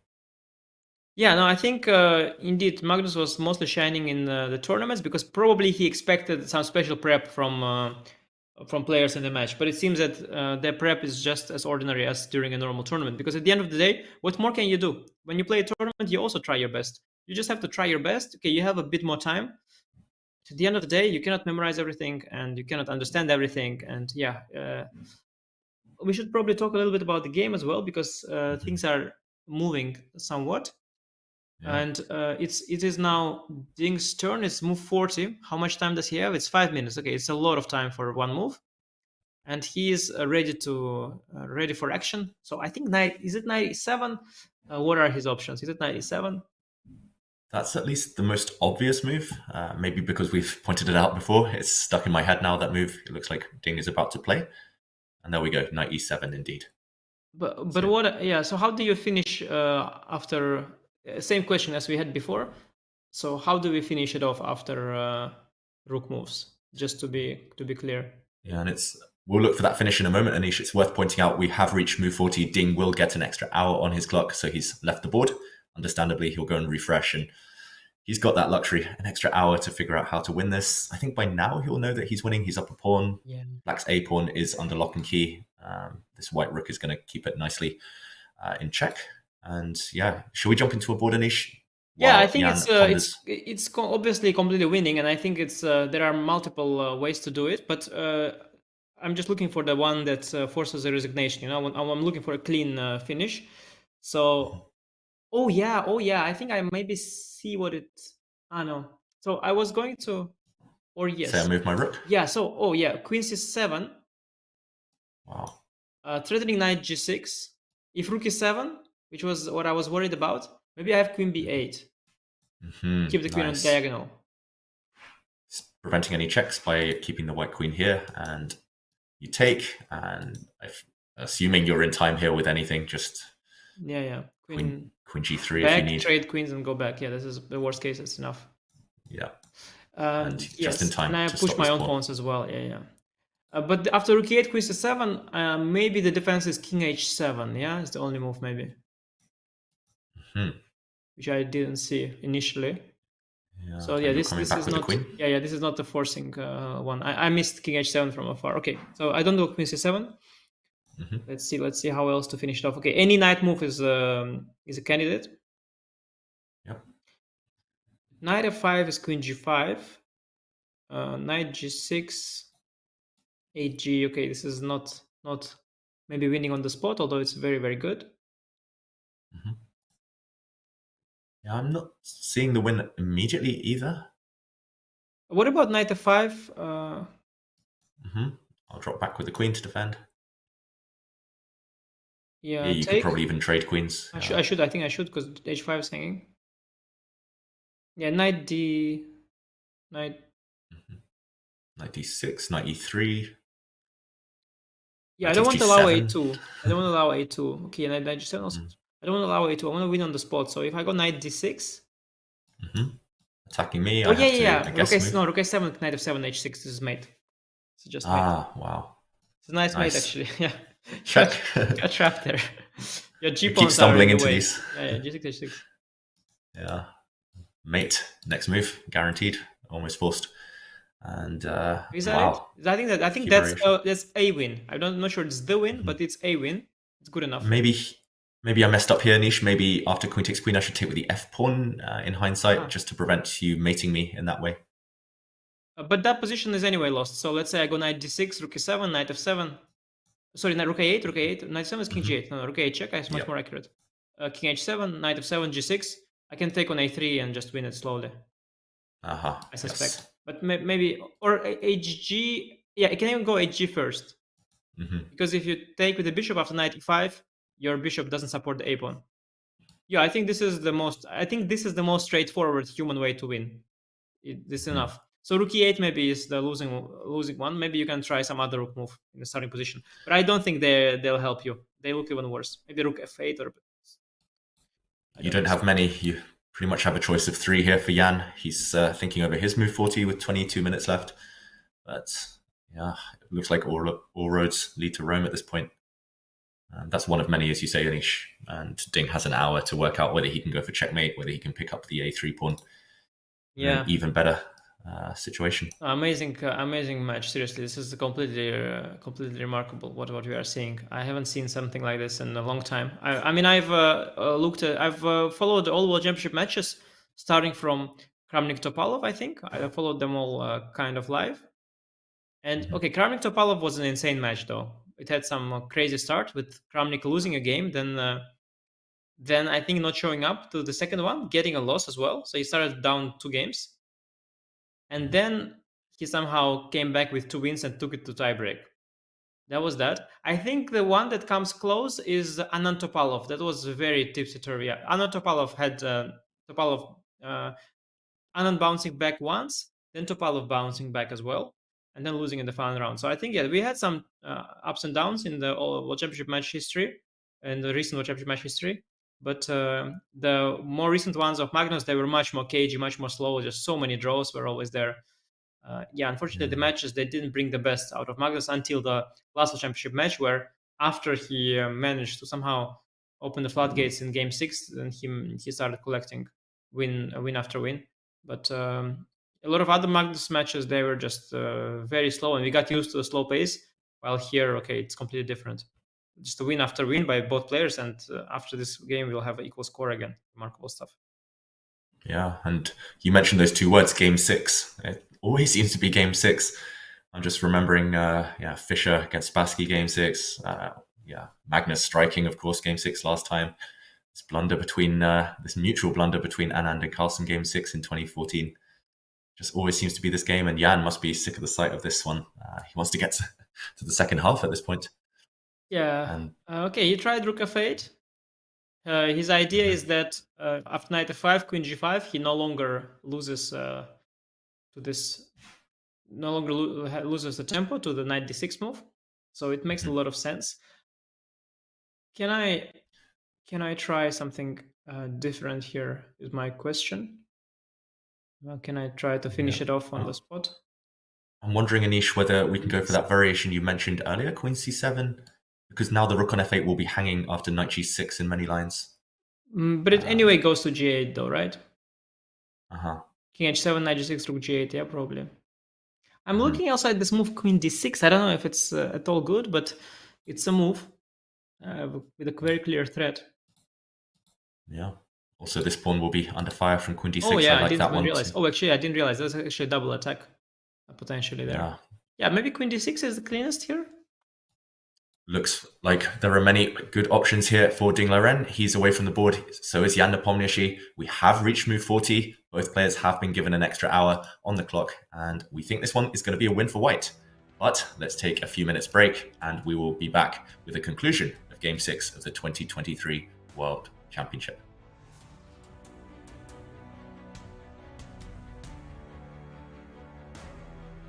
What's the best way to follow any chess event, from the World Chess Championship to the Candidates, the Speed Chess Championship, Title Tuesday, and so much more? Chess.com/events has all of the top chess tournaments played both over the board and online. Analyze and review games from the world's greatest players with live commentary, cloud analysis, Opening Explorer, and table bases. Find all the key event information, including schedules, prizes, results, news reports, player bios, tiebreaks, and more. Even compete by voting for your predicted results. Explore chess.com/events today on web or with our iOS and Android apps and experience chess like never before.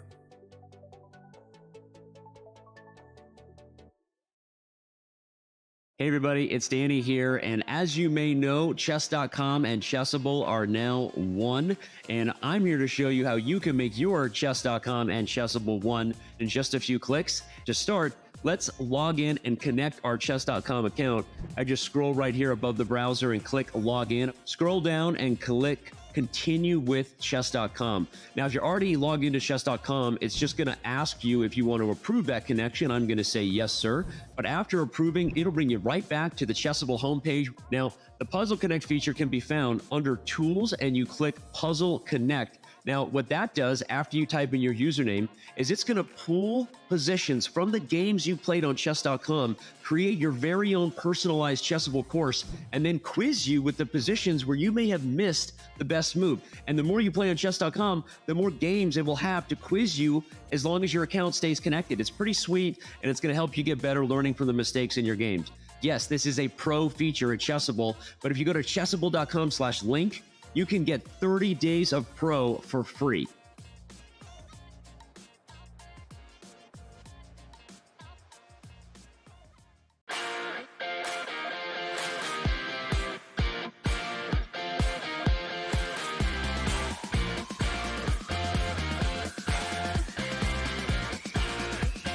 I do recommend recommend Meetup to a lot of my friends that are looking for different things. Wine tasting, movies, book club, meet a lot of new people, a lot of new friends, and it will make you more social.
What is a chess dynasty?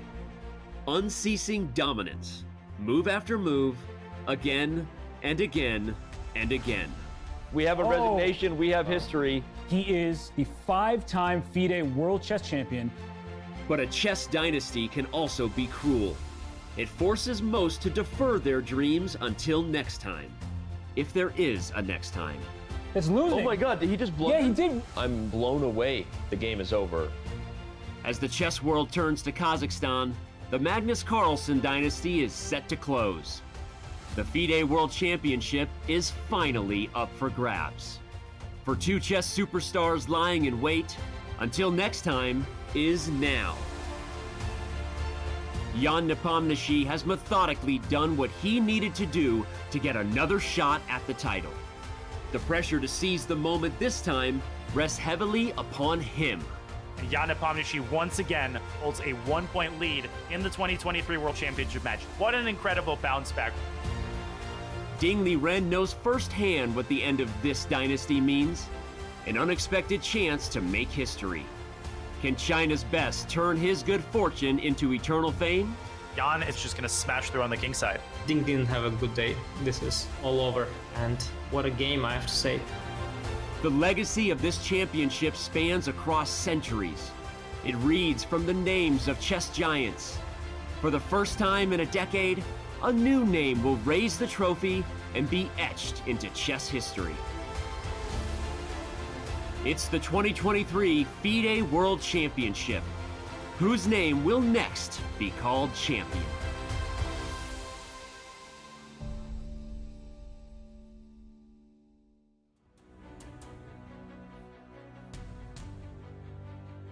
Hello and welcome back to Chess.com's coverage of the FIDE World Championship 2023.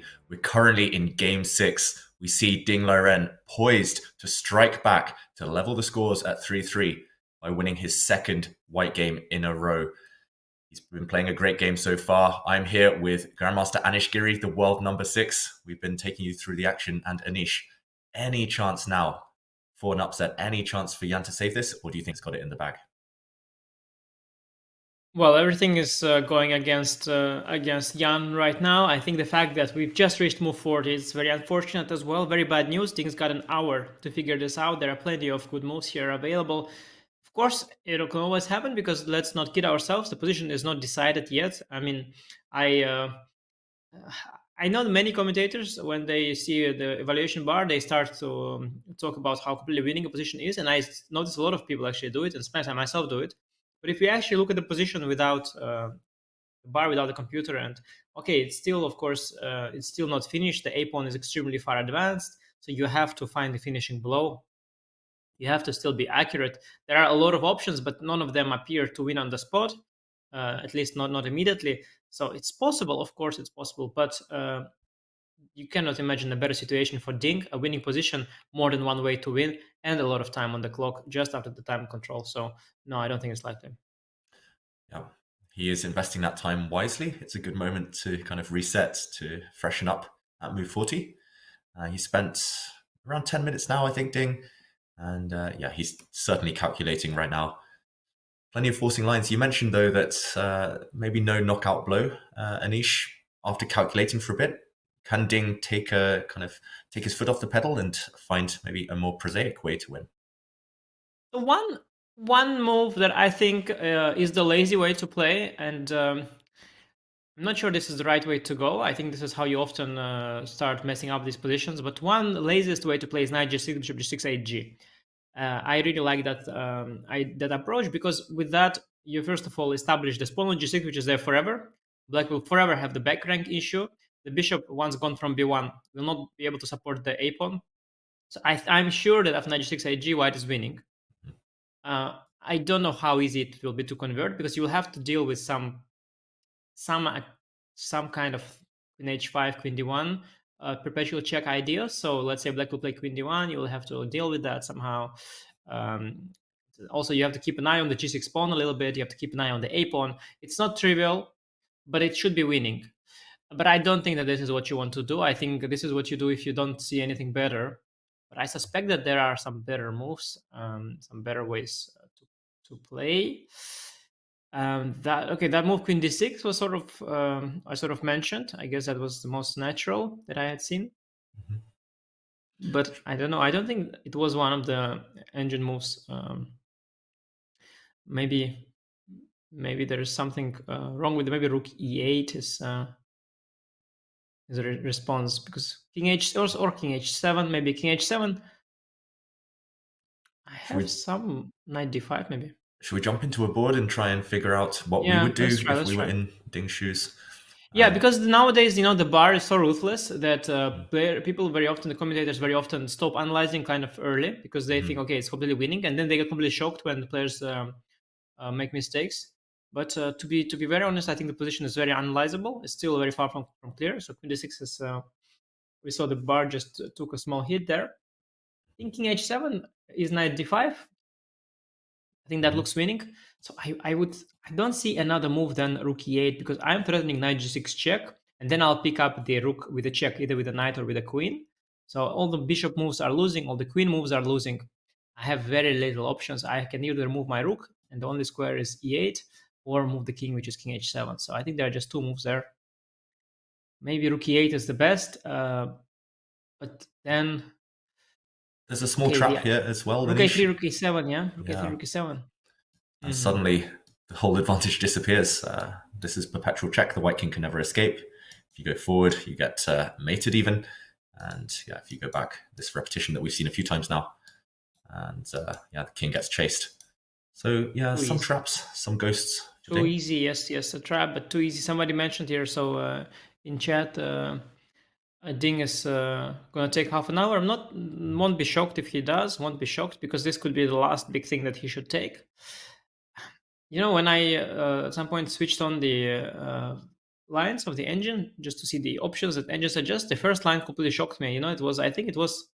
Oh, now I get it. Oh, but it's a very difficult move to make. It wins on the spot. Oh, it wins on the spot actually. Now I get it. Rook b7 wins on the spot. Wow, if you gave me 20 guesses, Anish, I wouldn't have suggested this one. David, it's because you didn't see the point. Like I also didn't get it at all. But then if you think about it for 1 second, you see immediately it's on rook b8. It's just you can resign. It's over.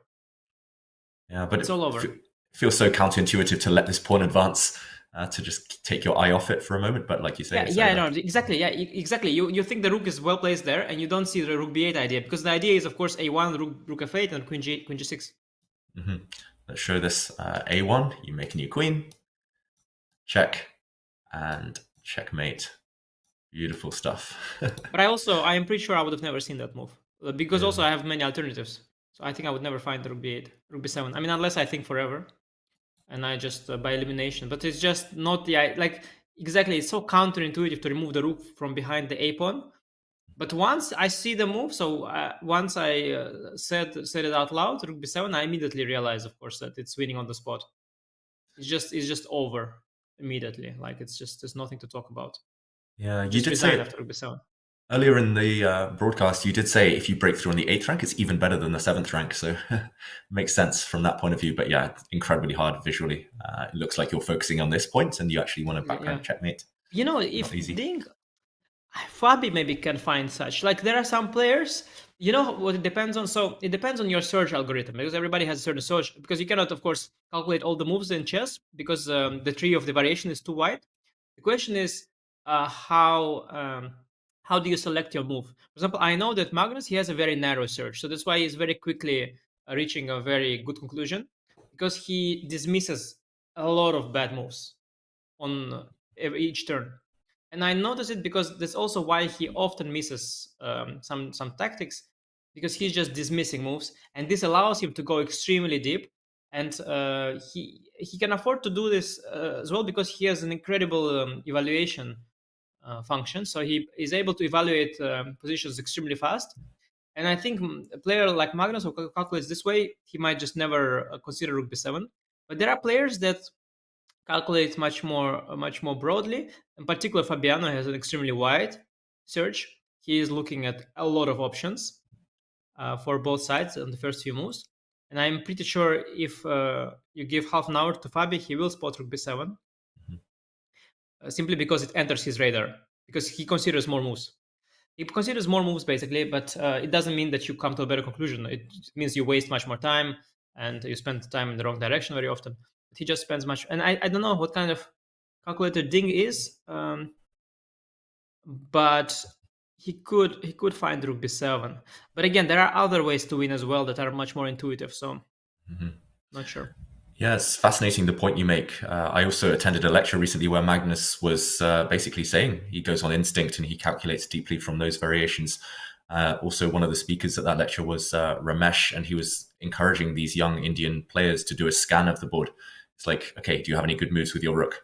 Here, it doesn't look like you do, but if you ask yourself that question, maybe you find rook b7, knight, queen, likewise. And okay, d5 played by Ding. He immediately leaves the board, and there we do see a question mark from the very harsh chess.com trainer there. It looks like a good move to me. Why not push him? Yeah. No, the thing is that, of course, the algorithm, and it's understandable. It's probably possible to fine-tune actually as well at chess.com. When the eval drops from, let's say, +5 to +3, you can probably change the algorithm that it doesn't show the move as a mistake, because essentially both are winning. At the same time, sometimes, a +3 is less than a +5. So d5 compared to rook b7 is a mistake. But okay, position is still winning. And after thinking for longer, the bar went higher up. It's +4 now. So yeah, even the question mark disappeared. No, d5 is a much more human attempt to win. So the question I have is, so a2 is probably queued up. So after a2, what is the idea? Or is the idea simply that black doesn't have a next move? Maybe that's the idea. You can get the pawn to a2, but no further. The a1 square. Yeah, does he just want to go d6 or not? Is that simply the idea? Just push the d pawn as far as possible? Possibly. I don't see any reply to that for black. The black queen needs to be... sorry, my arrows. The black queen needs to be back in time to g5. So the queen can't move. The bishop has to protect the pawn if it lands on a2. Black is a bit stuck. Black is frozen. So it makes a lot of sense that white can push the pawn forward. I'm liking it. And Jan is back at the board and clearly in calculation mode. I don't think he would have expected this somehow. It's not as forcing as all the other options we were looking at. So he needs some time to react, some time to think. And Anish, how do you think he'll react? I think a2. I think a2. At the end of the day, I don't see how other moves contribute to anything. Okay, he can try to go queen d1, but I think he's reaching for the a pawn, I guess. Queen d1 intending queen h5, but then probably f3 just does the job. No, a2. Of course, he goes a2. Yeah, and now I just want to establish. So is it? Okay. No, in fact, the computer suggests that d6 is not the way. Okay, something even better. Yeah, queen c7. I'm just trying to understand queen c7. If what has changed. So if king h7. It's complicated, Anish. It is a little bit complicated, but yeah, I do feel Ding maybe could have found a cleaner way to do this. This feels messy now, at least with the black pawn on a2. We didn't see what next for black. Give him a benefit of the doubt. So it is +4, and it is after queen c7. I think he probably sees it because he didn't need to go d5. So he probably sees it. I don't see it just yet. Queen c7, king I think h7, and then if knight f5. Yep, let's jump in, Anish. I'm just trying to remember what changed. So why did we play d5? What has changed? You want to break through here, but black has multiple moves. Queen g5, I guess. Doesn't look like much has changed here. About knight. Oh yeah, but knight g7. I thought maybe knight g7 was the idea, but maybe knight g7. What is the defense here? Oh, queen e5 is... Wait, queen e5 I taken knight e6. Yeah, this is crazy stuff. Maybe I just move my king, and what do you do next? Yeah. No, this was the resource. Because I take this pawn if you move your knight. This was always the resource. Yeah, forget about it. No, so yes. This is why I didn't... So king h7 was the defense. Queen c7, king h7. Okay, so this bar is all the way up. So let's try to find it. What's going on here? Knight where? Knight g6 is rook g8. Yeah, let's put that on the board. Threatening checkmate. You have to defend. I don't see a knockout blow here. But the bar suggests that there is one. What is this pawn doing? On d5, what has it changed? Wait. What's going on here?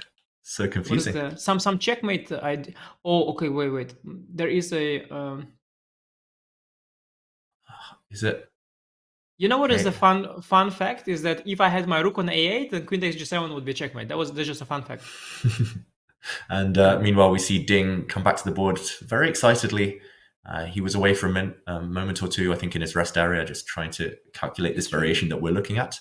It bugs me that I don't. Yeah, it bugs me that I don't see it, and I really want to find it. But I hope for him that he found it. That's what matters. I don't have to find it now, though. I do want to. Yeah. It does disturb me. Critical moment. Maybe he'll show us before we can work it out, Anish. It looks like I hope not, because I really like the challenge. But I don't know. Do you see it? You don't see it also? Yeah? It's not easy, no? It's not easy. I mean, it's like you said earlier, everything looks winning, but it's an illusion. You still have to be a bit careful, a bit accurate. Black does have some resources. It's not at all... No, it's not. It's really not obvious. I'm struggling here, gotta say. That position we were stuck on, Queen c7, the first move. He sees it. he sees it, you know? This is the remarkable part. He sees it. You think so? He looks like he's very excited. Yeah, he's excited, and he sees probably something pretty even. Wow. Oh, this is so disturbing. I don't see it. Look, he sees it. You see, he's going for it. What is it that he's going for? What is the finisher after king h7, knight g6, rook g8? What is the finishing touch? Wow. He is a genius, Ding, so he's going to show us something clever. He is. And it's his moment to shine. So he is more than a genius, and he should do it. I'm also being told, Anish, that this was the only winning, well, the only directly winning move. Everything else, the advantage would have been greatly diminished. But he went d5. He went d5 with the idea to do this. But I just don't know what this is. This is beautiful. This is something... I see some different patterns, but I don't see the order in which I can do it. I'm struggling as well. King h7. Is the d pawn? Yeah, is d pawn involved? I don't think the d pawn is involved, and I don't know why d5 had to be played for this to work. I don't see what the d. You see it? Wait, he's closed a mating net, Anish. The king. Oh wow. Okay, we have to show this on the board. I think I've come up with the idea. Let's jump in. Both players are away right now. I think he wants to sacrifice his queen, and d5 does contribute here. So, okay, there's a discovered check. We were assuming king h7. Let's bring up the analysis board while Jan returns. And now knight g6. We were saying rook g8, but Anish, queen f7. And I'm going to take this and checkmate you. Oh, that's weird. Look at this. See, I'm not. This is not my strength. Checkmates. I'm going to start solving. I'm bad at checkmates. Checkmating patterns. There is a video online also where a bunch of top players solve checkmates. It's just not my strength. It's just very difficult. Oh, this is beautiful. Wow. And this is why the d5 push contributes. You cover the e6 square, cover the escape square. He saw this, what was it, 5-6 moves in advance. Does Jan see it? He doesn't. He plays king h7. Well. I think he sees it. Oh, it just didn't occur to me. Oh, d5 takes away the e6 square. Oh, wow, that's a beautiful finisher. Whew. Yeah, I just didn't. Wow, amazing. Wow, that's so beautiful. I must say, shout out to the featured chat. I saw that people were hinting that it was a beautiful finish, and that's the only way you can stumble across this. Unless you're Ding, and unless you're a genius. I would never have found this either. No, it reminds me of something, like... it reminds me of something, but it's a very difficult position to solve. I'm sure it's difficult. I'm sure it's a very difficult one to solve, because these ideas are... Of course, queen takes g8 and rook a8 is a theme that we all know with the pawn on f7. This I could find. But the one where the king comes to f7 and nonetheless gets mated, that's a very unusual theme. This is very rare. Really remarkable that from all the options, he found this one. This is really tough. It's much harder to me than rook b7, rook b8. This is really like, okay, but yeah, maybe it's amazing. Yeah, wow, that he found it. It's incredible stuff. Shout out to Ding for finding this beautiful checkmating pattern. Shout out to the featured chat for giving us a clue on that queen sacrifice. You're like a rapper, you know. Shout out, good a rap song. Shout out to Ding, you know. Also, the 40,000 people watching over in Twitch. What a moment this is about to be. We're about to see one of the most beautiful finishes to a World Championship game. I think in history, Anish. But it's every day. I mean, the guys, they're just like, the final positions are so beautiful every time. It's just incredible. Seriously, it's disturbing how beautiful the stuff is. It's like, I mean, it's just aesthetically. I said it yesterday, but it just keeps happening. This is just so beautiful from a chess point of view. It's just so incredibly satisfying, this checkmate. Wow. It's so satisfying. It's so hard also to see that. Seriously, it's how do you spot d5 with idea queen 7? How do you even spot this? It's completely beyond me how you can see it from afar. You must be total genius. Yeah, and I guess the way he found d5 first was spotting this whole tactic, realizing the black king was running, and then kind of tracing us back to square one. Yeah, he saw queen c7. He saw queen c7. Then he saw queen c7, king h7, knight g6, rook g8. He saw queen f7. Yeah. He saw queen takes g8 doesn't work because of king f7, king e6, and then he worked his way back. Yeah. That's probably what must. But it's seriously sick. It's sick stuff. It's sick stuff. Wow. And Jan, I don't think Jan saw it coming either, but he certainly sees it coming now. He's realized what's happening. A queen sacrifice is guaranteed at this point to deliver checkmate. Black can only postpone the inevitable. And yeah, I'm curious if Jan had seen it coming from like a move or two before. I'm just curious because there are a few checkmates. You know, I have a collection. There are a few. I should actually make a collection, but I've missed also some. There are a few checkmates which are like very short, like 1, 2, 3 move checkmates like that, but they are extremely hard. And it's really interesting that some top players see them and some don't. And I think it has to do with how many checkmate patterns you solved as a kid. Like, let's say we all solved like 1,000 or 2,000, 10,000, but some have solved 100,000. And some that are exceptional, like Mamidiaro of Duda, some Vichy, Polgar. Some who have solved a crazy amount of puzzles as kids, they are more exceptional at checkmating patterns, while some other top players, they have other strengths and they're less alert to this checkmating patterns.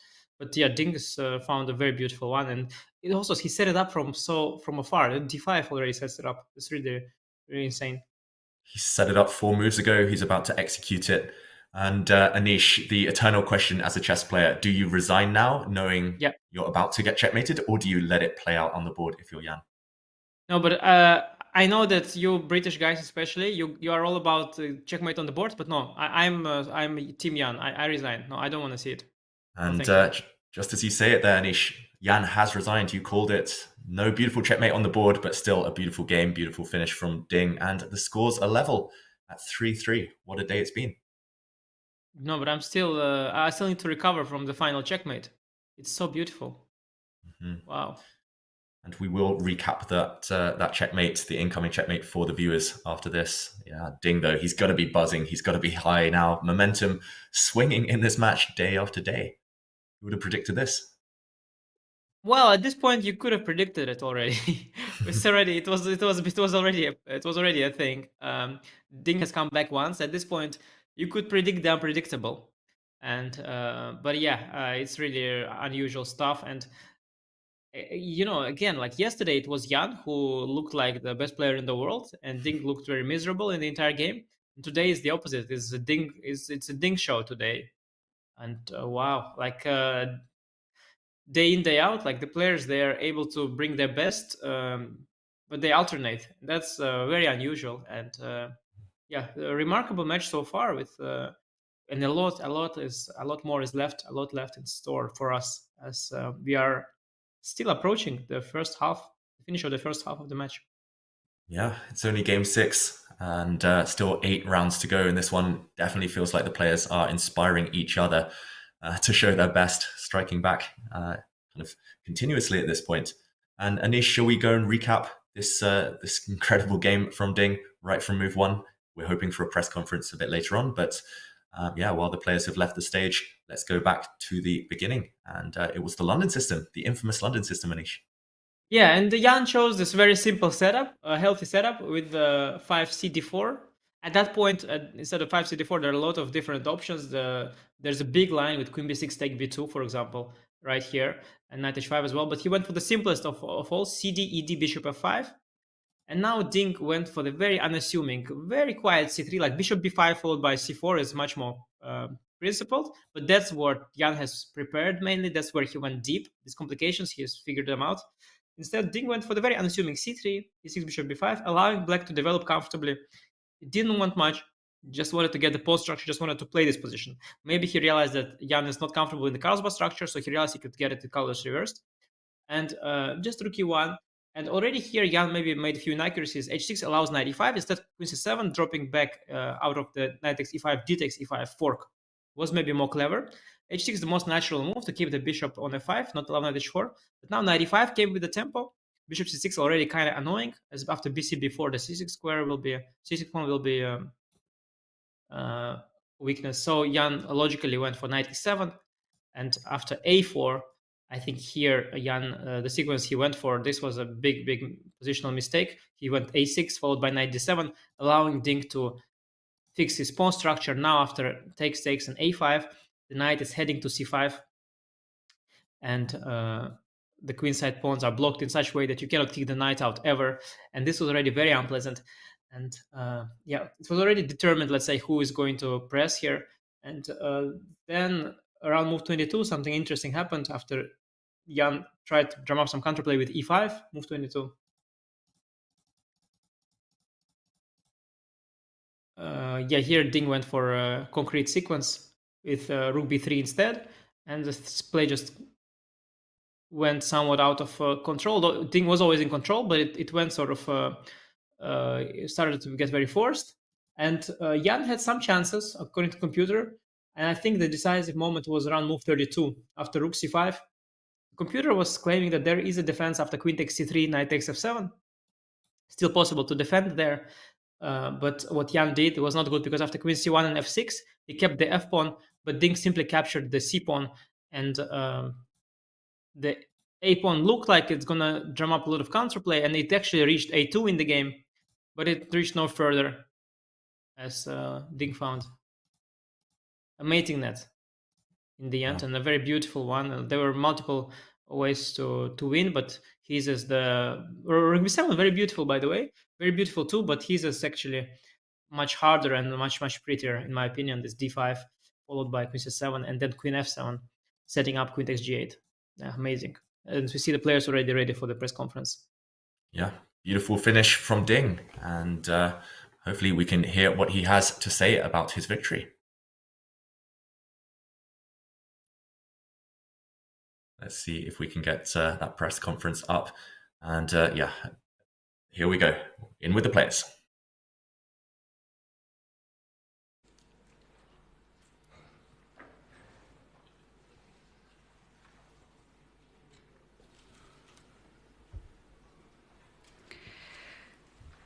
Welcome everyone at the press conference of round 6. We had one more decisive result today. Ding Liren won with white pieces, and the result is 3-3.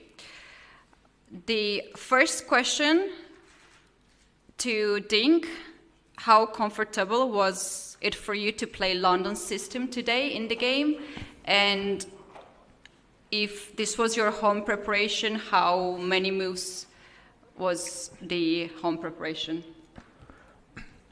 Well, actually today I was very, I'm not sure which opening to play, and the last time I decided to go for this London system. So the line occurred in the game. He played bishop e5 was out of my preparation, so I just tried to keep the position as not so forced and keep some possibility to play for a win. And I think it turned out to be quite well. Right, thank you. And the question to Jan: if you have expected that today the London system might be happen, and also the second question right away: what was the most challenging for you for this game? Well, yeah, I just among all the openings, of course, I expected like London in one of the games, so it happened. Yeah, but I guess I played one of my worst games ever. So I mean, like nearly every move was. I mean, yeah, it's hard to. I think every move was bad, and even then I get this second chance out of this awful position. Mm-hmm. I think it was like pretty much equal at some point if I would play bishop d3 instead of bishop c2. Yeah, even that was yeah, unfortunate. So yeah, bad day. Right. If I can ask, what was the inaccuracy that all this started? I mean, I mean, my whole game all contains of inaccuracies. Yeah. Okay. Right. And the question to Ding: you have spent quite a lot of time today on the board instead of the rest area. Have you found your comfort zone right now on the table? Yeah, I spent most of my time after he played e5, rook b3. Yeah, this was not my plan, not according to my plan. Maybe I should have played b4 instead of rook b3. So before that, the position was nearly one side. I was the one who was Persian, and he didn't have much counterplay. But after e5, after knight a5, suddenly he has a lot of counterplay. Yes, so maybe I'll play. I didn't play so well in the middle of the games, but yeah, I'm very happy to find rook a5. This might be the critical move. Yeah, in general, And I feel I was in very good shape during that whole game, and I was not so influenced by yesterday's lose. All right. I will now give the floor to the press for the questions. I'm sure you guys have a lot of questions for today's game. Please, Mike. Thanks. Mike Klein with chess.com. My question is mostly for Grandmaster Jan Nepomniachtchi. I'd like to ask you about a very specific moment in the game. After h5, there was this very strange resource, rook takes e5, d takes e5, queen back to d8. I'm wondering if you saw this at all with ideas of queen d1 and queen h5, or did you see it and reject it because of the response queen f3? No, I didn't see, but I somehow thought at that moment that, the position is not as bad or something. I think, once again, with the bishop d3 move or something, it's quite, definitely it's worse, but it's surely holdable. Perhaps after bishop c2, that's not so easy. But I guess this is some nice trick like takes and queen d8, but it's not checkers, so you shouldn't. You're not forced to capture on g6. Okay, thank you. Thank you. Next question, please. Can I ask in Russian? Yes, of course, you can ask in Russian. Ян, у меня вопрос для вас. Если абстрагироваться от результата, есть ли ощущение, что вы принимаете участие в одном из самых зрелищных матчей за корону за последние 10-15 лет? И какой матч для вас в 21 веке был наиболее интересным? Спасибо. My question is for Ian. If we forget the result you've had today, so do you have an impression that you are taking part in one of the most spectacular chess events over the past 10 to 15 years? Да, спросите в другой день. Answer is ask me this question in some other day, please. Fair enough. Do we have more questions? The photographer from here is blocking my side, so I cannot see the journalist. Okay. Yeah, go ahead, Mike. If you can, please, just a little bit. Yeah. Mike Klein, chess.com. My question is for Grandmaster Ding Liren. At the end of the game, Anish was seeing all these checkmates on the chess.com broadcast, and he said that it was disturbing how beautiful it was. He was complimenting you. And then he said that you're a total genius for these ideas. Do you agree that your game today was genius level? Yeah, I'd like to thanks to Anish. Actually, yesterday I saw his remark. He believes I will tie the match despite I was lost yesterday. So thanks for his confidence. Yeah, today. Yeah, the game itself, I feel very, very pleased with the ideas. Many ideas occurred over the board. Yeah, in the end, yes, this d5 followed by queen c7. Also, I was very happy to find it. Thank you. Next question, Leoncho, please. Leoncho Garcia from El País. My question is for Ian. Yesterday, you achieved something really fantastic, winning the 5th game just after losing the 4th one. You just said that today's game is the worst you have ever played. Do you have a logical explanation for that? Maybe too much self-confidence or something like this? Thank you for the question, but I think I just played really poorly. And in some way it was...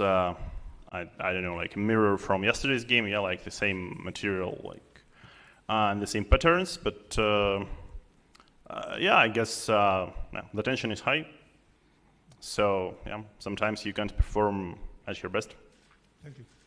Thank you very much. Do we have more questions from press? Yeah, please go. Mike Klein, chess.com. Question for Grandmaster Ding Liren. After yesterday's game, you said you were very sad or upset. I'm not quoting you correctly, but you were down. Were you able to change that mentality yesterday? Or did it only change when you started playing your game today? Well, the story was that today I was struggling to find which opening to play just before the starting of the game. I have many choices. In the end, I decided to play this London system because actually I was not so afraid of it's hard to say. I just want to play something I was more familiar with. I try to stay calm after yesterday's tough lost, and this opening I think suits my style pretty well. It's like it's kind of reversed card pawn structure in the third game, so I can say it went very well. Okay, thank you. Thank you very much. Now it's time for the Twitter segment. We're bringing the questions from Twitter, so everyone who cannot travel here can anyway ask the questions, and we will bring it. And please, Jessie. My name is Jessie February. My first question is for Jan. Do you find that your patience runs low in certain situations? Why is that? Sorry again? Do you find that your patience runs low in certain situations? Why is that? No, I don't think it's anything about patience. It's about like a lot of bad moves made like in one particular game. So I guess it's not the case. Thank you. Next question. All right, my next question is for Ding.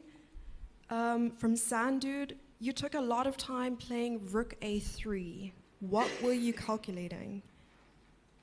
The point behind it? Right, so what were you calculating during that time? Yeah, Rook A3. I saw Bishop G6, Knight B3, and Queen G3. And instead of Rook A3, if I play Knight B3, he had Knight C6. And if I go Queen G3, I don't want to exchange the queens immediately. I want to keep the possibilities. So it turns out the Rook A3 is a very useful waiting move. Just improve my position a little bit more. All right, thank you. And the last question I have is for both players.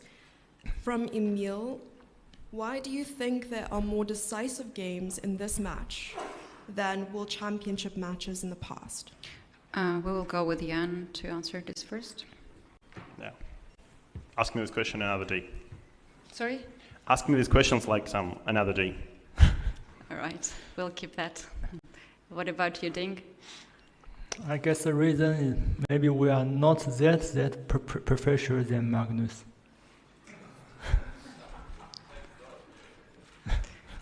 You're very honest. We appreciate that. Okay, do we have more questions from press? We have, please, Maria, go ahead. Hello, Maria from chess.com. The question is for both players. So far, this is the most decisive match, equal to Karpov versus Korchnoi in 1981. Why do you think we are seeing so many more decisive games in this match than previous ones? Is it your styles of playing, or your attitudes towards chess, or something else? Maybe start with Ian. Are we still keeping this question for the next round, Jan, or you would like to answer? Okay. So, and Ding? No, it's just the same question as the previous one. Nothing. Yeah, but maybe something about your styles.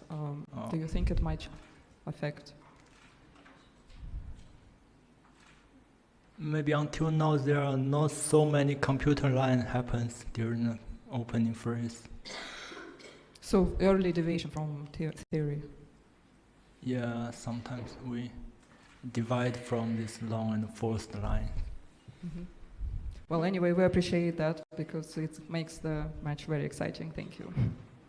Thank you. Do we have more questions from the press?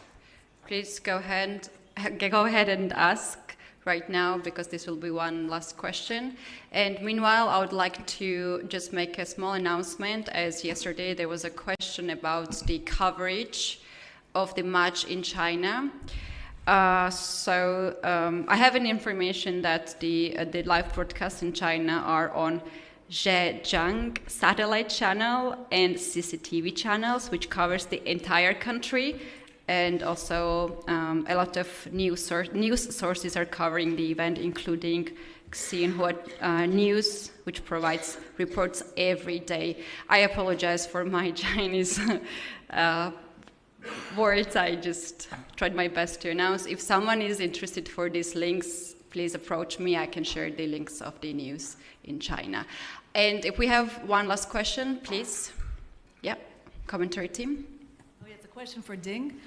Like, at which point did you see the move Rook A5? Like, after Queen takes B2? Like, when did you get that planned? Well, just in the end. Like, after Queen takes B2 happened, and then you started After looking. I take on E5. Because first I was thinking about knight C4, take back, about Queen C1, King H2, Bishop D3, Queen E3, Queen D1, Knight E5, Queen H5, Queen H3 take. And this endgame is not so easy to win, so in the end. So I guess the other move doesn't work, so in the end I found the last chance. Thank you. I think we don't have any more questions from press. I don't have also more questions. And we can conclude today's press conference. Tomorrow is a day off, and I wish the players to have a nice rest day, and we will meet each other the other day. Thank you very much.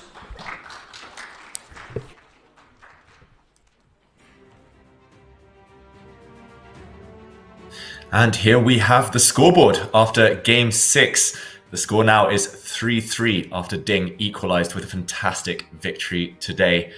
What a game it was, finishing it off in style as well. Momentum Ding, you would think. Anish, what are your conclusions after watching that press conference?